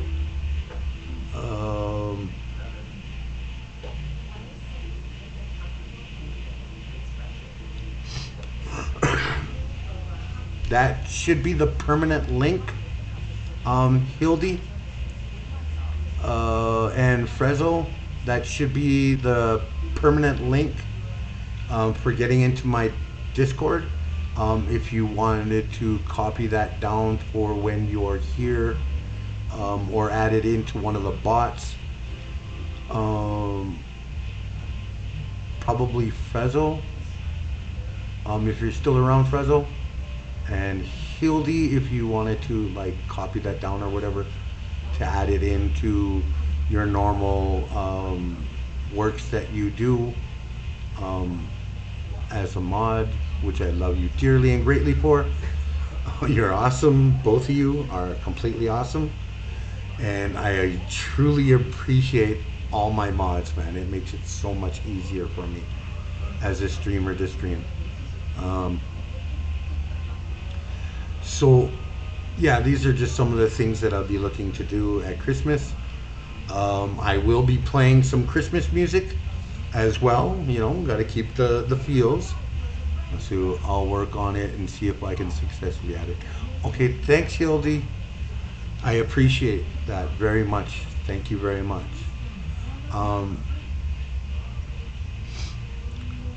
So that's what I want to look at. I want to be able. There was an error adding the command error path message is required. Hildy's hard at work at trying to add it up.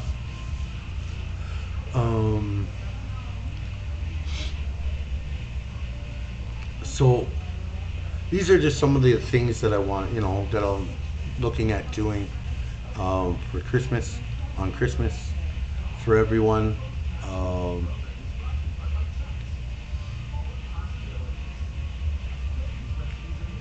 And going forward in the new year, I might be looking at also doing call-ins more, and like sitting back and having like whole conversations and stuff like that with everybody. You know, more so than I have been. So yeah, I'm definitely going to be here for everyone at Christmas. Although I probably will wait till after my daughter, Comrade Bubbles, is done with her stream and then start streaming from there. Because I understand that Christmas Eve, or Christmas Day, she's going to be streaming. Join lost you in a tribal rat. There we go. Sweet. Thank you, Hildy. Awesome. It's working. Yay! Hildy has achieved it. Awesome. I think you should start before Bubbles ends so we can raid you. Yeah, you know, I thought about that too, Pizza. That maybe I'll start close towards before Bubble ends, and then close to where she's going to be ending, and then y'all can just raid over and come hang out with me. That would be something that I probably me and Bubbles should be talking about and seeing those things, you know. It's up to my daughter too if she wants to raid me or not. That's her choice. She's a big girl. She can make up her own damn mind.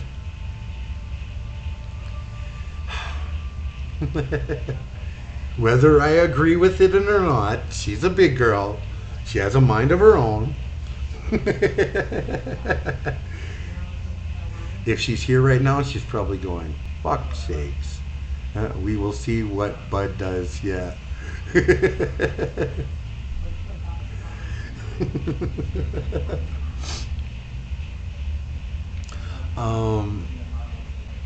So those are just some of the things, right? Like, we can do it. We can achieve it. It can be done. It is possible to do. It is very possible to do.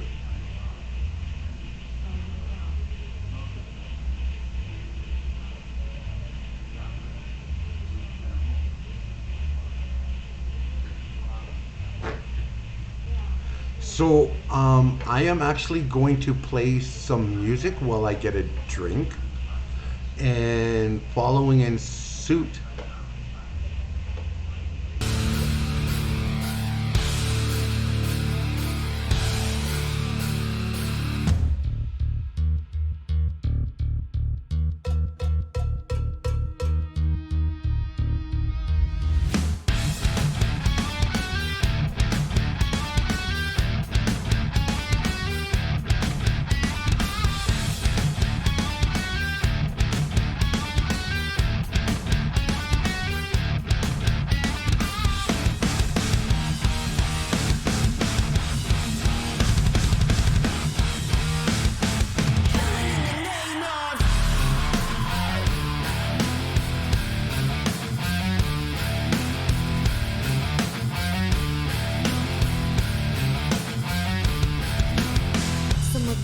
Workforces are the same that burn crosses. Some of those that work forces are the same that burn crosses. Some of those that work forces are the same that burn crosses. Some of those that work forces are the same that burn crosses. Killing in the name of, killing in the name of. And now you do what they told ya. And now you do what they told ya. And now you do what they told ya. And now you do what they told ya. And now you do what they told ya. And now you do what they told ya. And now you do what they told ya. And now you do what they told ya. And now you do what they told ya. And now you do what they told ya. And now you do what they told ya. Well, now you do what they told ya. Those who died are justified for wearing the badge. They're the chosen ones. You're justified. Those who died for wearing the badge. They're the chosen ones. Those who died are justified for wearing the badge. They're the chosen ones. You're justified. Those who died for wearing the badge. They're the chosen ones. Some of those that work forces are the same that burn crosses. Some of those that work forces are the same that burn crosses. Some of those that work forces are the same that burn crosses. Some of those that work forces are the same that burn crosses.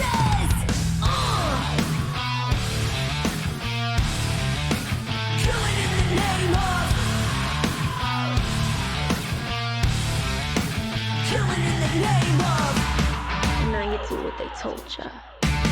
And now you do what they told ya. And now you do what they told ya. And now you do what they told ya. And now you do what they told ya. And now you do what they told ya. And now you do what they told ya. And now you do what they told ya. And now you do what they told ya. And now you do what they told ya. And now you do what they told ya. And now you do what they told ya.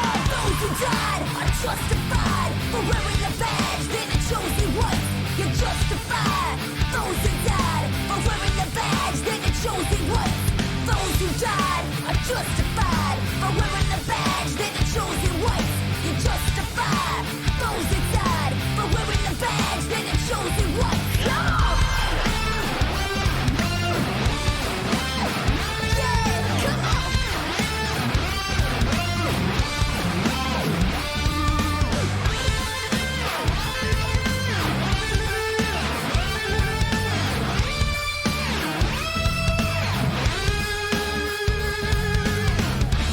You won't do what you tell me. Fuck you, I won't do what you tell me. Fuck you, I won't do what you tell me. Fuck you, I won't do what you tell me. Fuck you, I won't do what you tell me. Fuck you, I won't do what you tell me. Fuck you, I won't do what you tell me. Fuck you, I won't do what you tell me. Fuck you, I won't do what you tell me. Fuck you, I won't do what you tell me. Fuck you, I won't do what you tell me. Fuck you, I won't do what you tell me. Fuck you, I won't do what you tell me. Fuck you, I won't do what you tell me. Fuck you, I won't do what you tell me. Fuck you, I won't do what you tell me.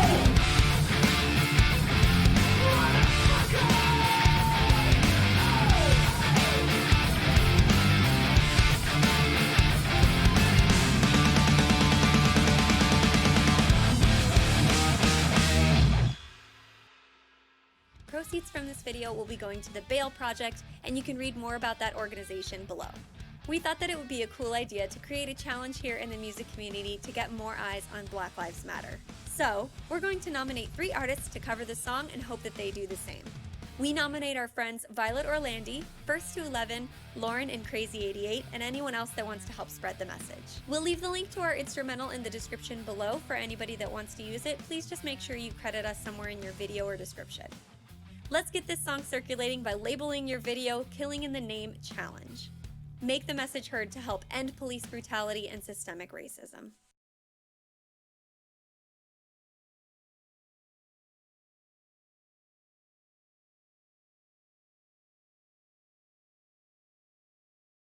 So Pizza, you were asking if we have any, if there's any resources and stuff that can be looked at for that kind of thing of a community kitchen.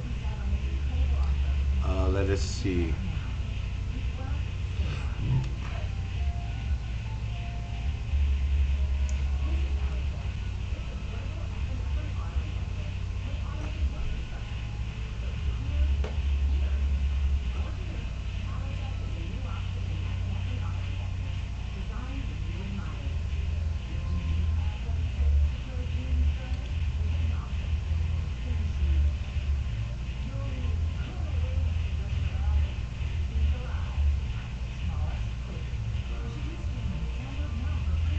did it go? Where did it go? Where did it go?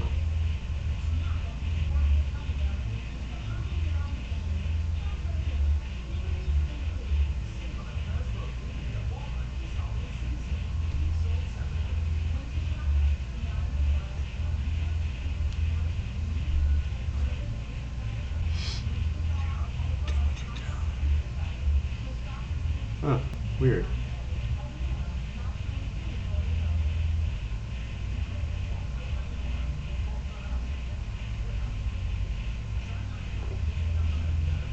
Y'all get to see my watching history.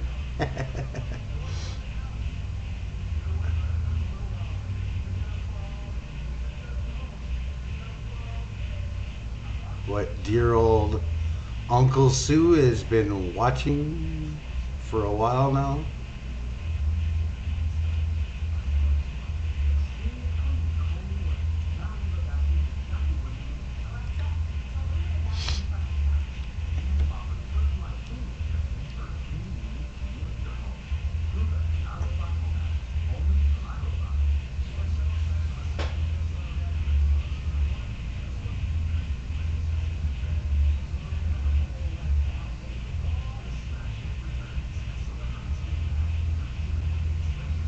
Come on, where are you? So weird.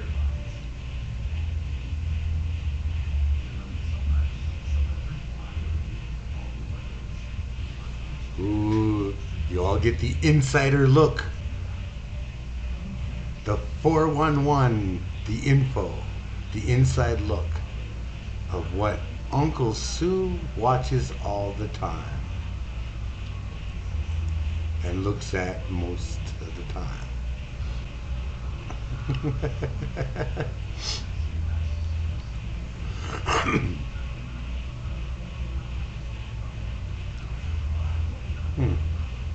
Wait.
It's not the one.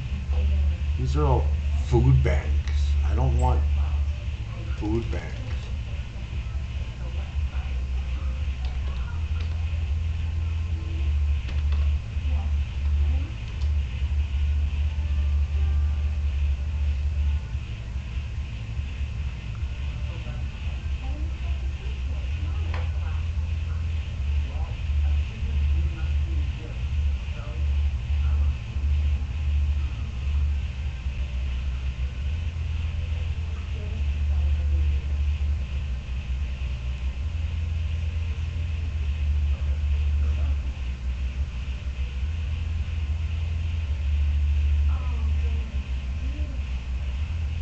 And of course, it always has to be hard to find the ideas that you're actually looking at.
that's not the right one. That's not the one on the support pantry.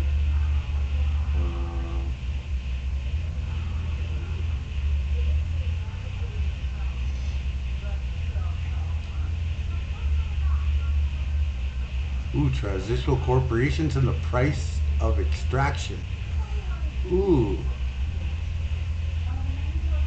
Definitely a watch for later. Pam is always based.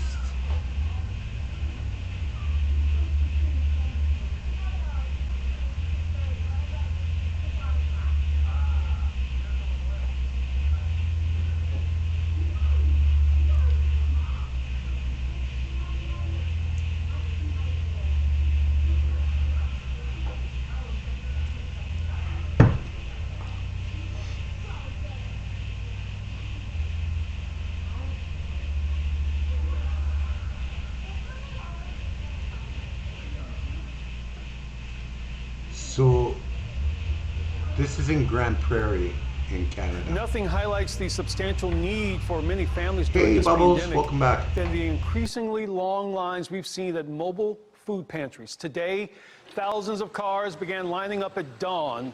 This is at Lone Star Park in Grand Prairie, where the North Texas Food Bank and the nonprofit organization Agape Connect putting forth another effort to give out thousands of boxes of food. I've walked around, I've seen a lot of children in their vehicles, and they've been waiting for a couple hours to receive food. That's why we partnered with an organization that's behind me, and they're serving ready-to-go meals. Agape Connect and the food bank estimate about 3,000 cars coming through those lines today.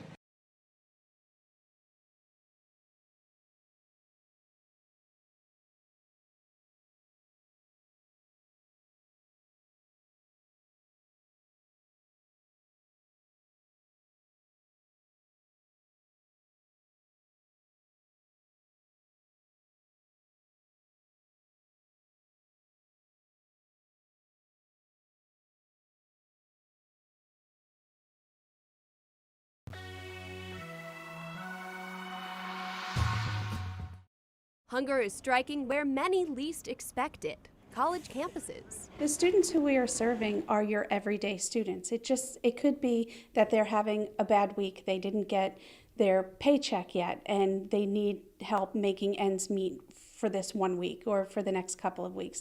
It could be a student who, when they registered for classes and chose to live on campus, they signed up for a meal plan that provides for lesser meal swipes in the semester, and they did that so that they could afford the semester. But the end of the semester rolls around, they don't have any meal swipes left. How are they going to eat? Check out this Facebook page, Where the Free Food At? Launched and manned by Rutgers University students chasing a free meal. And they're not alone. While around 15% of Americans are going hungry, a student survey by the City University of New York found it's nearly 50% for its students. There are a large number of students that are experiencing food insecurity. I know that it can be a very common assumption that they are not, but there are students that are not being supported by their parents. They are experiencing challenges because of tuition costs going up, cost of living going up, and also financial aid, particularly the Pell Grant, not necessarily supporting them in the way that it has in the past. Rutgers, New Brunswick launched a food pantry to meet students' needs. There's not one singular story of who a college student is today. A college student can be your typical 18 to 22-year-old, or it can be somebody who lost their job and they're returning to college so that they can get a second career, but they're supporting a wife or a husband and children, parents, whomever it is that they need to support. They need the help because they don't have a regular income coming in. Nationwide nonprofit Feeding America says nearly 1 in 3 U.S. households has had to choose between food and education over the course of a year, a trend exacerbated by New Jersey's high cost of living. Being part of such a large state university, we're getting a completely different and diverse population of students here, so there's really no way to say, to really quantify the individual needs of each person. Senior Amoli Kulkarni works at Rutgers Food Pantry. brand new this fall. But I know there's absolutely no face to hunger. You may know someone very well and not know that they're food insecure because it's not something they feel comfortable bringing up with you. The pantry stocks canned goods, boxed foods, staples like peanut butter and ramen, plus toiletries. Students are referred through university administrators, but that doesn't make the program invitation only. If a student shows up on our door and needs food, we're going to provide them with food, but we're going to refer them back to the Dean of Students office because we feel very strongly that if a student's basic need is not being met, so food is a basic need that all humans have, and if that's not being met, there's the potential that there are other ramifications from that happening. Are they doing okay in school? Are they in emotional distress? What other issues may be coming up because they're dealing with these things? Rutgers faculty and administrators are looking to answer those questions to make sure they're meeting students' needs. They plan to launch a student survey this fall. In New Brunswick, I'm Erin Delmore, NJTV News.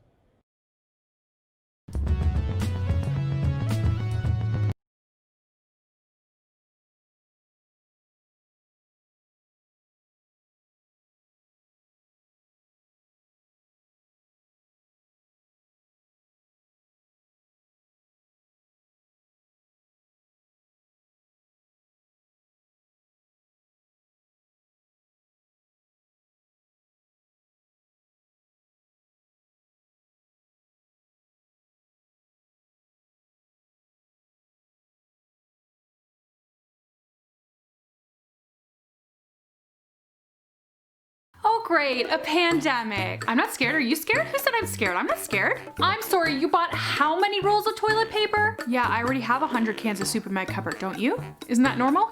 Kids, don't touch that. Don't wipe your snot on your hand. Stop sneezing on grandma. No, you do not have the coronavirus. At least I don't think so. What is going on? Ah, it's that time of year again. Or I guess you could say that time of century again when a pandemic rolls around. Are you in a panic yet? I am not. You know why? Because I'm prepared, and I've been prepared for years. Today, I'm going to let the cat out of the bag and show you how our family has basically prepared for any eventuality. I hope you don't think I'm crazy by the end of this video. Stick around and hopefully I'll have some tips here for you that are gonna help your family be prepared in a crisis too.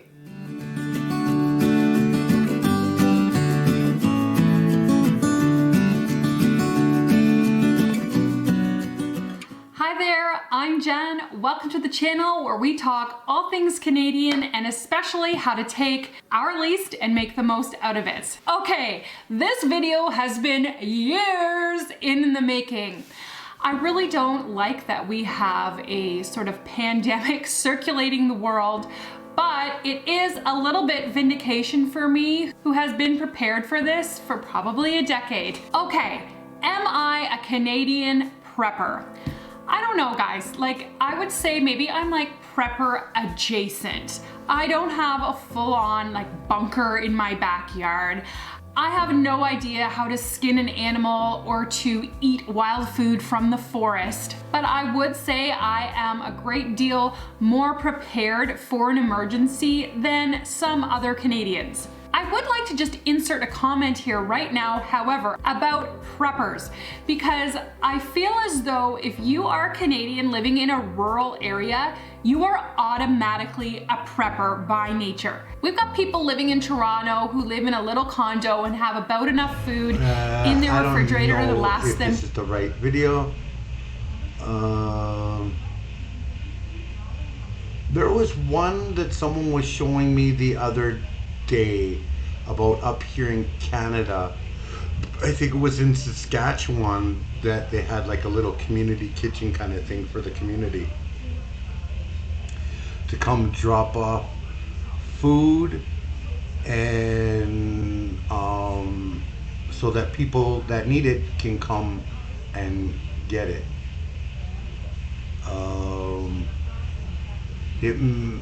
I forget who it was. I'm not too sure if it was you, Hildy, or one of the other people that we have in my community that's from Canada.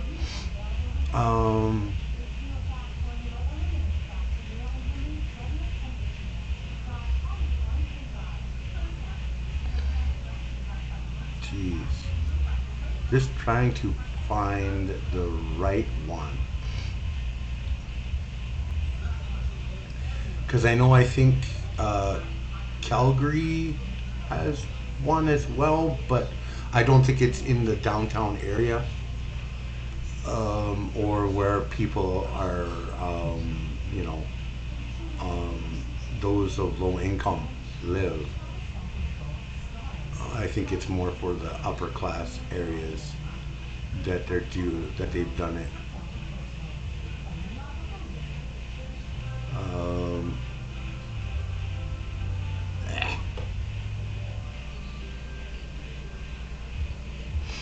Come on. Hey, Mama M. It could have been re-education.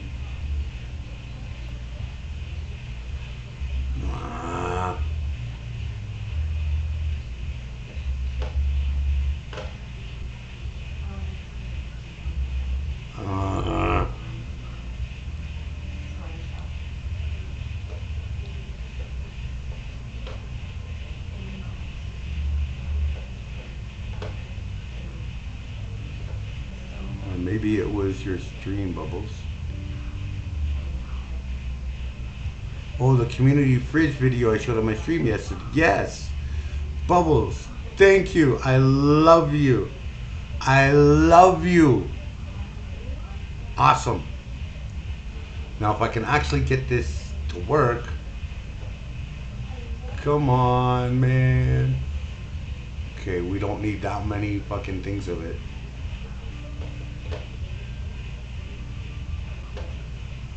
Come on, baby. Welcome to having a really shitty computer. Hey, it's Aaron, and I've been traveling across our great country of Kanukistan, and I've been trying to find different ways that I can help people do direct action in real life. So I'm going to different cities, going to different towns, that sort of thing, and seeing where I can help out. And it just so happens that I was able to find a very wonderful person named Danielle who is setting up a community fridge in the town Saskatchewan. In the city of Regina, in the province of Saskatchewan. And so here's an interview that I did with her, and we're basically going to break down how you, yourself, can go and start your own free store or community fridge in your own community. So yeah, with all of that being said, let's get into it. Hey, it's Aaron from Re-Education, and today I am here with Danielle from the Regina Community Fridge. And I want to talk a little bit about what's going on here today. We're basically working together to make sure that this community fridge is being built. And why don't you talk to my audience a little bit about why you're building this community fridge, what a community fridge is, and all of the rigmarole you personally had to go through to get all of this accomplished. All right, so I wanted to get this community fridge set up in the downtown core area because there are so many people with food insecurities in this area and in Regina in general. About 11% of Regina families before COVID were affected by food insecurity, so now I can only imagine that number is much higher. Access to food 24/7 is so important. And especially contact-free access at this time with the pandemic. And so I saw an example in Calgary that I really wanted to do here. So I pretty much just followed their lead and went for it. Wow, that's fantastic. Now, I know that you have been working on this for months now. I know it's been an incredibly difficult time getting all of this accomplished. What were your first steps of getting all of this started? The most important thing was finding a location for the fridge. The fridge can't be a thing without having a location, a business that can be outside. A business with liability insurance already in place if someone was to have an accident with the fridge was key, and a business that is open to having it on their property and it was well located. So that actually was the hardest part. It took me a few months before I found a business campaigning door to door on Duty Avenue, trying to see where it could go. So once that was down, I started putting out pleas to anyone I knew in the community that could help me get the actual structure organized. So much more complicated in Saskatchewan because it gets so cold here in the wintertime. So once I got a hold of Lee Forsberg from Lean In Construction, he just graciously took that part out of my hands and reached out to all his contacts for the building of the structure, all the materials, the roofing, the siding, electrical, and everything. So honestly, like, that would have probably been the hardest part, but thanks to them, I got this done. Thank goodness you had that kind of community support to actually get out there and help you do all of these sorts of things. And like she was saying, there's a lot of work that is involved in going into making this fridge a possibility. You have to physically build an enclosure around it because in Saskatchewan, because of the weather, as you can see, there is a lot of different problems that you end up coming into. Obviously, rain, snow, sleet, that sort of thing. So everything has to be in an enclosure for it to actually be safe. And I think that it might be a legality thing as well, or is that just... Not necessarily. In Toronto, they just have kind of like open standing fridges. I think structurally, for the safety of people involved, just in case a fridge is to be knocked over, or even just vandalized, it's just a lot more secure inside this nice structure as well.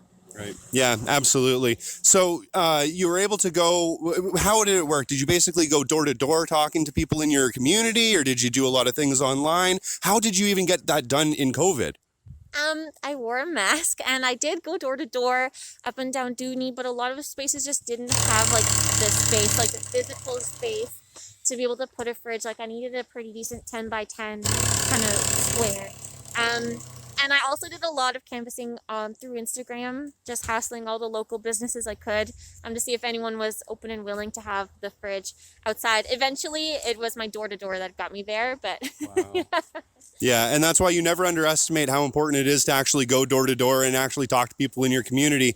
And I'm so surprised at the community outreach that everybody has been helping you to do this and get things done so it's not an incredible burden on you, even though you've been putting so much work into it.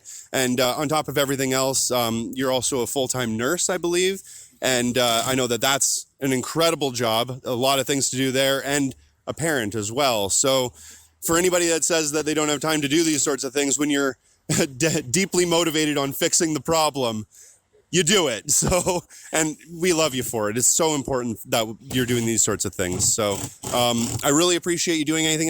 Is there anything else that you want to talk about, or do you want to tell us a little bit about where people can donate to help out with this? Yes, I can. There's no way I could actually keep this up by myself. I just got the ball rolling. The snowball is now going down the hill and it's making an avalanche in Regina because I need so many helpers. I need people to bring food. I need people to help me clean and sanitize the fridge. I need logistically people to start helping with my Instagram page. I can't do it all alone.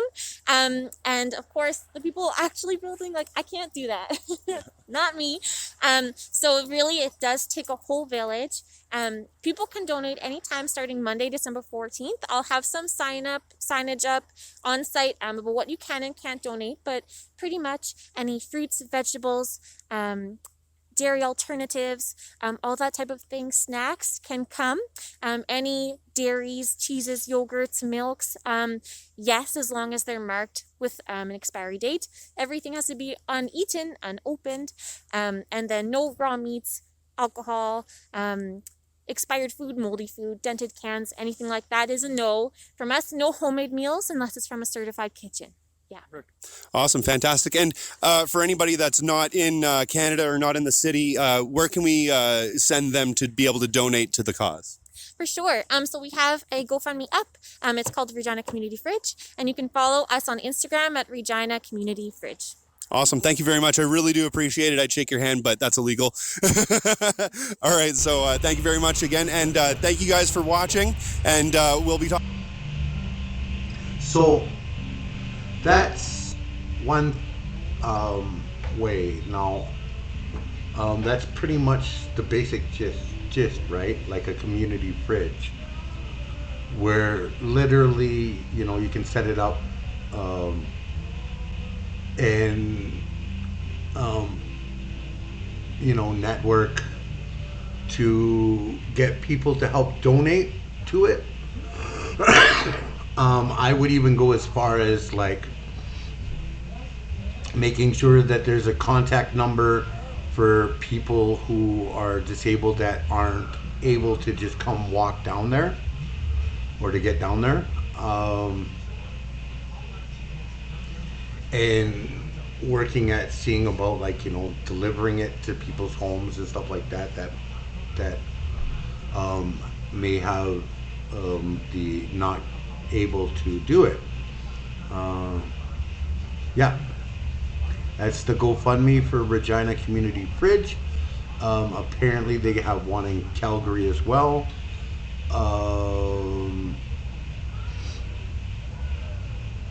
So, I mean, these things are happening already. So, I mean, pretty much the groundwork and framework, like, he pretty much explains what you're looking at, right?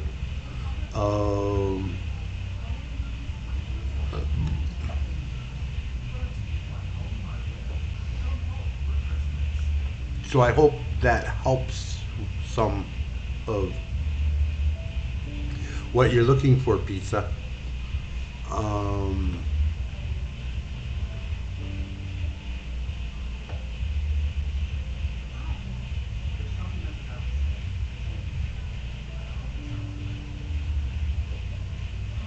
Community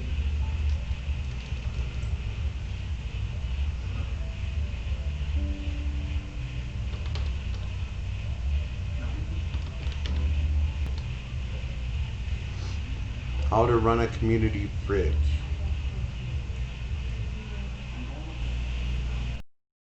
What are some of the things you do when you wake up in the morning? You grab your toothbrush, brush your teeth, take a shower, maybe drink a glass of water, and then eventually you'll go to your fridge to grab some food. But what if you don't have any food? What if you are the 1 in 8 Canadians who is food insecure? What if you are one of the nearly 900,000 who rely on food banks? We are very privileged to open our fridge and have access to food. If you're one of the 8 Canadians who is struggling, if you don't have food in your fridge, you can come to our fridge. Yes, you can take free food from our fridge to yours.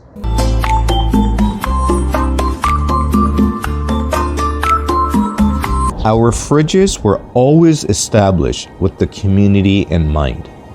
Our Parkdale fridge feeds the elderly population in the Queen and Lansdowne area. Our Brampton fridge feeds the students of Sir John A. Macdonald Public School. After all, well-fed students will accomplish more, have more initiative and dedication to their studies, and the ability to excel in sports. Our Milton fridge has fed university students who are in dire need during the COVID-19 pandemic.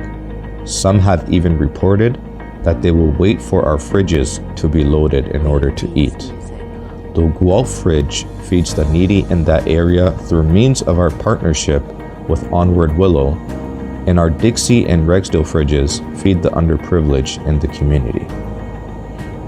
Although we are undergoing a worldwide pandemic because of COVID-19, the food pandemic has been a serious ongoing issue for a long time.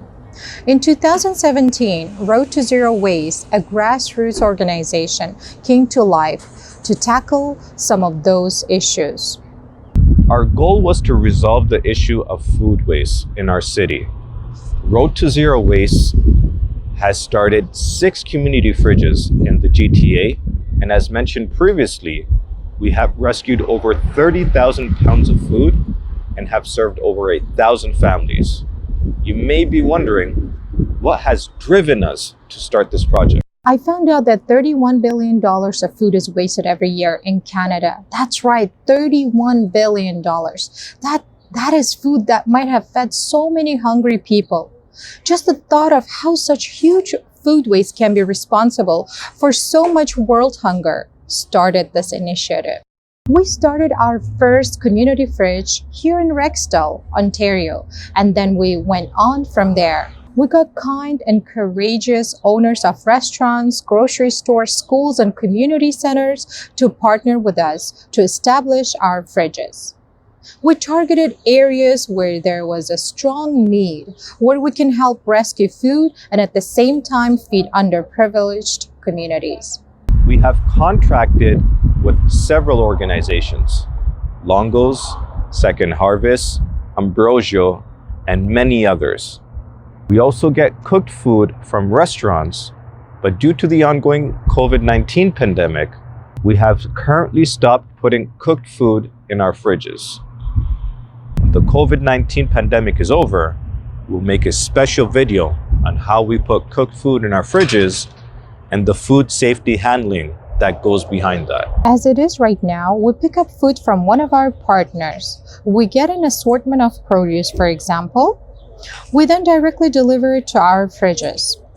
We have to ensure that we are purging our food correctly. Here's an example of a fruit that we'll place in our fridge because people can cut off this side and still utilize the fruit. But at the same time, we'll have to make sure things that are not edible are thrown out. We also put food items like yogurt or bread that are nearing or have passed their best before dates. There's some confusion between best before and expiry, and we have made a previous video explaining the detailed differences between these two. Running the community fridges is a big task, and it comes with strict guidelines. In our last video, we raised a few questions that we are asked from the general public. Is the food safe? If we find that the fridge has kept produce that is starting to rot or the best before expiry date have passed, then items need to be discarded safely. Food will go into compost and then the milk container will go into recycling once the containers are disposed of. We also have volunteers who have their food handling certification. We also abide by all the binding laws of the Canada Food Act. Our fridges have been inspected by public health and have been praised for their initiative. We have also been directed to follow certain public health guidelines that align directly with our already established guidelines. Do people abuse the fridge? The reality is that systems will occasionally be abused. So to answer this question, yes, our fridges in the past have been abused. One of our practices is to post the before and after pics of our fridges in our WhatsApp group. We found that putting up these pictures at random times reduced the amount of abuse and hoarding that was occurring. We also have security cameras on the premises, and furthermore, we have started to move the fridges indoors in order to reduce the unlawful use of the fridges. Without the hard-working volunteers of Road to Zero Waste, these community fridges wouldn't survive to feed the communities they serve. We would like to thank our volunteers for making this project a great success.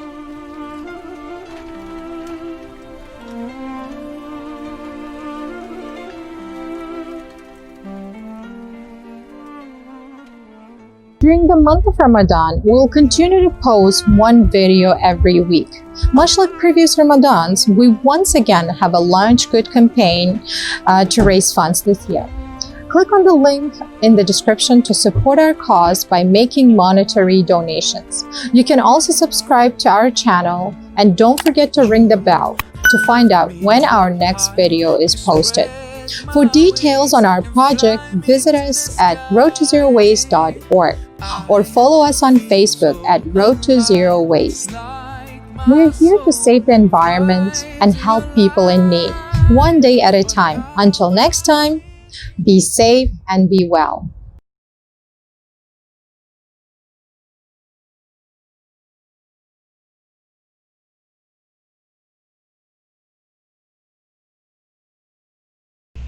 So that's another process to look at when it comes to setting up a community fridge, more along the lines of the ideas that I was talking about before, about helping making sure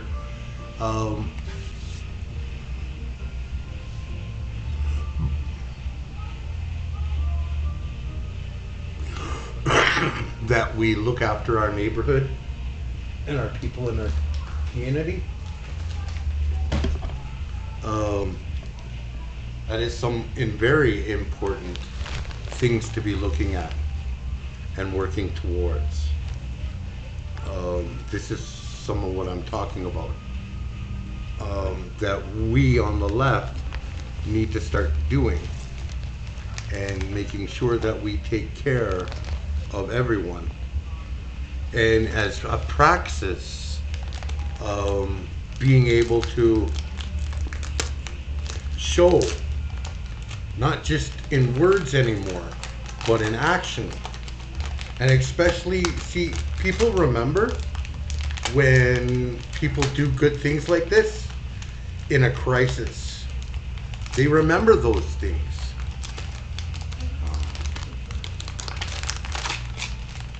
So, you know, it's very imperative that we look at that and that we understand that, right?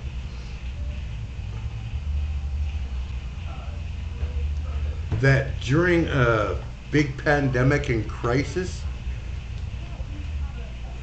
what's the channel name for that video? Hang on, give me a second here, pizza.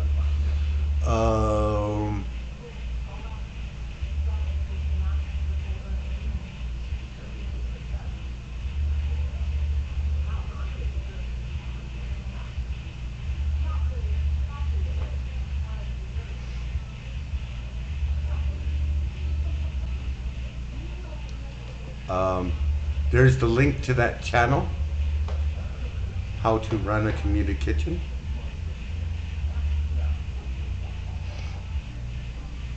So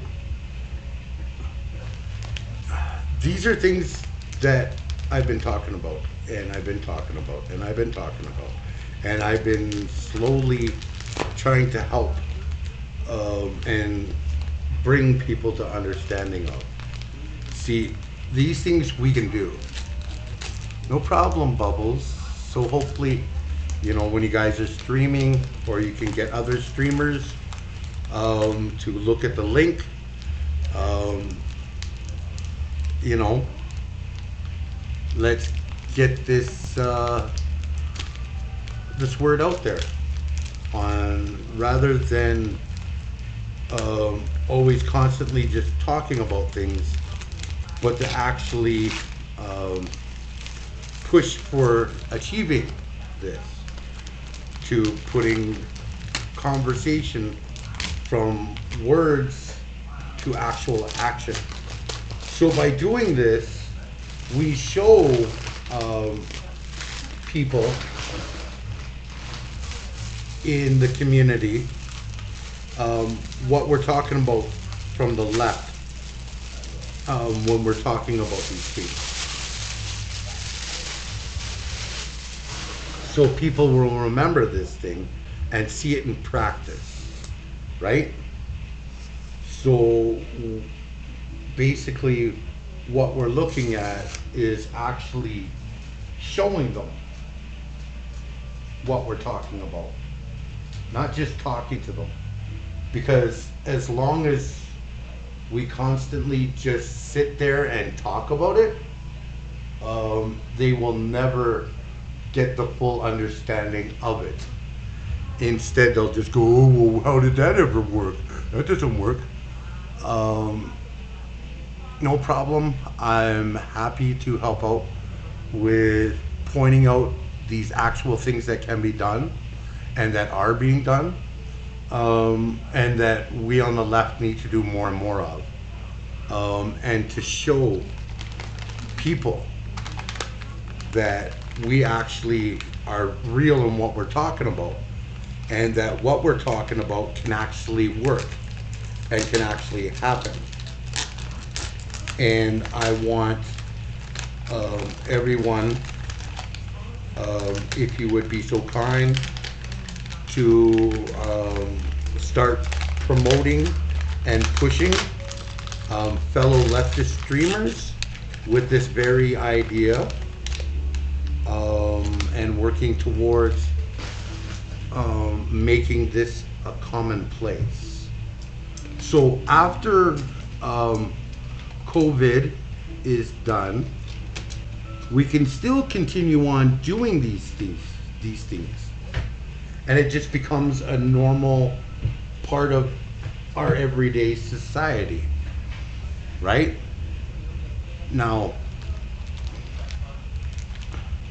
these things are important to remember.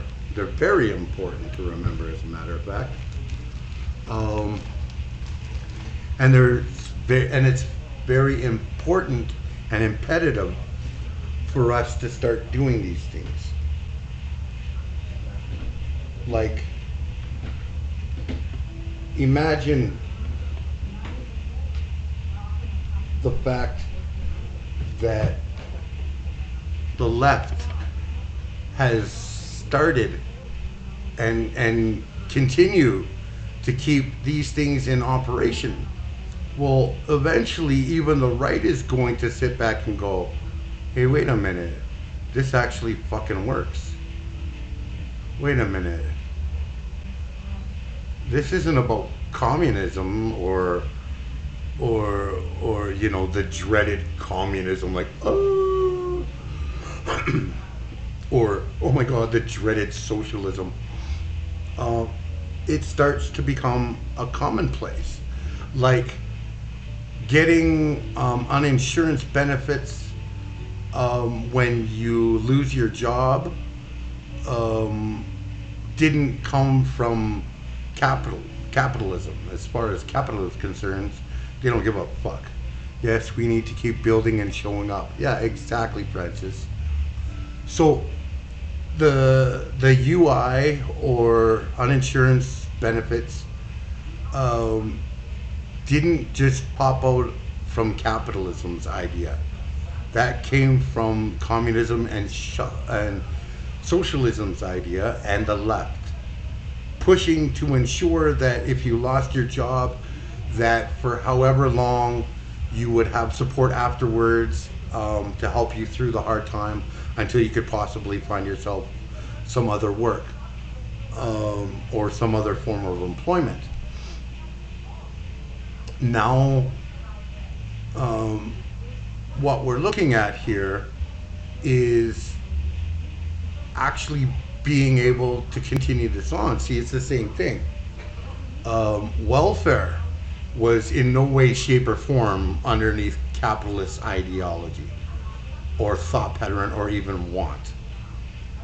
It was brought into place by people who believe in socialism or communism or the leftist policies, practices, and ideologies, right? So all of these things that are commonplace that even the right relies upon in their time of need did not come from capitalism, but they accept it and work with it and love it and glad and grateful that it's there to help them. So we as the left need to help bringing these other ideas like this, the community fridge, into everyday practice, everyday normality, right? They were concessions from mass mobilization by the left and a lot of struggle. Exactly, Francis. It didn't, trust me, capitalism did not want any of this. As far as they were concerned, you all can just fucking suffer. You're either their slave or you can suffer. They didn't give a shit. And they still don't give a shit. But thanks to the people, those of us on the left, literally had brought all these things into fruition, right? You know, like everything from even daycare for single mothers who are employed. Like in the US, there were huge strikes to get unemployment. Exactly, right? So here's an avenue that we on the left can do everywhere in North America, Northern Turtle Island, that we can do. this right here, a community fridge, can be achieved and done. All it takes is for us to actually do it and then continue to keep doing it so it becomes a normal place, a normalcy within our society's structure and foundation and fabric.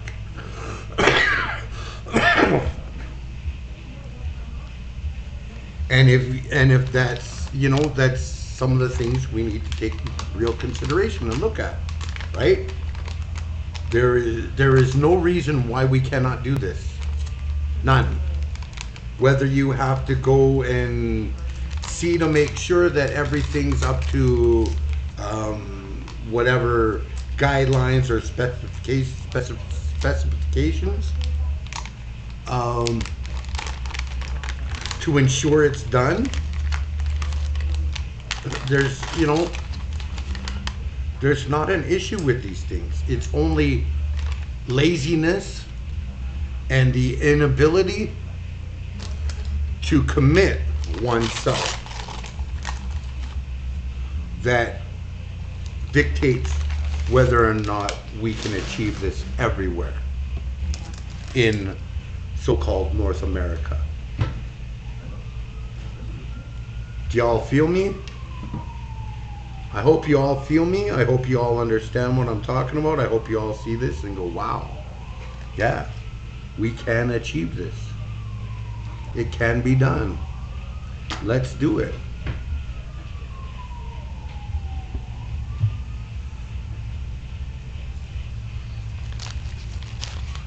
We spend too much time as human beings babbling, talking about things, and it makes everything that we do and are looking at doing a joke, because they see no actual practice of it.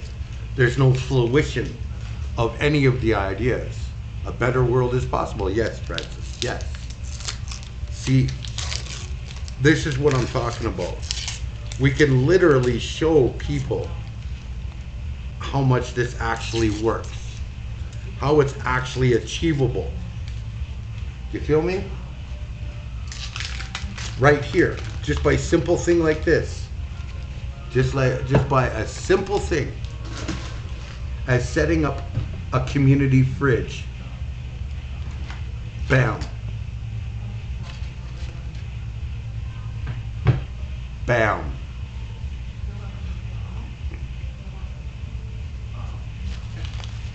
You know, this is what I've been talking about. It's only us as human beings that will go out of our way to fuck it up by not achieving it, by not doing it, by being lazy.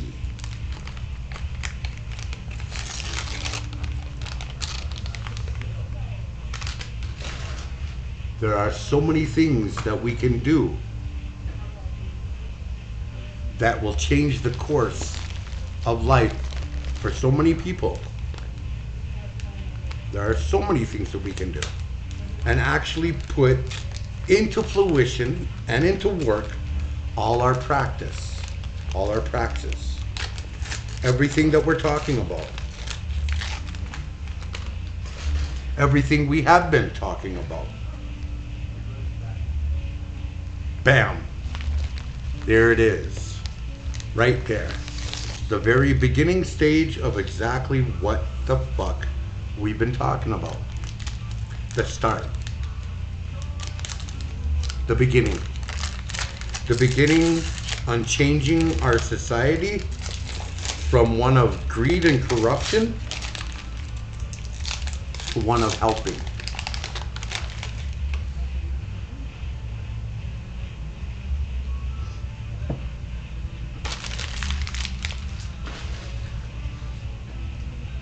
Bam. There it is.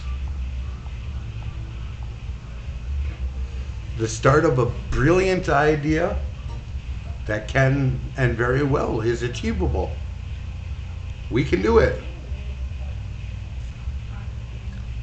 and we can continuously keep going. What are you munching on? Anything good? Not really.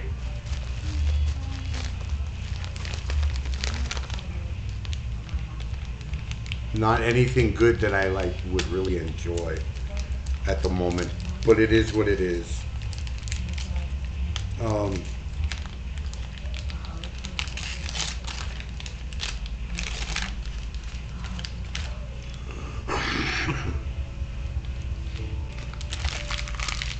And actually, if I'm being completely honest, where I live, the subsidized housing I live in, brings a little Christmas bag once a year at Christmas, and I've been dipping into that bag and opening up the little thing. So basically, it's like socks, some shampoo, you know, shit like that. Nothing really good. Does it make your chipper tonight?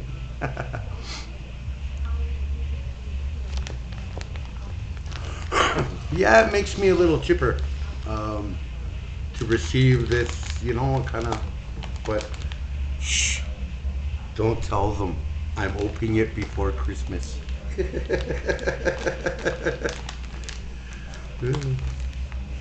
Y'all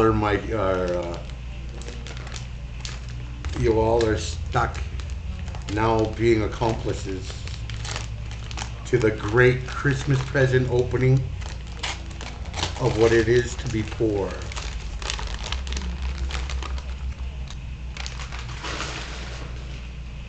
So basically it's like stuff like a toque, gloves, you know, basic stuff like that. I gave up on that a few days ago. Those chocolates were needed. Yeah, I know, right? There is no seasoning of giving because they all are. Yeah. Hey, Dragon.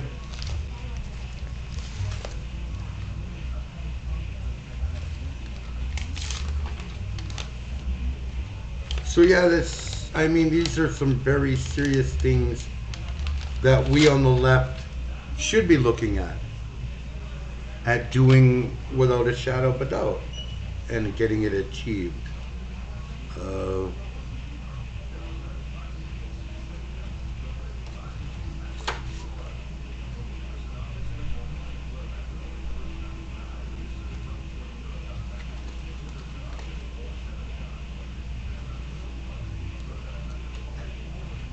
It's possible. It can be done.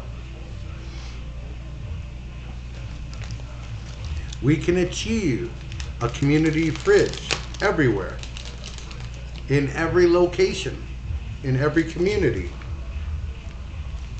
It is very possible and plausible and can be done, and is much needed. Any indigenous holidays happening this month? Not really. Powwows are all canceled due to COVID. Pretty much all the rest of it is canceled due to COVID. So it is what it is. Oh, nice.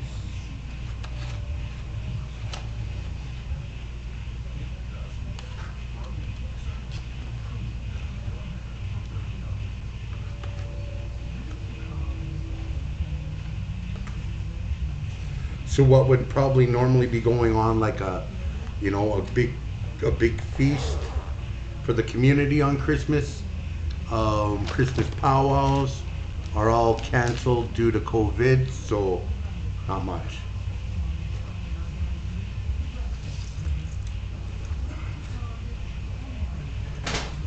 There we go.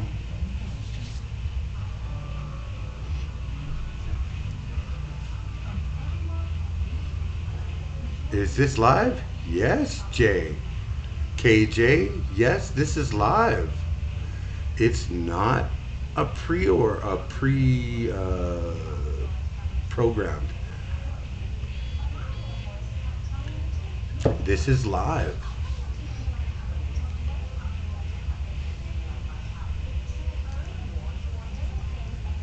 For what's this dream about?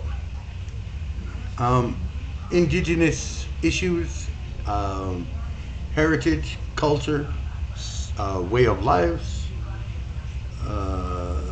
music, and so forth. But presently, at the moment, we've been talking about working on the setup of a community fridge to help make sure that everyone is fed. Yes, indigenous meaning Native American or Native Canadian. Yes.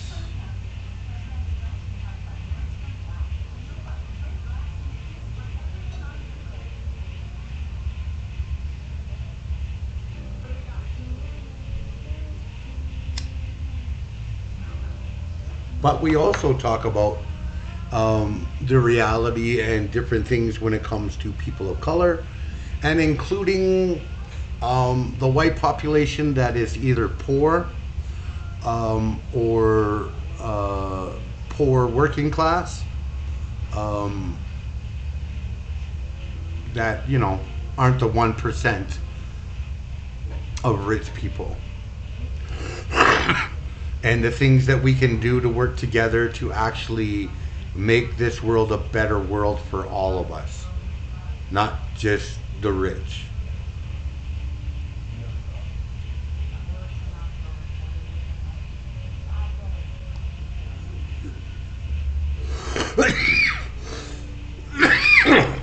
Excuse me.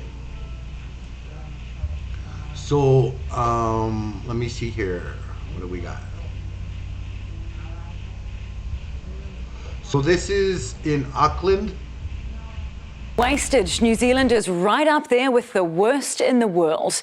We throw away $872 million worth a year. It's food that we buy but don't eat, like $51 million worth of bread and $10 million worth of potatoes, altogether enough to feed the population of Dunedin for 2 years. But now there's an initiative trying in a small way to turn that waste into a windfall. Diana Vesich reports. The store is open to anyone. Just come and take what you need, leave what you don't. In high school I worked at the supermarket, and then one day I had to go and take all the rubbish from the checkouts out into the bins, and when I opened the bins they were just full of bread, cakes, and all in their plastic packaging too, and I was just horrified. Amanda Chapman hates wasting food. Today, her community fridge was installed right in the middle of Auckland's business district. It's a fridge, it doesn't discriminate, it's open 24/7. Any business can come down, put food in the fridge. Local cafe manager Ben Barton did just that. We got frittatas on the shelf yesterday, delicious. Will reheat well, will kind of last another few days. Yesterday's bread, its nutritional value is just as good as the day before, but its commercial value's gone. The community fridge has been set up in a new pop-up garden.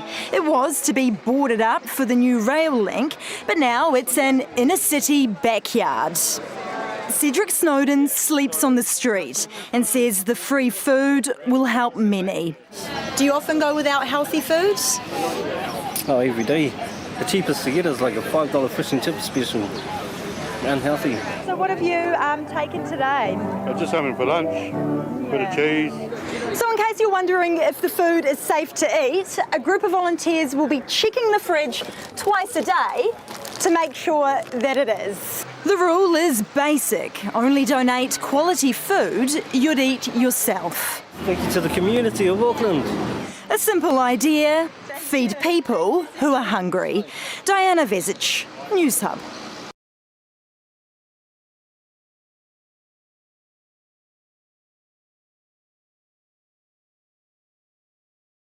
So that's in Auckland, New Zealand, or Australia. New Zealand, Auckland's in New Zealand, yeah. So this idea is catching on everywhere. And I don't know why Auckland, yeah. AUCK land, yeah. Not just the AU, but AUCK land, yeah. Auckland.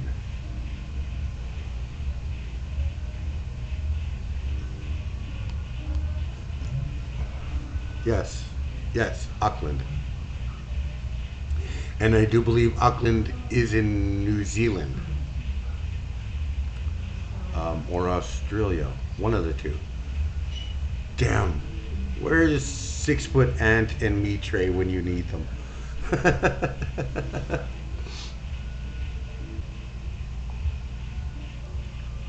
So, it's New Zealand. Oh, okay. Thanks, pizza. It is in New Zealand. So this is in New Zealand that they're doing this, right? Yeah. So you see, this is an idea that we on the left need to start pumping out and pushing out. Auckland is New Zealand. Okay. Thank you, Francis. We need to start doing this idea. We need to actually like push it and like literally do it. It's not the capital, but it's a big city. Yeah.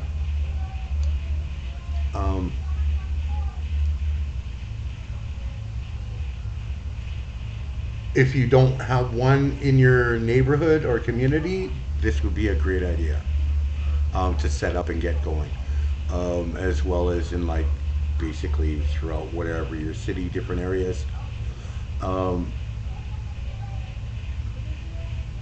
I would suggest we push these things throughout all of the left.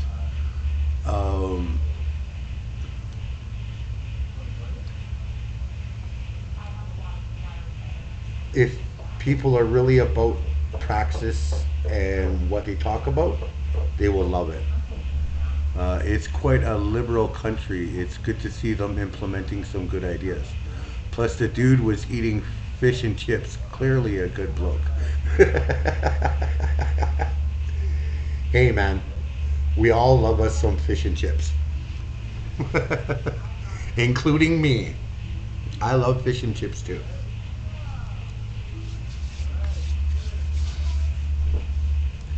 Isn't there already some program by the state provided for food for those which can't afford it? The food banks only give you a one-time, usually it's like once every 6 months. I think now with COVID, some of them have started doing it once a month.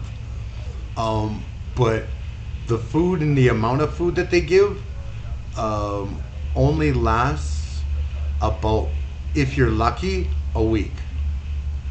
No vegan fish and chips. I don't want vegan, Bubbles. I'm not a vegan. I don't hate you or disapprove of you being a vegan. That's your choice, my dear. But Daddy is not a vegan. I'm just talking about me. Yeah, I know, Bubbles. I'm just teasing you. What's vegan? Yeah. We got down,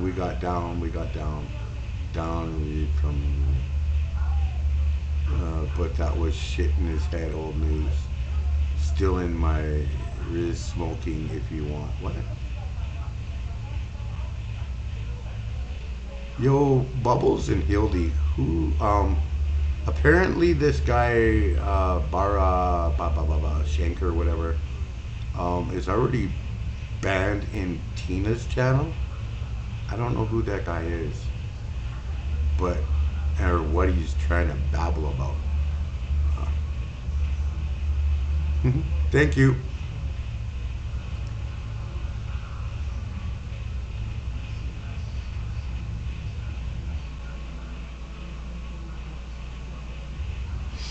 So, these ideas are very real, that we can do, that we can show, and can achieve. So, and there are different ideas, and different places throughout the world have started doing this. We also, on the left, need to really start doing it, so that every community has, and get to the point where every community has one of these community fridges.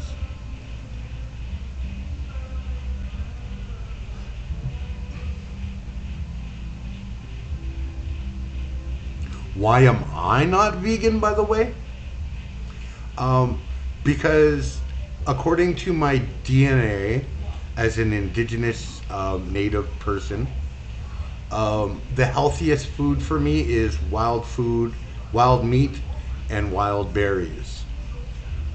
That's the most healthiest food for me, that permits me not to end up with diabetes and other illnesses and diseases. So that's why I'm not a vegan. It has nothing to do with whether or not, whatever. Yes.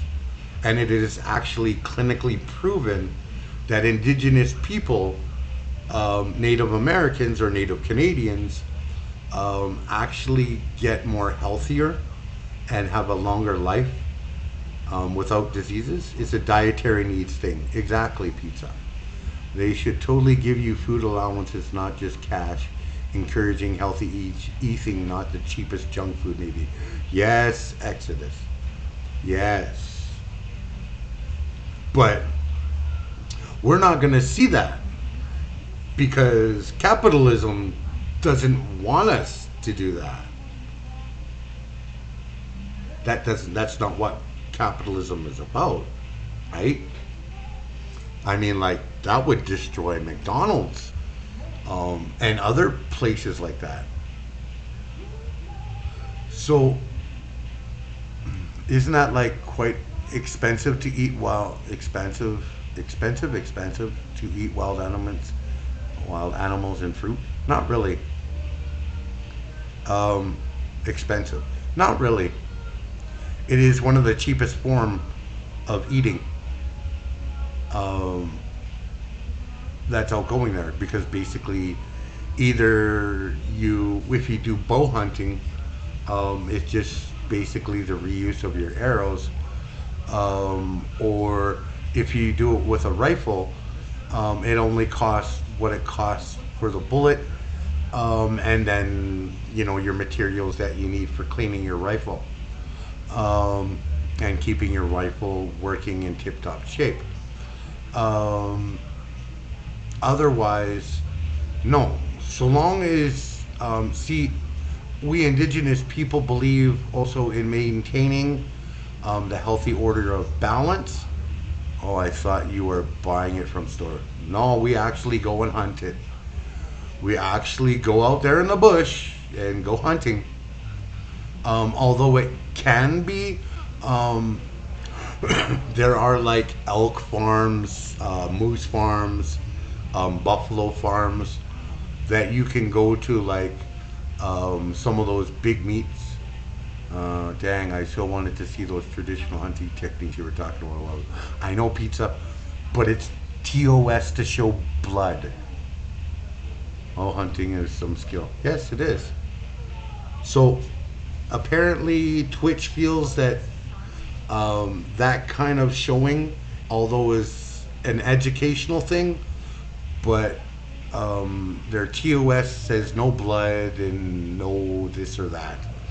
So unfortunately, it would end up being TOS, even if it's education. As a note, with our current conditions, hunting is an ecological necessity. Exactly, it is too. But that doesn't mean you go out like mass fucking killing things. I mean, all hunting isn't the best idea. Exactly, pizza.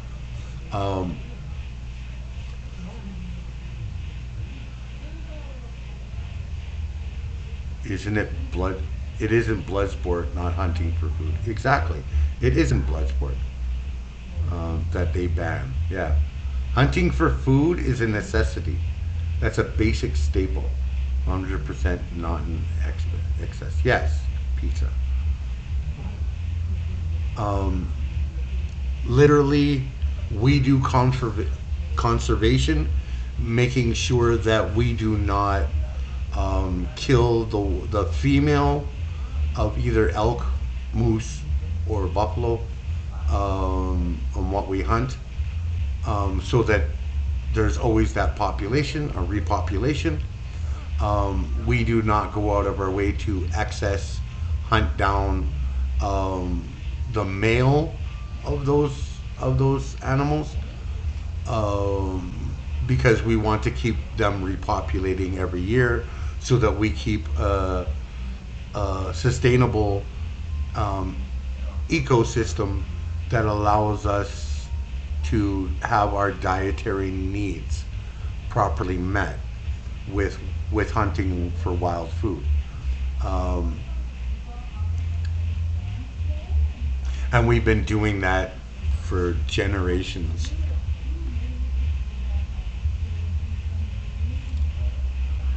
Successfully.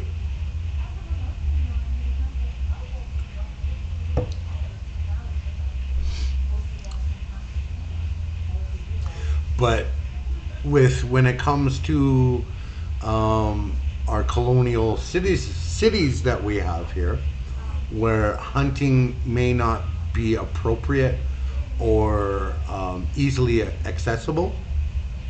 Let's be real, we don't need wild boar on Turtle Island anymore, though. Yeah. Well, we need the bacon, right? Come on now, pizza. Don't cut at us from bacon yet. Or ham. Come on now.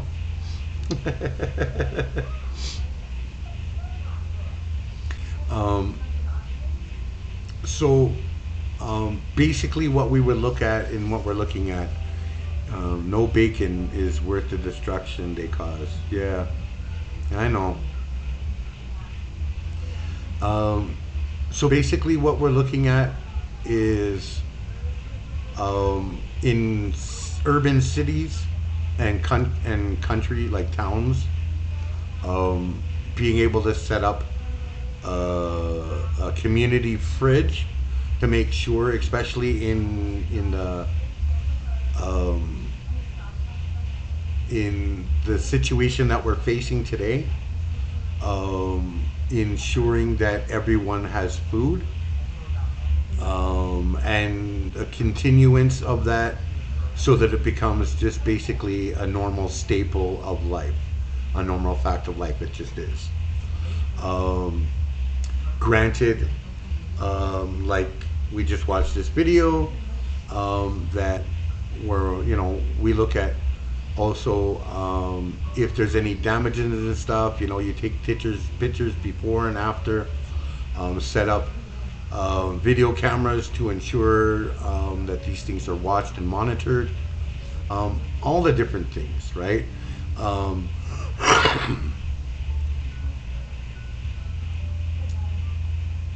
So these things we're looking at, right?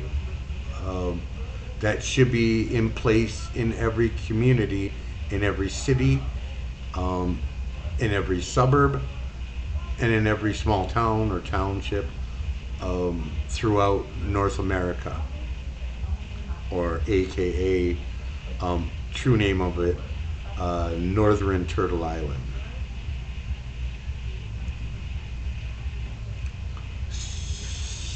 So community fridge supplies, free food to local. I have to share the coolest idea that I'm obsessed with.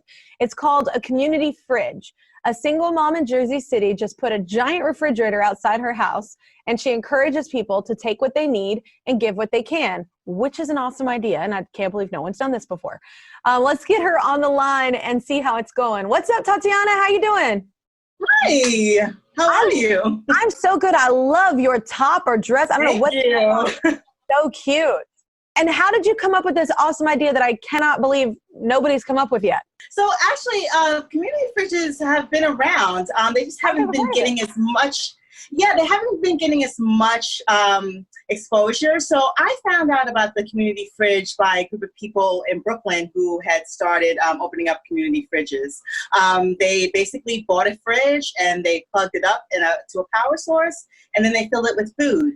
And so I saw that and I was like, you know what, I want to do something like that too.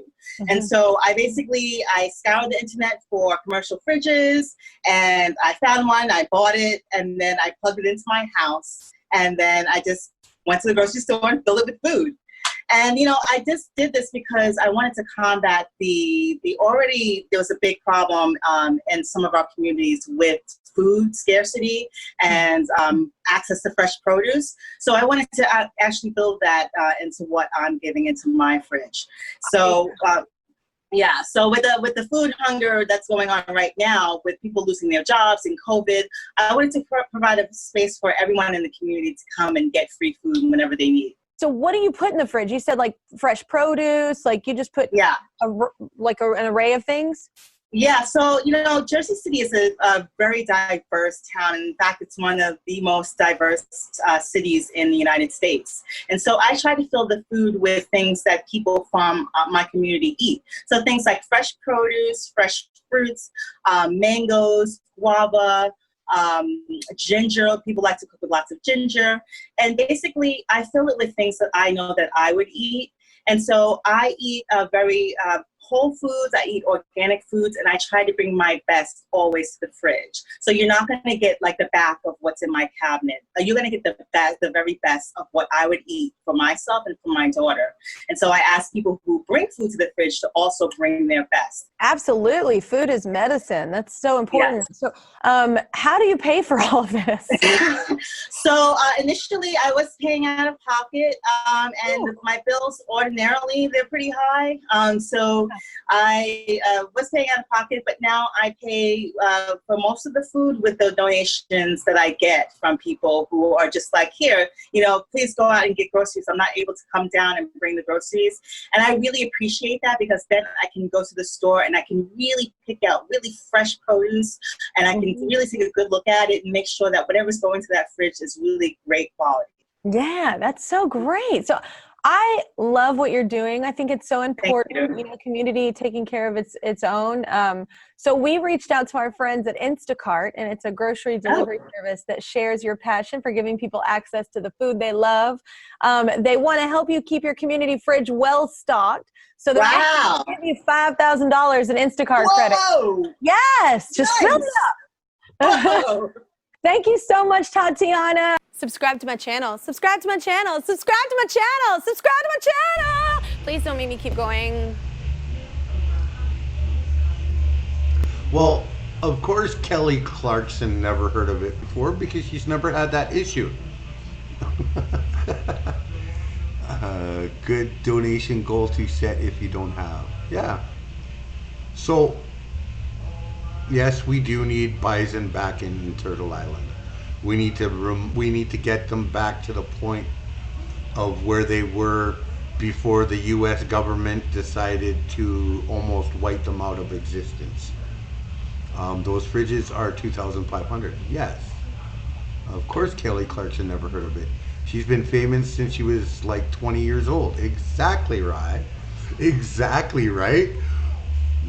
I wish I had the space for one. So even like the one that we were watching at first that was in Saskatchewan had just like a little normal house fridge.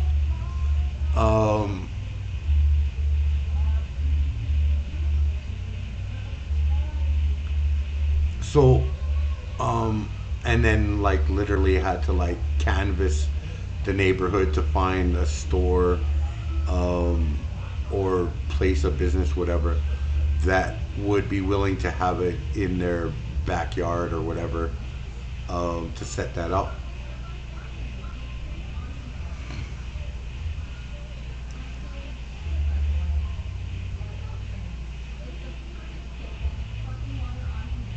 I mean, let's face reality. The chances of your landlord, if you live in an apartment complex, they probably won't let you do it, just because they didn't come up with the idea and they can't find any way legally to charge people money for it. So it doesn't make them any profit. So as we know how greed works, if it doesn't make them profit, they're not interested in it, right? But if you live in an apartment complex, you can always look for like corner stores or something close by, that you can canvas to see maybe if they would be interested in allowing you to set one up there, and in partnership with you until they can market the publicity. Yeah, exactly. Exactly, right? They can't market the publicity of it yet.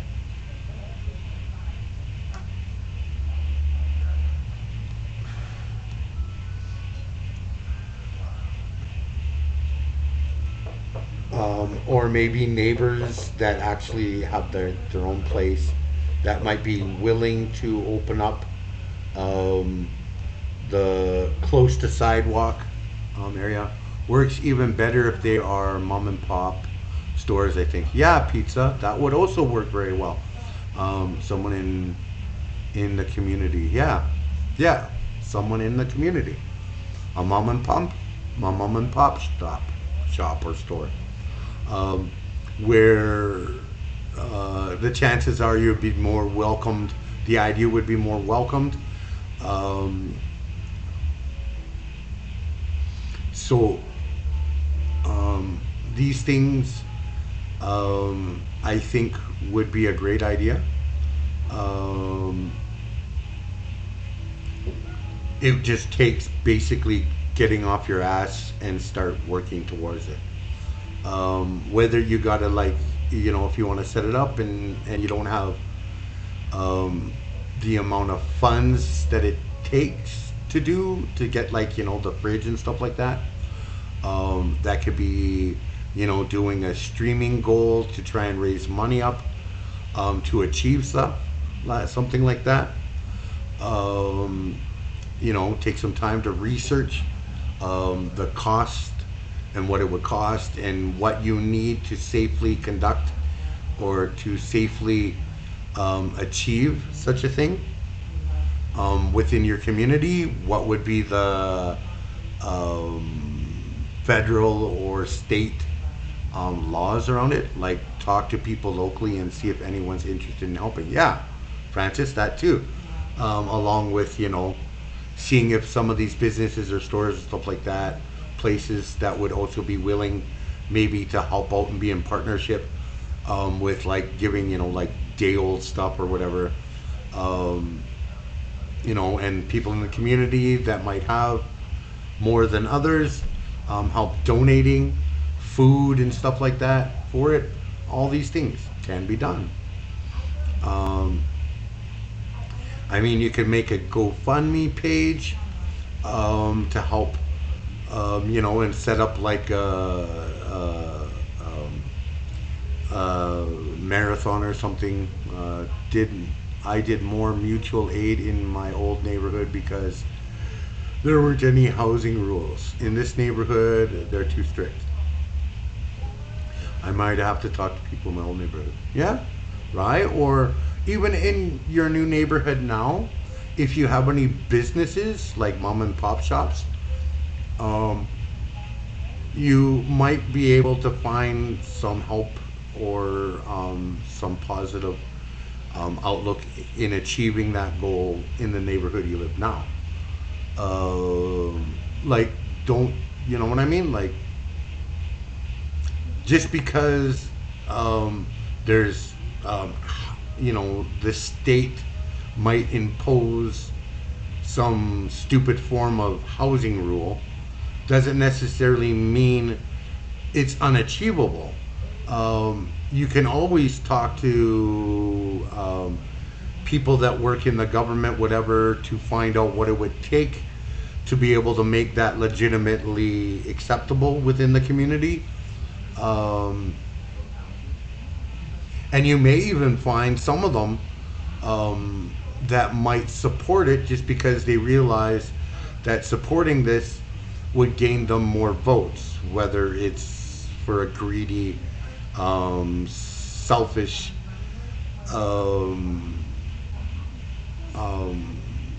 reasoning behind them wanting to help. You may find that might be helpful too.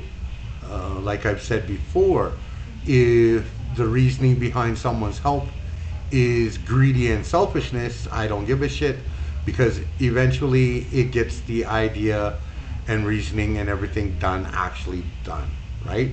So what we want to look at is getting it so that everyone on the left can sit back and actually partake in something like this and actually get these things happening and done, right? Not just in the upper middle class or the middle class, but in actual every areas within the city or state, basically all across the country, right?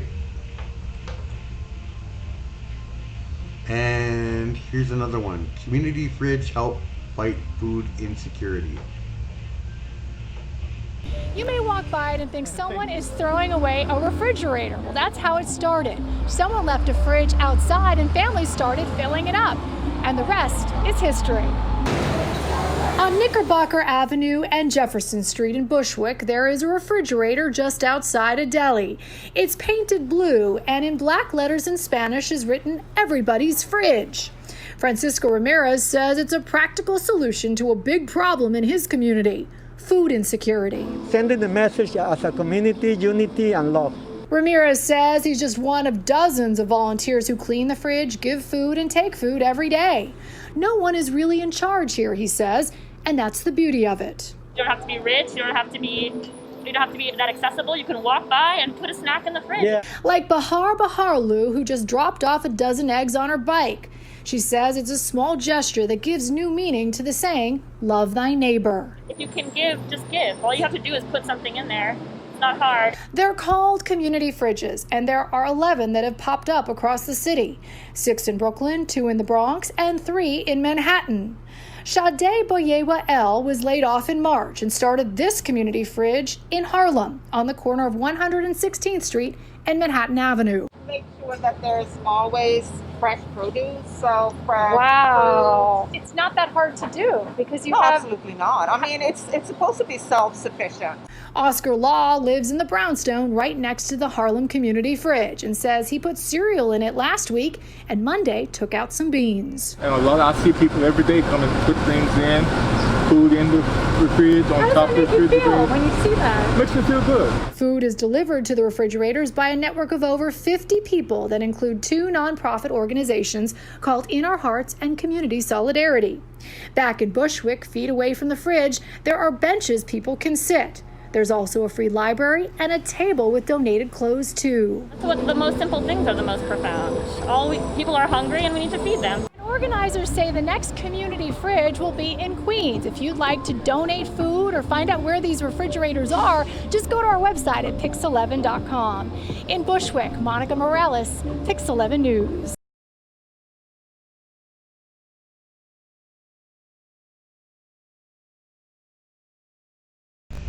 So, you see what I mean, right? Like, it's literally not that hard.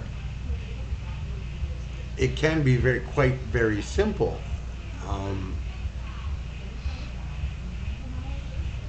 So, these are things that we can look at, right? And literally start doing.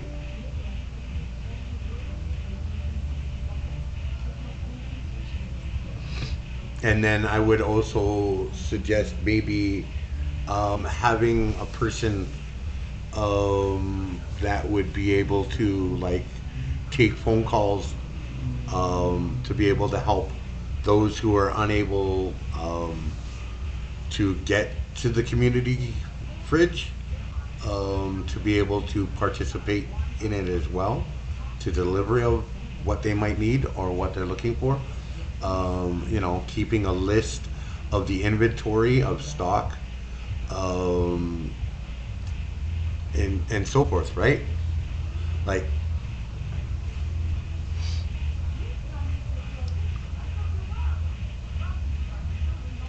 hey Dazzy, welcome in. Thank you for the follow. So these are literally ideas and things that we can start doing right now, right at this very moment, whatever, however it takes. They have big issues where I'm from, being able to use food like that. Someone needs to be responsible for it and stop that's out of date, can be a big liability, etc., etc. There are places that do it, but there's a lot of paperwork. Well, whatever it takes, right? If you need to have someone volunteer to help keep an eye out and be responsible and monitor out of date food and stuff like that, you know, then that's just things you do. You know what I mean? It's just a part of the process.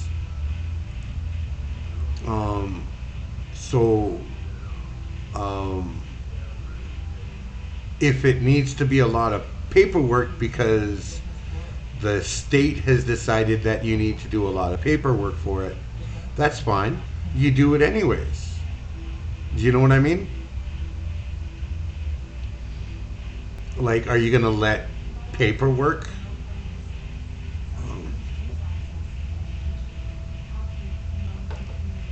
what is your thoughts on correlation of tribes that are recognized by the government and those that are not? And how well do you economically as a group,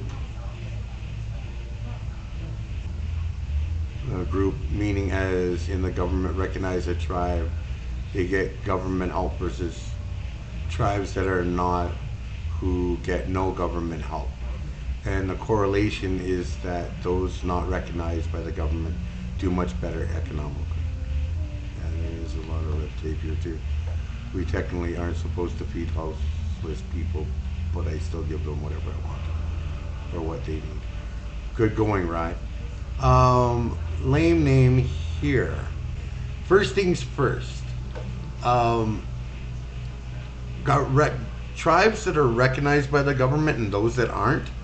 The reason why those aren't recognized is because the government has a bigger plan, and that is to drastically reduce the amount of people or indigenous numbers for their stats, and to continue on with that genocidal practice of reducing the indigenous population almost into non-existence, so that indigenous communities can't take the United States or Canada to the UN courts or the world courts.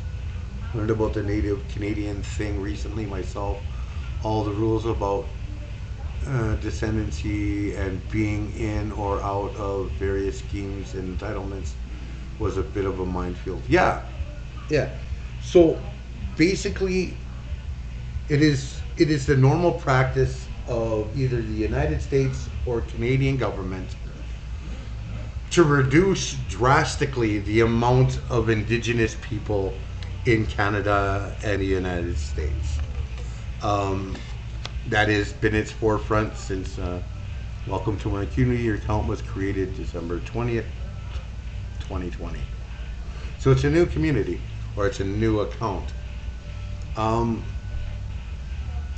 So basically, those that aren't recognized are basically, so that way the government doesn't have to honor any treaties that were priorly already written up with them. Because every indigenous tribe in North America, aka northern part of Turtle Island, were all had treaties. whether they were forced or whatnot, but they all had treaties. So what we're looking at here is with a government that does not want to recognize some but recognize others, is their way of limiting and reducing the amount of indigenous people, whether it's in the United States or Canada, for their stats. They actually have mandates to do so, as a part of an act of genocide. Now, moving forward, the meaning of government recognizes tribes get government help versus tribes that not get no government help, and a correlation of those not recognized by the government do much better economically. It's not so much whether those that aren't recognized do better economically, opposed to those that are. It's more along the lines of basically those that are recognized tribes and receive funding don't receive enough, because somewhere along the line, whether it's through the Bureau of Indian Affairs or INAC in Canada, down to when it actually gets to supposed chief and councils, who is basically, they are basically an imposed government system that has nothing to do with the traditional indigenous systems at all. It's basically just another part of the government. All work on removing funding and siphoning funding for their own agenda and prosperity, and never mind the actual people that need it. So where you find those who are government funded have a huge poverty level, it is because the funding that is being allocated is not reaching those people. It is being chipped away at by every level of government all the way down.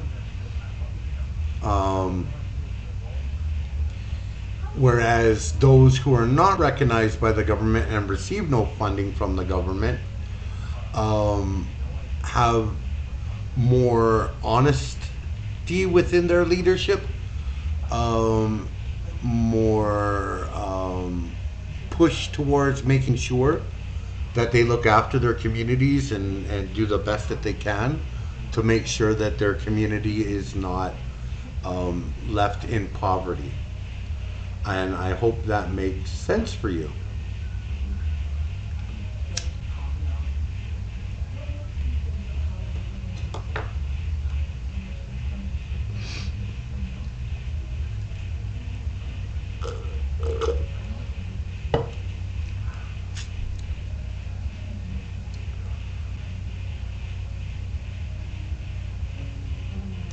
Although, to be honest, I don't know of very many tribes that aren't recognized, as it has always been the initial mandate. The unrecognized tribes don't have government meddling in their structures, so things like 60 scoop are less likely. Is that about right? Yeah, pizza. Yeah. That is also a very big part of it too.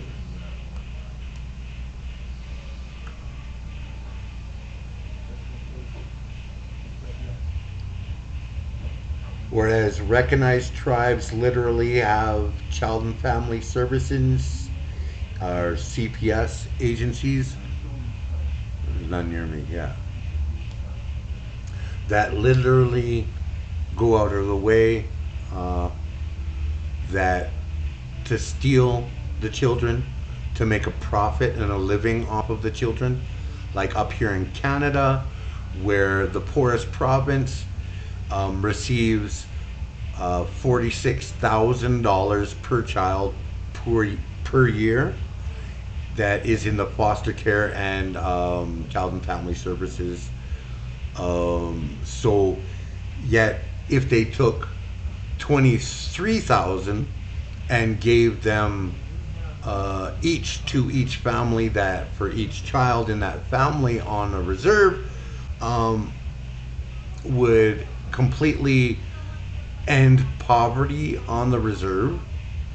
But that's unheard of, because that means that all these non-indigenous people who are in the foster care system, that thrive on children and making a living off children, and the theft and, shall we say,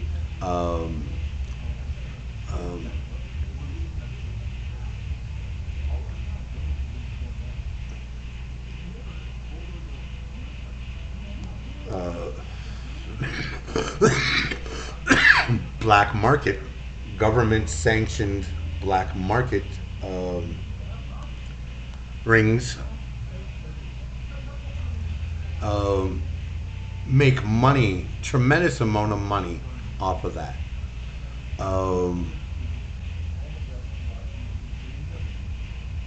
And its core idealism has always been, if we remove these indigenous children out of their homes and away from their family, then we can remove the indigenous out of them.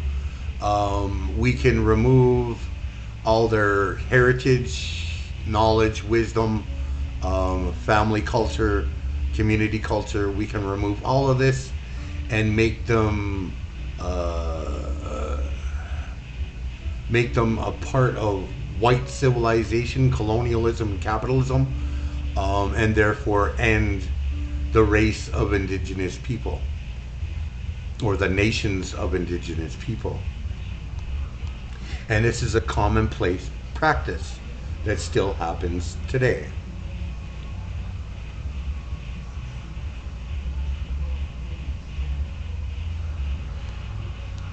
Most of these foster homes, it may vary between the United States and Canada, but 95% of the children that are in care are indigenous children, are native children. Then we have 95% of those kids end up in foster homes and homes that are non-indigenous, and end up being raped, beaten, abused, neglected, and end up either being part of the murdered and missing, or end up being committing suicide, or end up being locked up in correctional facilities. So disproportionately so than any other nationality, whether it's United States or Canada. Now, as treatment in regards to like United States wise, there might be some differences in foster care systems down there. As to the exact number of the variances of it, I'm not totally sure on. In that number frame, but yeah.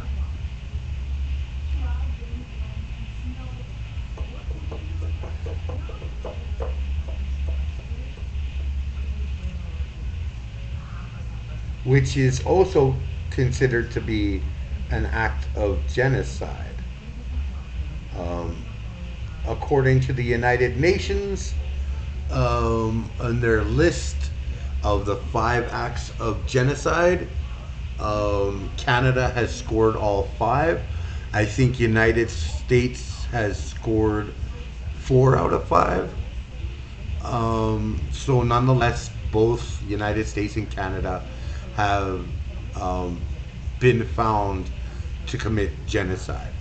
So which is why you hear a lot of indigenous people talking about how the Indian war hasn't ended. it's still alive and well today. Yeah, so hopefully that answered your question.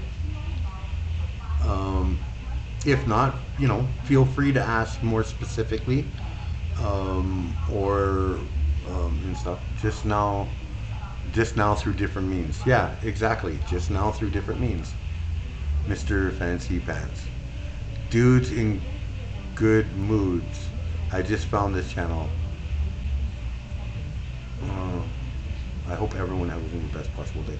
Thank you. And thank you for the follow. I'm going to get going pizza. I hope you have a good reminder of your stream today. I hope you. Thank you, pizza.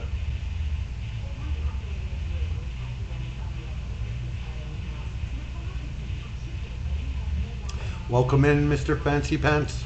Thank you for following. We're at the 6 hour and 25 minute mark of my stream so far. This is where I'm really poor at shilling for myself. So, if you like this content so far, maybe consider subscribing, subbing, or gifting sub, or biddies, whatever. I shared this stream on my Twitter. Nice. Thank you, Mr. Fancy Pants. I appreciate it.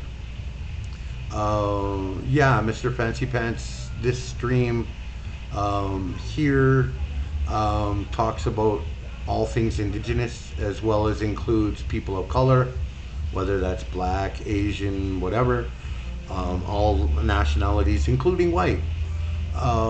We talk about a lot of history, a lot of showing and showcasing of different artists, mostly indigenous artists, a lot of history, a lot of things that are going on today in the indigenous country. Also things from indigenous politics to ideas that help the communities throughout Northern Turtle Island, including one that we've just been talking about, having community fridges and setting up community fridges to help feed everyone, not just specifically one group, but to literally help everyone, especially in this time of COVID, where food security is definitely an issue. I do not know where my family is from, but I am told my father was indigenous. I never met him. Definitely looked misraised Caucasian and Latin indigenous. Cool. Mr. Fancy Pants, were you adopted out, or did you grow up like with your actual mom? Were you put into adoption?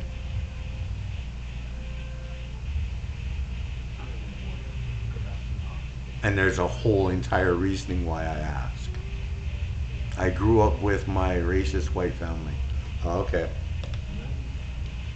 Well, I'm sorry to hear that you had to endure a racist white family.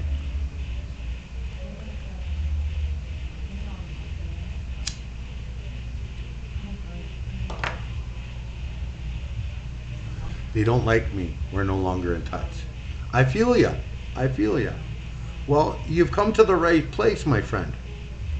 Welcome home. Welcome home.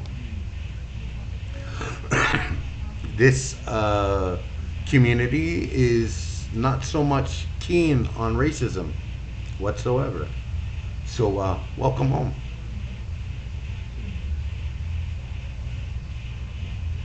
We also talk about all different things like gay and lesbian rights, LGBTQ plus rights,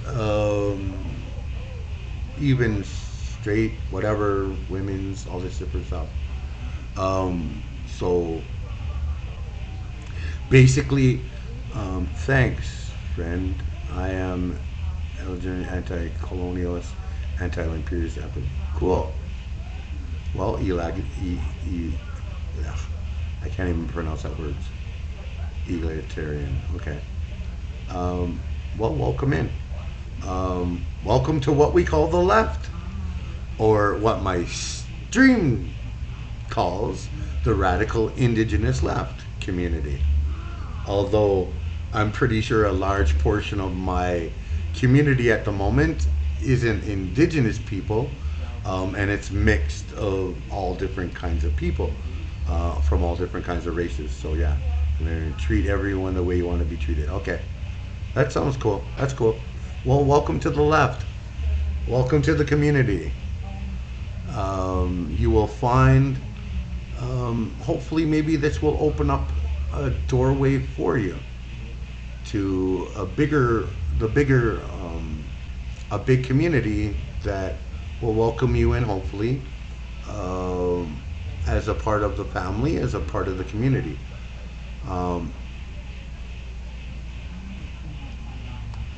I would also like to state at this moment that if you run into any issues in that way, please feel free to let me know.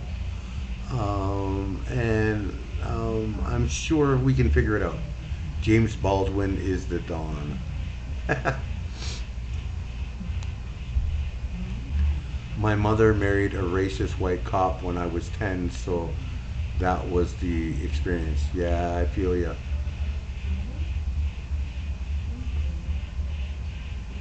Which is brings us to a commercial break of a musical interlude, so that I can get more to drink and promote an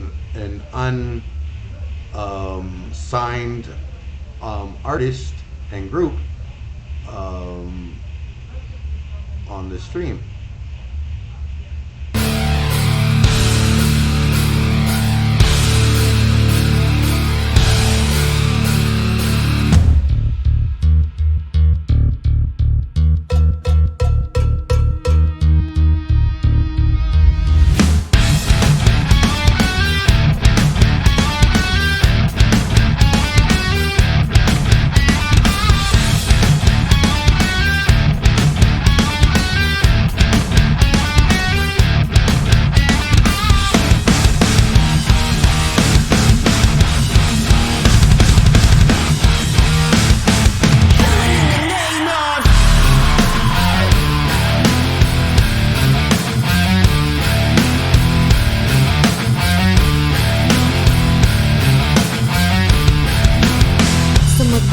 Workforces are the same that burn crosses.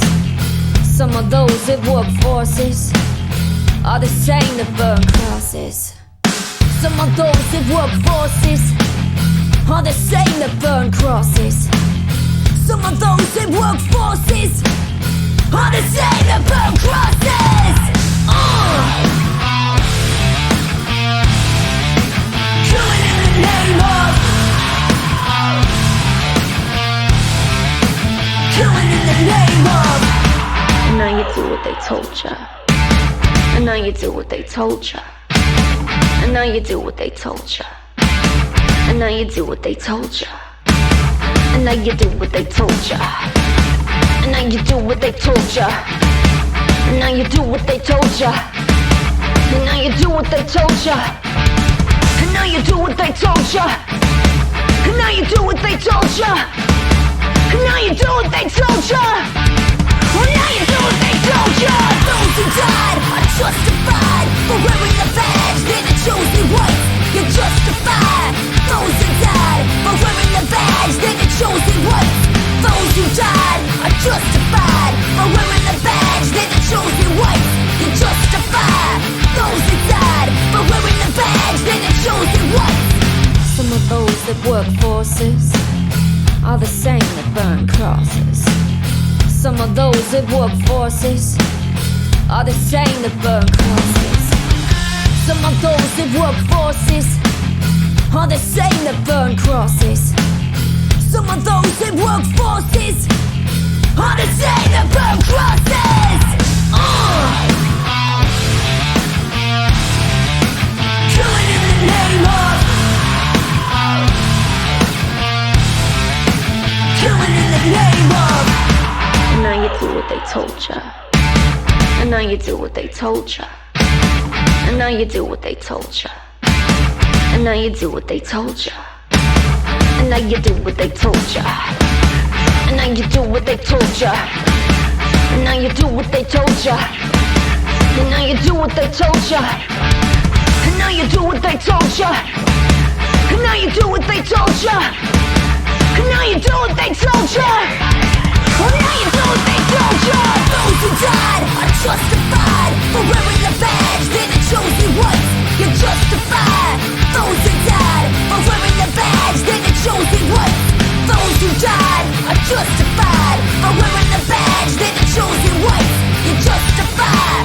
Those who died for wearing the badge. They're the chosen ones. Come on! Yeah, come on!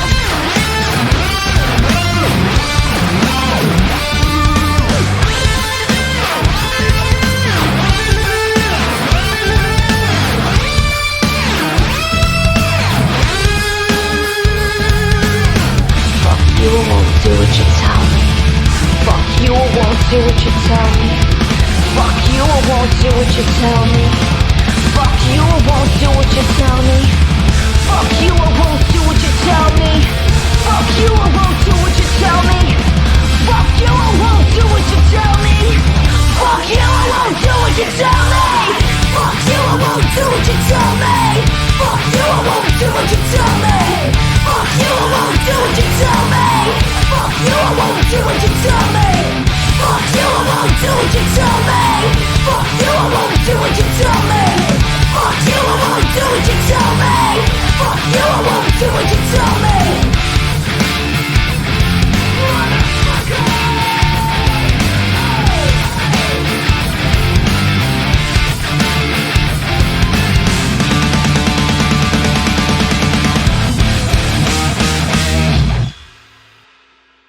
Proceeds from this video will be going to the Bail Project, and you can read more about that organization below.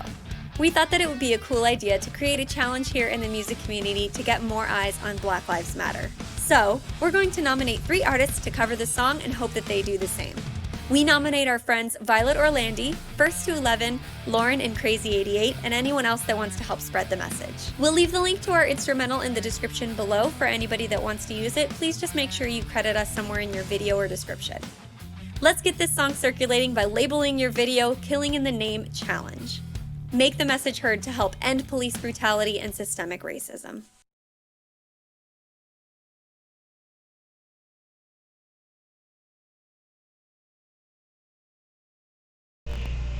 Hey, Samantha. Nicola. Crazy 8 is good, yes.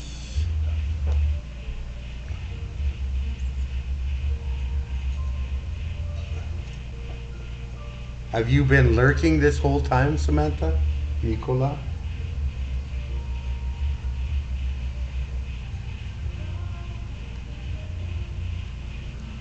Most? Cool, cool. I appreciate it.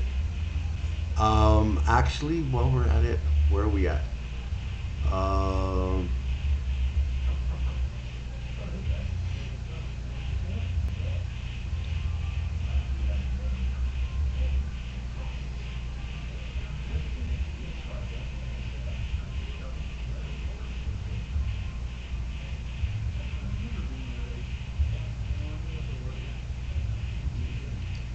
Why doesn't it show up all the time when I want it to?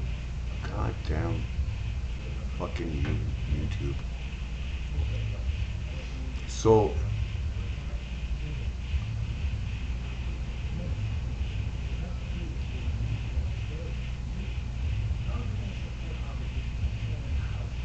let me see.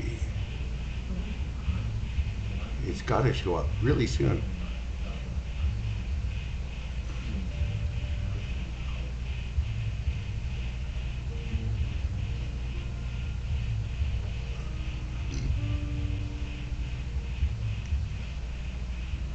Yes. I'm going to play this for you, Sam.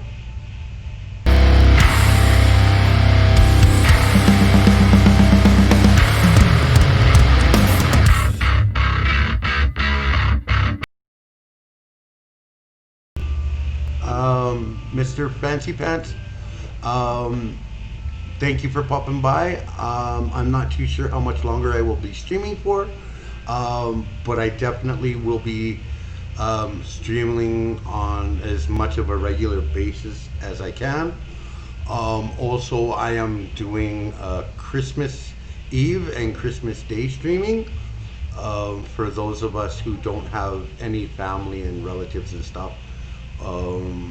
That'll be all alone as well. Also welcome to people who do have family, relatives and stuff to come hang out, so that no one is alone on Christmas, as being Christmas is usually the hardest time of the year. But thank you very much, Mr. Fancy Pants. Always an honor to have you here. Hope you do come back. Hope you do enjoy the stream. And yes, let's get back into this version.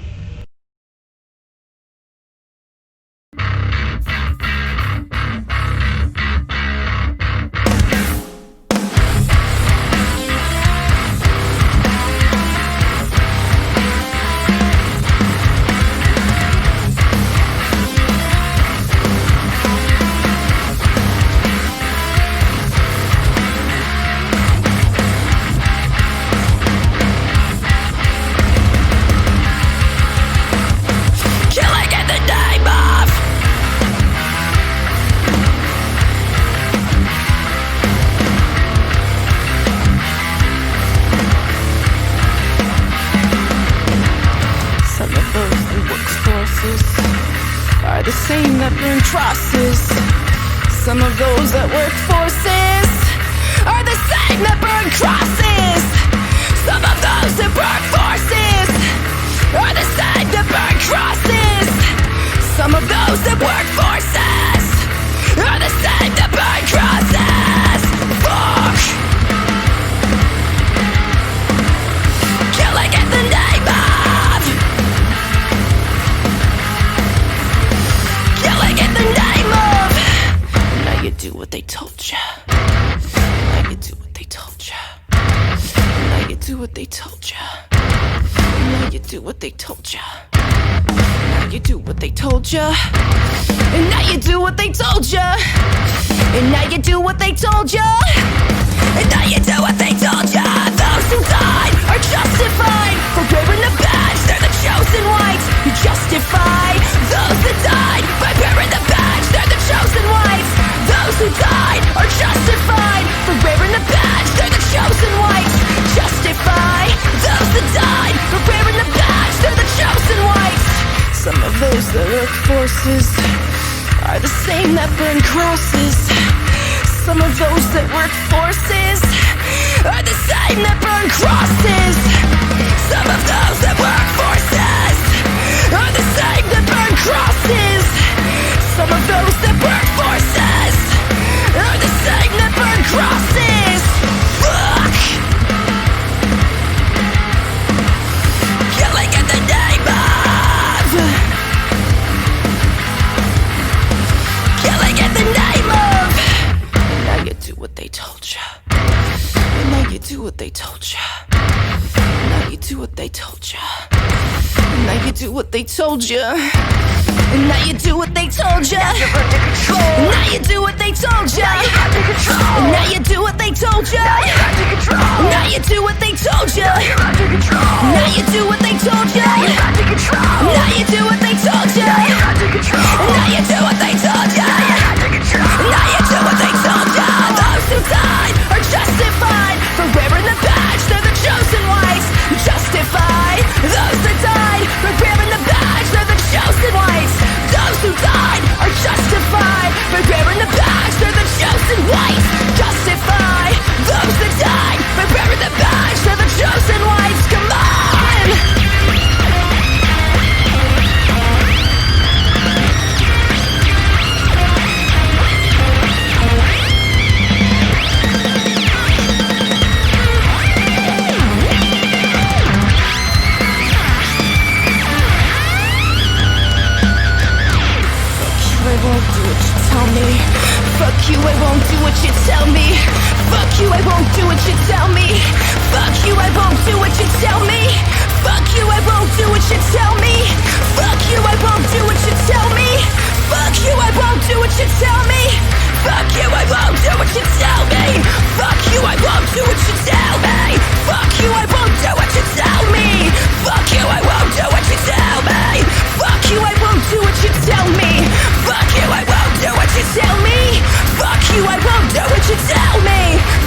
Fuck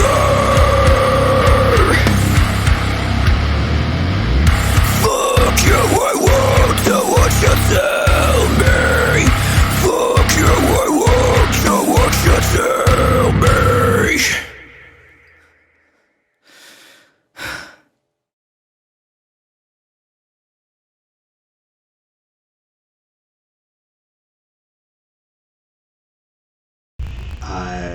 Okay, Mr. Fancy Pants. Cool, thank you. And Samantha, that was for you, Mikola. Hope that hit the spot. Not a problem, Mikola. Not a problem.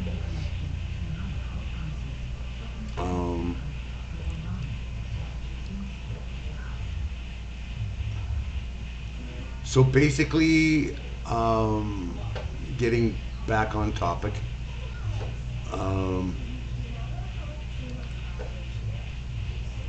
setting up a community fridge is a very good idea for all of us to get behind and work towards.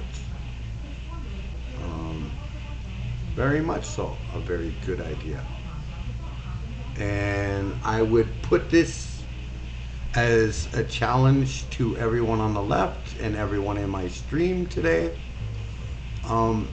that we put this out there to everyone else in the left, all the streamers and their communities, as a community challenge, as a leftist community challenge. We don't have a fridge, but we do have a community farm. Yeah, well, see, that's a beginning. I mean, Samantha, you can also start to look at like incorporating a community fridge on top of the community farm, right? Like, I mean,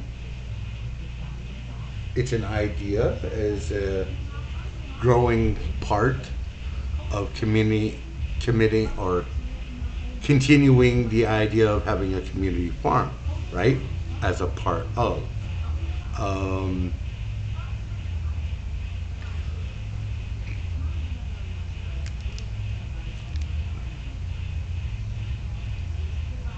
I mean, you know, it can be done. So, I mean, technically right now in the middle of winter in some places, it might be extremely hard to start setting up a community farm right away. A community fridge wouldn't be that hard at this present moment of this time of year. And then looking at setting up like in the spring, setting up a community farm alongside of it, and you know, other different things like in that way, right? To help ensure that we all have food safety, and that food safety is a very important thing.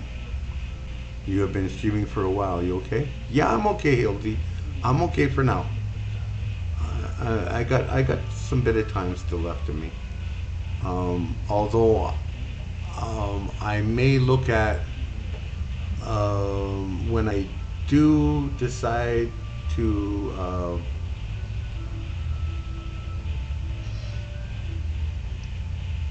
raid out, I may look at going to Radical Links.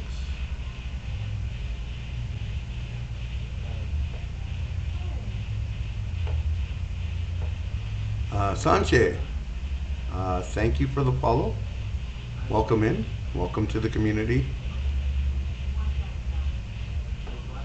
I may look at raiding out at Radical Links if she's still on.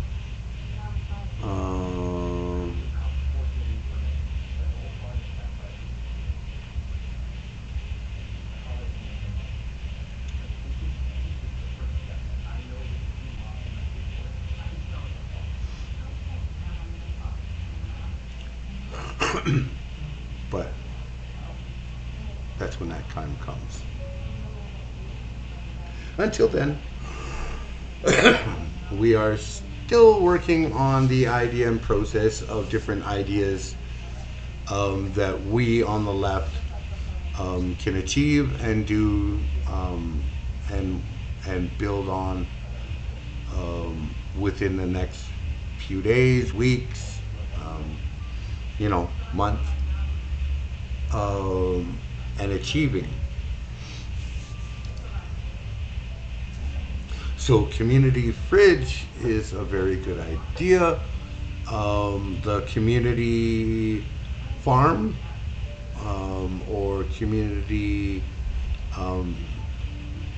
vegetables, stuff like that, farming, planting, is also a very achievable idea, although at the present moment, like I said, being that it's winter, being able to do that unless you have the ability to have an indoor gardening is not quite achievable at this present moment in time. But definitely things that you can look at, right? And as we've seen already, how different organizations and stuff start to actually want to be involved and partnership and to work alongside with these things. So I do believe anything is possible. We just have to actually do it, not just sit around and blowing sunshine up each other's asses, but actually achieving it and doing it, right? If that makes any sense. Oh fuck, I really hate it. Well, DeRosie,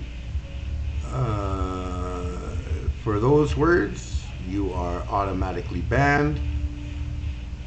Yeah. Thank you, Hildy. Yeah, we're literally not allowing racist people into the stream. This is not your community. Go find your white supremacist community and enjoy.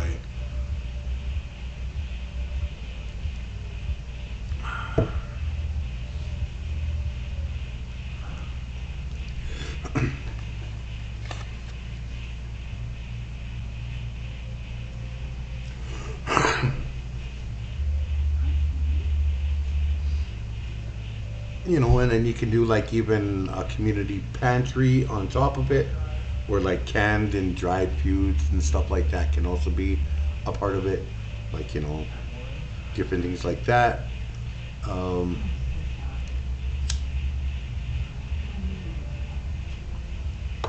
So at the moment, I am going to ask all of us that are here in this stream to put my challenge out to all the rest of the streamers that we have for in some way, shape, or form, either promoting or partaking in or setting up this challenge for food security in both Canada and the United States.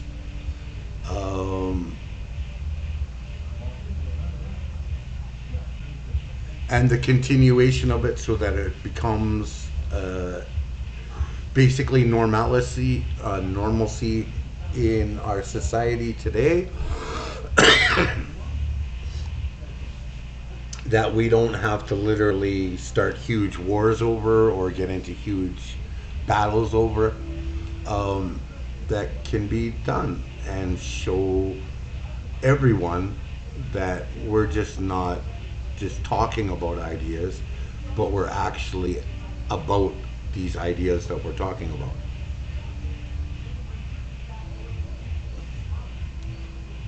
And in the same thing, do a great thing for humanity, and be able to feel some good about ourselves, to feel proud of ourselves as we should feel.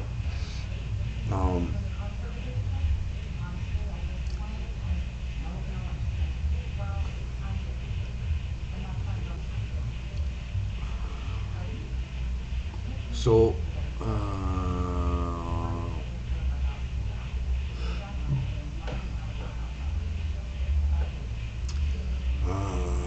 Even Los Angeles has a community fridge in some areas. How to set up a free store. Okay, we already watched that. Just help food insecurity. Watch that one. This is how community fridge is fighting food security in North Seas. Yeah. We watched that one. Community fridge shares food, reduces waste. Yes, we already know this. Community fridges and reducing food waste. Whoever said there was no such thing as a free lunch.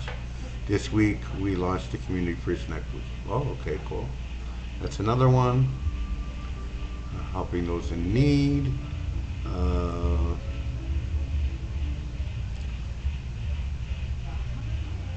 See, it's like literally taking place all over the place.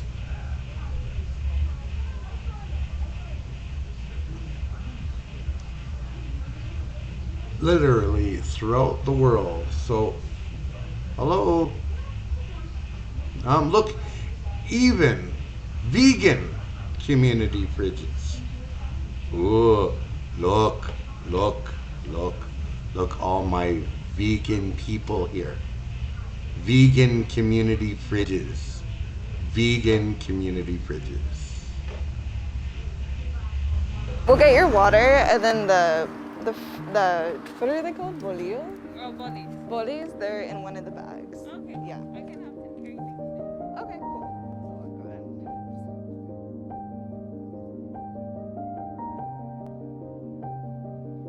Okay. Okay, let's find a place for each thing. Let's do this. So right now we are doing a community fridge in the Southern California Library for South Central, and we actually filled it up with a lot of produce. So we have produce for groceries, some ready-to-go little sandwiches and PB&Js. We're actually warming up the last of our frozen burritos. Since this community, they want more like ready-to-go hot meals. And then we also got some bolis, which are like really sweet things that they eat during the summer. It fits right in with Becania's LA statement, is that we're all about food justice and giving back to folks that have food insecurity.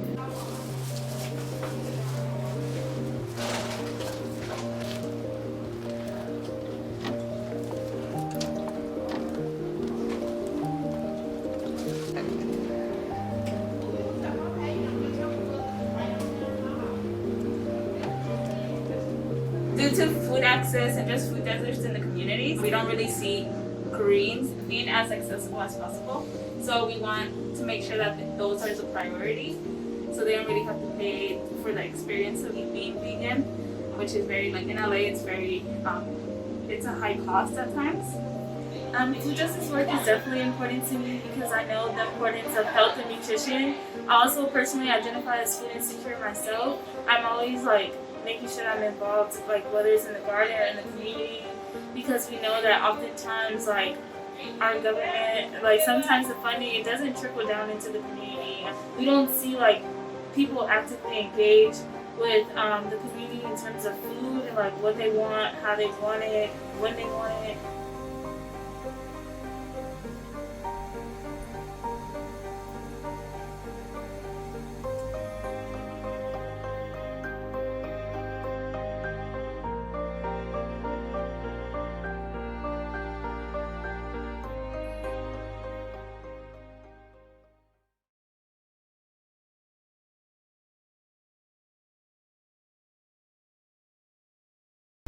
So, for those of my community who are vegans, as you've seen there, they actually did a community vegan fridge.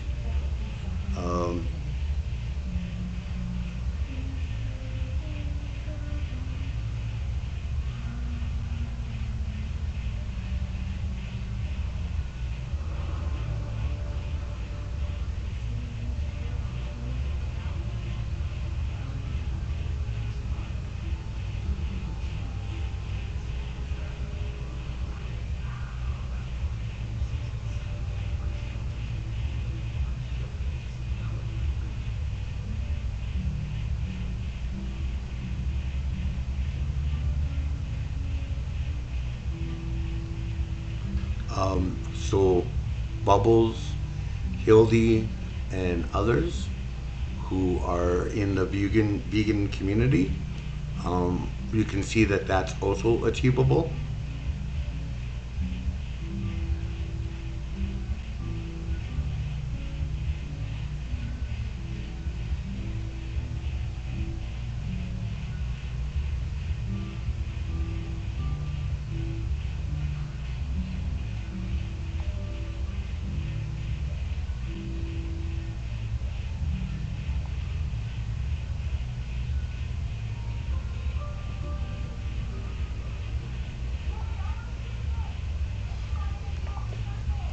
That it is quite possible, and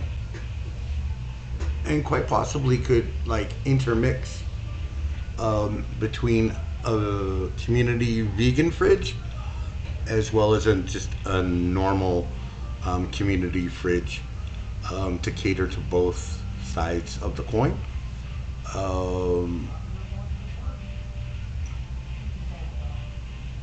If that makes any sense, hopefully. And hopefully that gives you all some good ideas, and good thought process, right? In which case, these things can be achieved.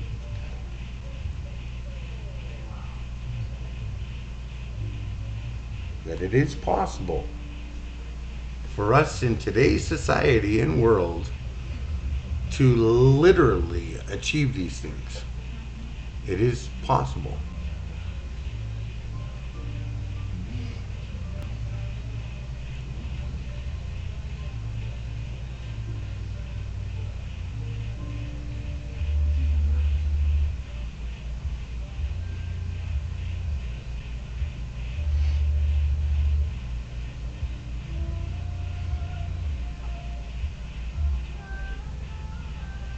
Let's see. What do we have on our thought process agenda today?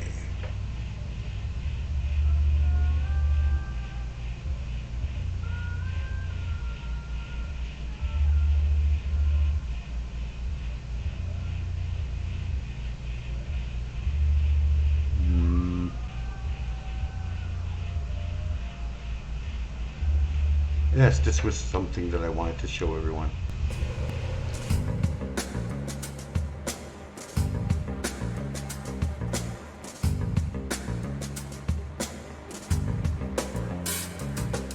Hey there, welcome to That Dang Dad. My name is Phil, and tonight, as promised, I want to talk about police and prison abolition from the perspective of a former police officer. Spoiler alert, I think abolition is a pretty important project that we should be working on. Let me tell you why. I want to start with a couple caveats. First and foremost, I'm not an expert in abolition. I'm a student, and I'm coming to you tonight as a student to kind of share what I've been learning. Secondly, I'm an extremely privileged white guy, and I've done lots of arresting, and I've never been arrested, even when I probably should have been. My perspective on this is extremely limited, and you should be listening to other perspectives much more diverse than mine. Third, I'm going to use police and prison abolition pretty interchangeably, except for specific examples. I do believe that the way we do law enforcement is inextricably tied to the way that we do the prison system and the judicial system. Lastly, I live in America, and so a lot of my perspective is going to be on how America does things. I don't mean to ignore the global side of the struggle, but I'm trying to keep this video concise. Just know that the abolition movement spans many decades, many philosophies, many communities, many thinkers, and not all of them always agree with each other. I just want to kind of introduce you to these ideas and hopefully show you why abolitionism isn't as extreme as it might sound.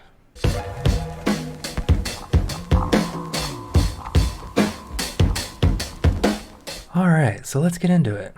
What are the basic beliefs of police and prison abolitionists? Keeping in mind my prior caveats, here's what Professor Dorothy Roberts says are the 3 tenets of abolition in a foreword to the November 2019 Harvard Law Review. She says, first, today's carceral punishment system can be traced back to slavery and the racial capitalist regime it relied on and sustained. Second, the expanding criminal punishment system functions to oppress black people and other politically marginalized groups in order to maintain a racial capitalist regime. Third, we can imagine and build a more humane and democratic society that no longer relies on caging people to meet human needs and solve social problems. For me, that third point is like the heart of this whole thing, and if you remember nothing else from this video, I want you to remember that one. In fact, go ahead and write it down. You and I can imagine a better world where people in crisis aren't locked in a dark hole and denied dignity, treatment, and human compassion.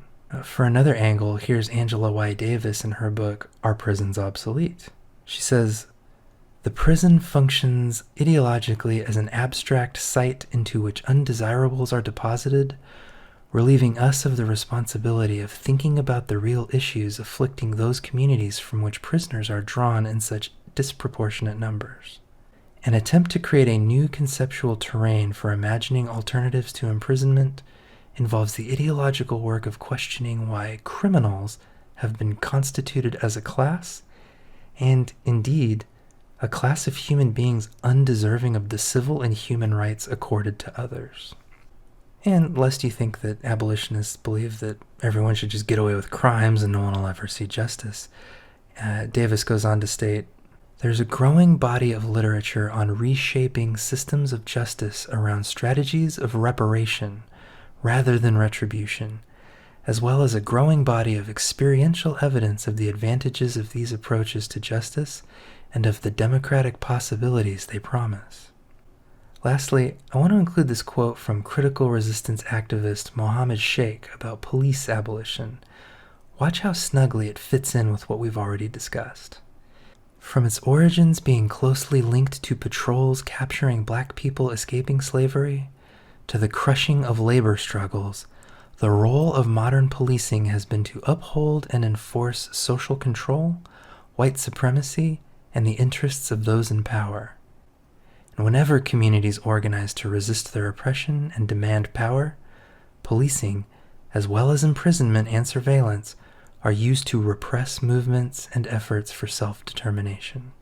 On a more practical level, why are the police the first responders or even responders at all to people having mental health crises, getting into an accident, or to people committing the unthinkable crime of being homeless?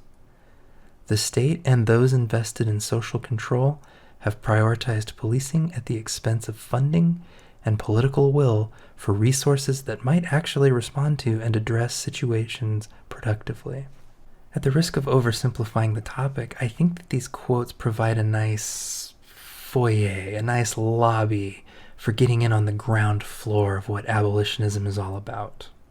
Abolitionists are asking you why it's normal to just write off millions of people from marginalized and oppressed communities as bad guys. They're asking you to consider whether there are things that we can be doing for those communities that would prevent harms from happening in the first place. And for the people that do harm their community, abolitionists want you to imagine ways to help the offender see the harm they caused, learn from the experience, learn strategies to help them not harm people again, and to help them repair the damage that they caused.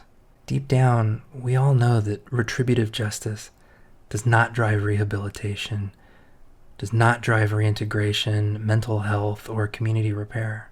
It's a hole that we shove people into when we don't want to think about them. As I see it, abolitionists are asking you to stop throwing people away and to start helping them thrive instead.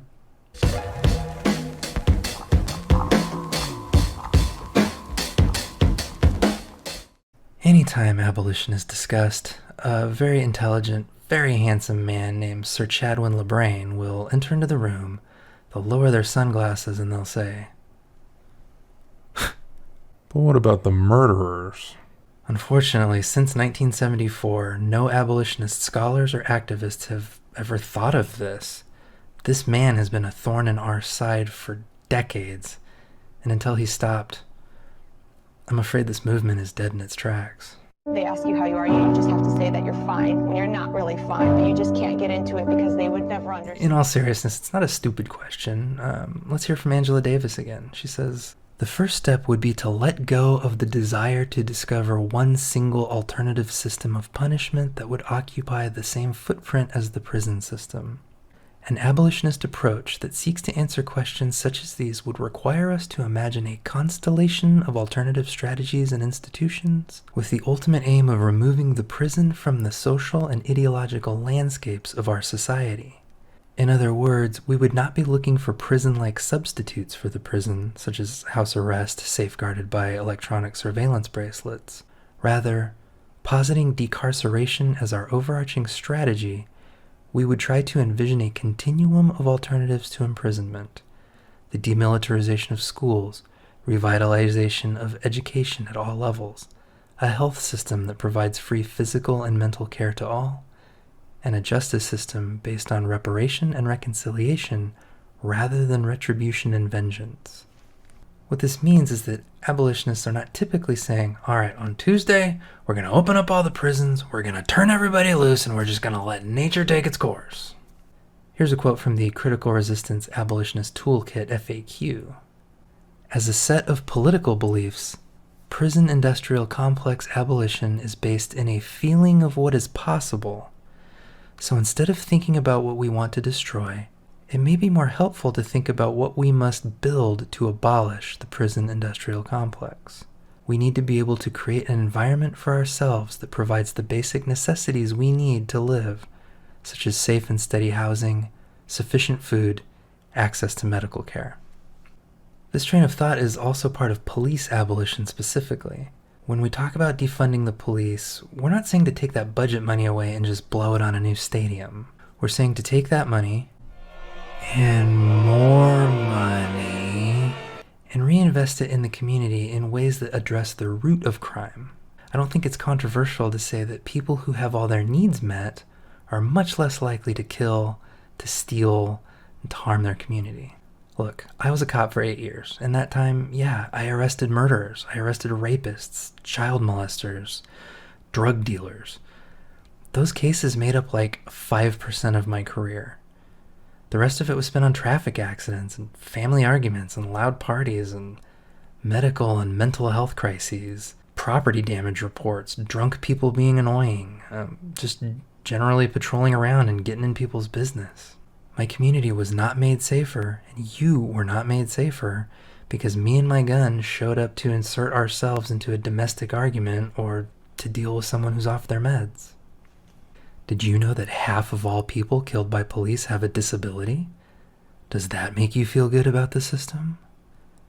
Did you know that a recent analysis of zip codes in which police killings occurred showed that the poverty rate in the killing zone was over double that of the zip codes in which no police killings occurred? Doesn't it seem like poverty is strongly correlated to your likelihood of being killed by a cop? Do you feel good about a system in which disability and poverty and non-whiteness are what gets people beaten, arrested, and thrown into a dark hole? My community and yours would have been a lot better off sending trained healthcare professionals to a lot of the calls for service that I received. Or maybe like trained conflict resolution counselors or social workers who had the resources to unite people with financial aid. Or hell, just someone showing up with a couple of bags of groceries to take the pressure off.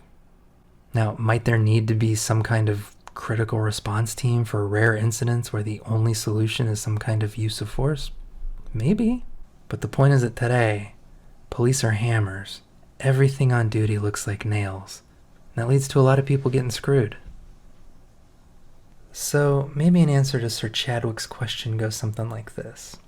As an abolitionist, I'm really interested in why a person kills, why their environment incentivizes that behavior, what needs of theirs we can meet to prevent them from killing again, and what they can do to help the survivors process and recover from that harm in some small way.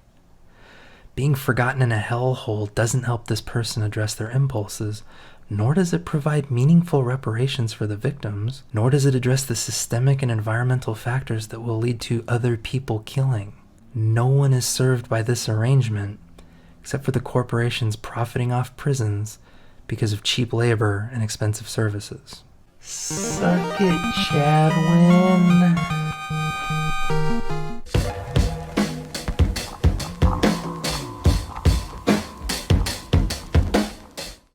Now, maybe you're like me, where when you first heard the concept of prison abolition, it seemed really new, like it came out of nowhere. Angela Davis traces the roots of the modern movement back to at least 1974 in a book by Thomas Matheson called The Politics of Abolition. It was written in the wake of several prison uprisings at the time. If 1974 still sounds recent, I think it's important to remember that our modern concept of a criminal justice system is itself a fairly recent invention. In his book Discipline and Punish, Michel Foucault,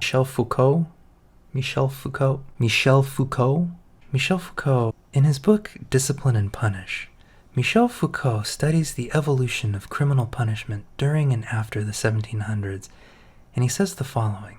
In France, a tighter, more meticulous implementation of the law tended to take account of a mass of minor offenses that it once allowed to escape more easily. In the 18th century, the law became slower, heavier, and harder on theft, whose relative frequency had increased, and towards which it now assumed the bourgeois appearances of a class justice. The growth in France above all, and especially in Paris, of a police apparatus that prevented the development of organized, open criminality, shifted it towards more discreet forms. To this set of precautions, one should add the very widespread belief in a constant and dangerous rise in crime. In fact, the shift from a criminality of blood to a criminality of fraud forms part of a whole complex mechanism, embracing the development of production, the increase of wealth, a higher value placed on property relations, stricter methods of surveillance, a tighter partitioning of the population, and more efficient techniques of locating and obtaining information. It's also important to acknowledge that modern policing has its roots in the runaway slave patrols of the American slavery era.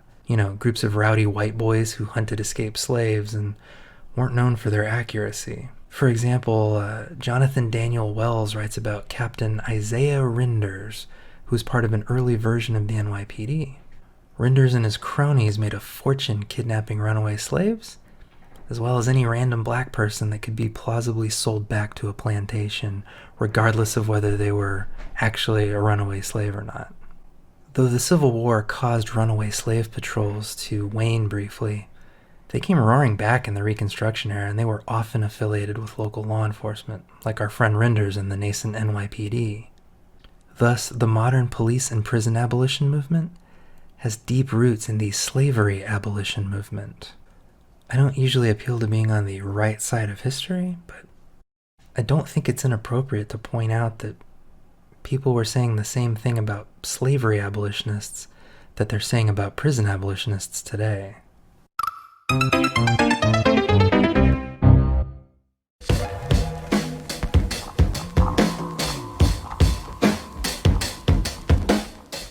Okay, so maybe the concept of police and prison abolition still sounds a little too extreme to you. I totally get it. It's a spice of meatball when you first encounter it. So may I interest you in a couple appetizers instead? Here's a good one. Cash bail. It sucks. Did you know that over 500,000 people are sitting in jail right now, despite not being convicted of a crime? Legally, they're innocent until proven guilty, and yet we have them rotting away in that dang hole again. This is because for many jurisdictions, you have to pay a certain amount of money to get out of jail as collateral to ensure that you show up for your court dates. Now, haven't we been talking about how poverty is a huge driver of crime and police response? If that's true, then wouldn't cash bail screw over exactly the kind of people who get arrested? Not only does cash bail further criminalize poverty, but people who can't pay their bail get stuck in jail for months, which can cause them to lose their jobs, lose their housing, which only further shoves them into a cycle of poverty. The city that I patrolled in was predominantly Hispanic and low income. Many families had both parents working 2, maybe 3 jobs. And those jobs were mostly shift work, gig work, day labor work. You think those jobs are just waiting around for them to get out of jail?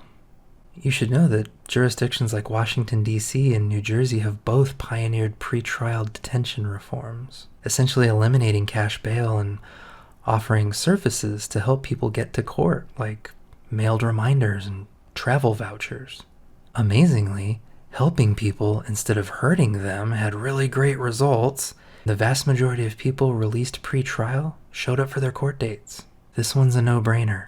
Support the end of cash bail. Or how about this one? What if we didn't send cops to certain kinds of calls and sent trained professionals instead? That's what Eugene, Oregon has been doing with their Cahoots program. Instead of sending cops on calls related to mental health, addiction, minor disagreements, a mental health professional and an EMT respond instead.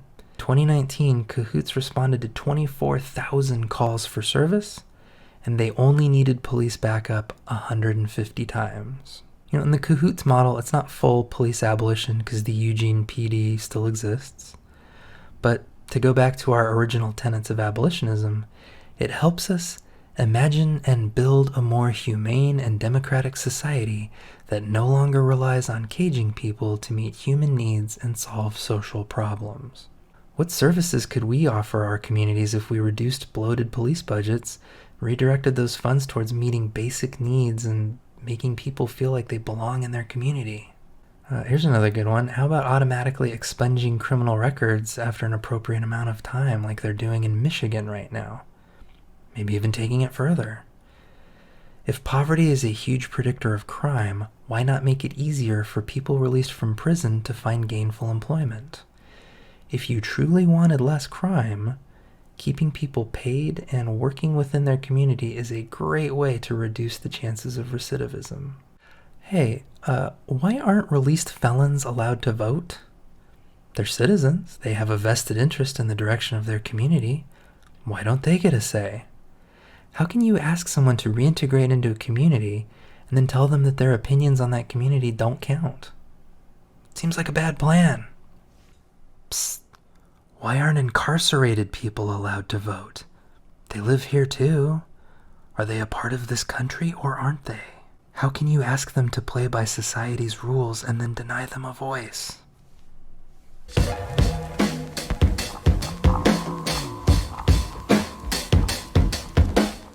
Well, this is my longest video to date, so let's bring it home.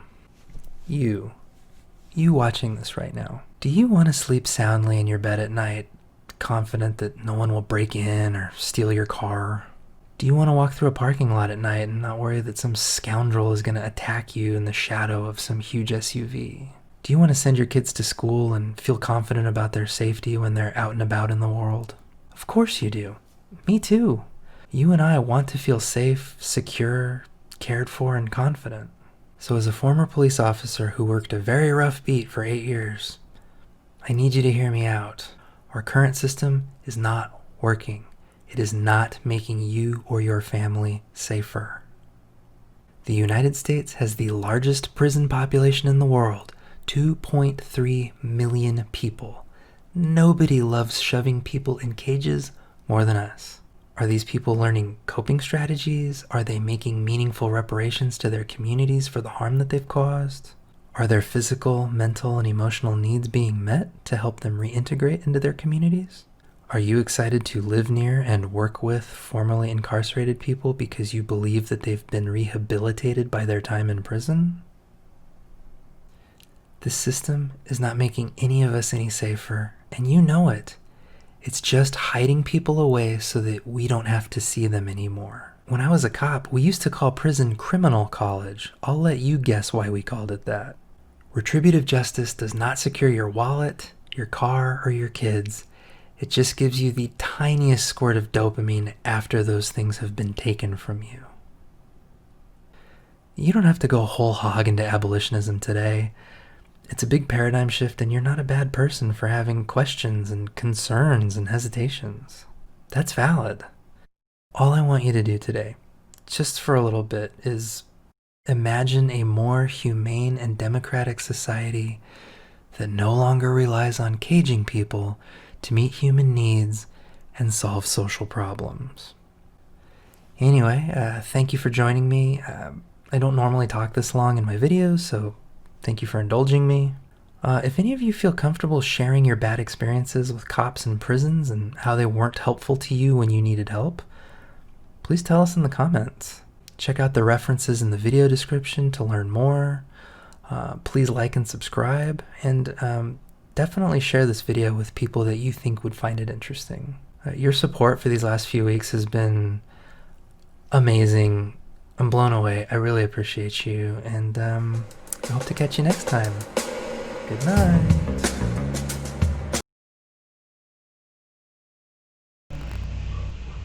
Hey, Ren. Right. Thank you, Ren, for hanging out with us. Love you dearly. So that was one of the videos that I wanted to introduce you all to and for you all to see in regards to different mindsets of looking at changing how we live today and what we're looking at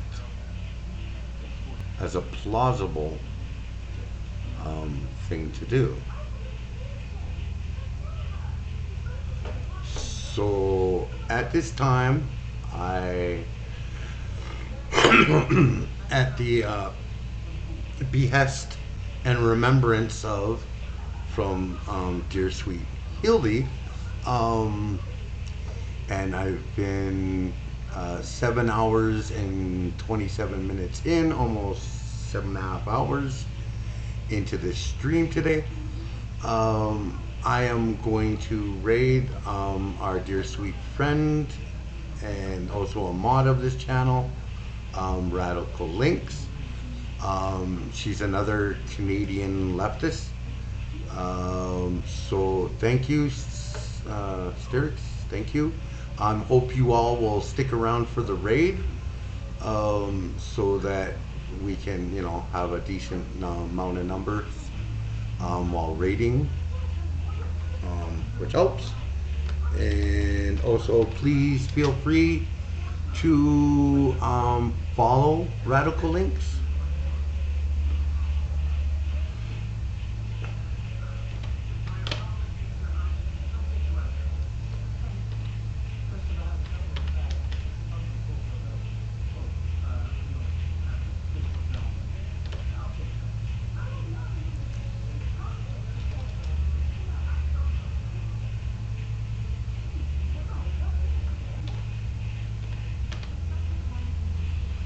And just a reminder, I will be doing a Christmas Eve and Christmas Day stream for everyone. Why did that not take?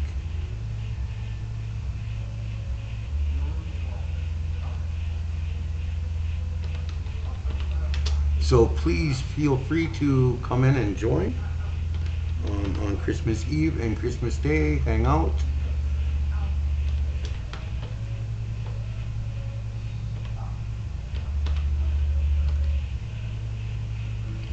Oh, we're already in a raid in progress.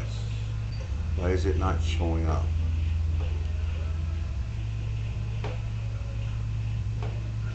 Yes, Radical Links. And thank you, Hildy, for partaking in being mod today on my channel, as well as Frezzo, and Bubbles, and Della, and all my other mods, as well as Slash, Unhost, and Try Again.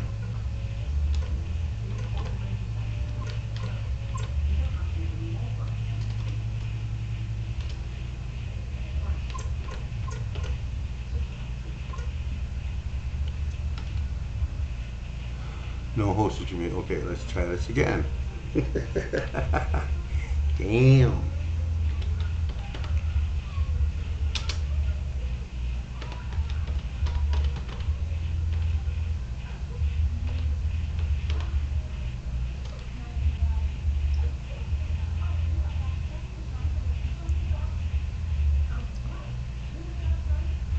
Do I need to put the damn capitals in it too?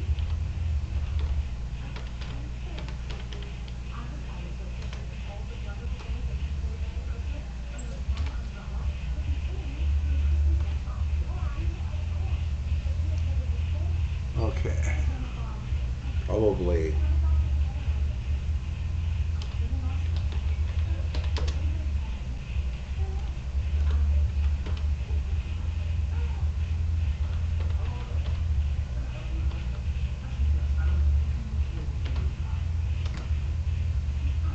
You already have a raid in progress. You're kidding me, right? Let me see if this helps. For me to see.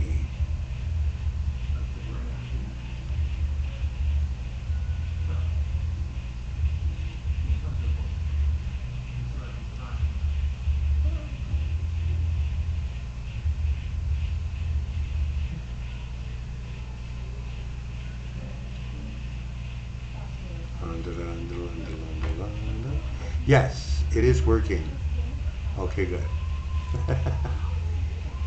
Hopefully everyone joins in the raid. Thank you for being a part.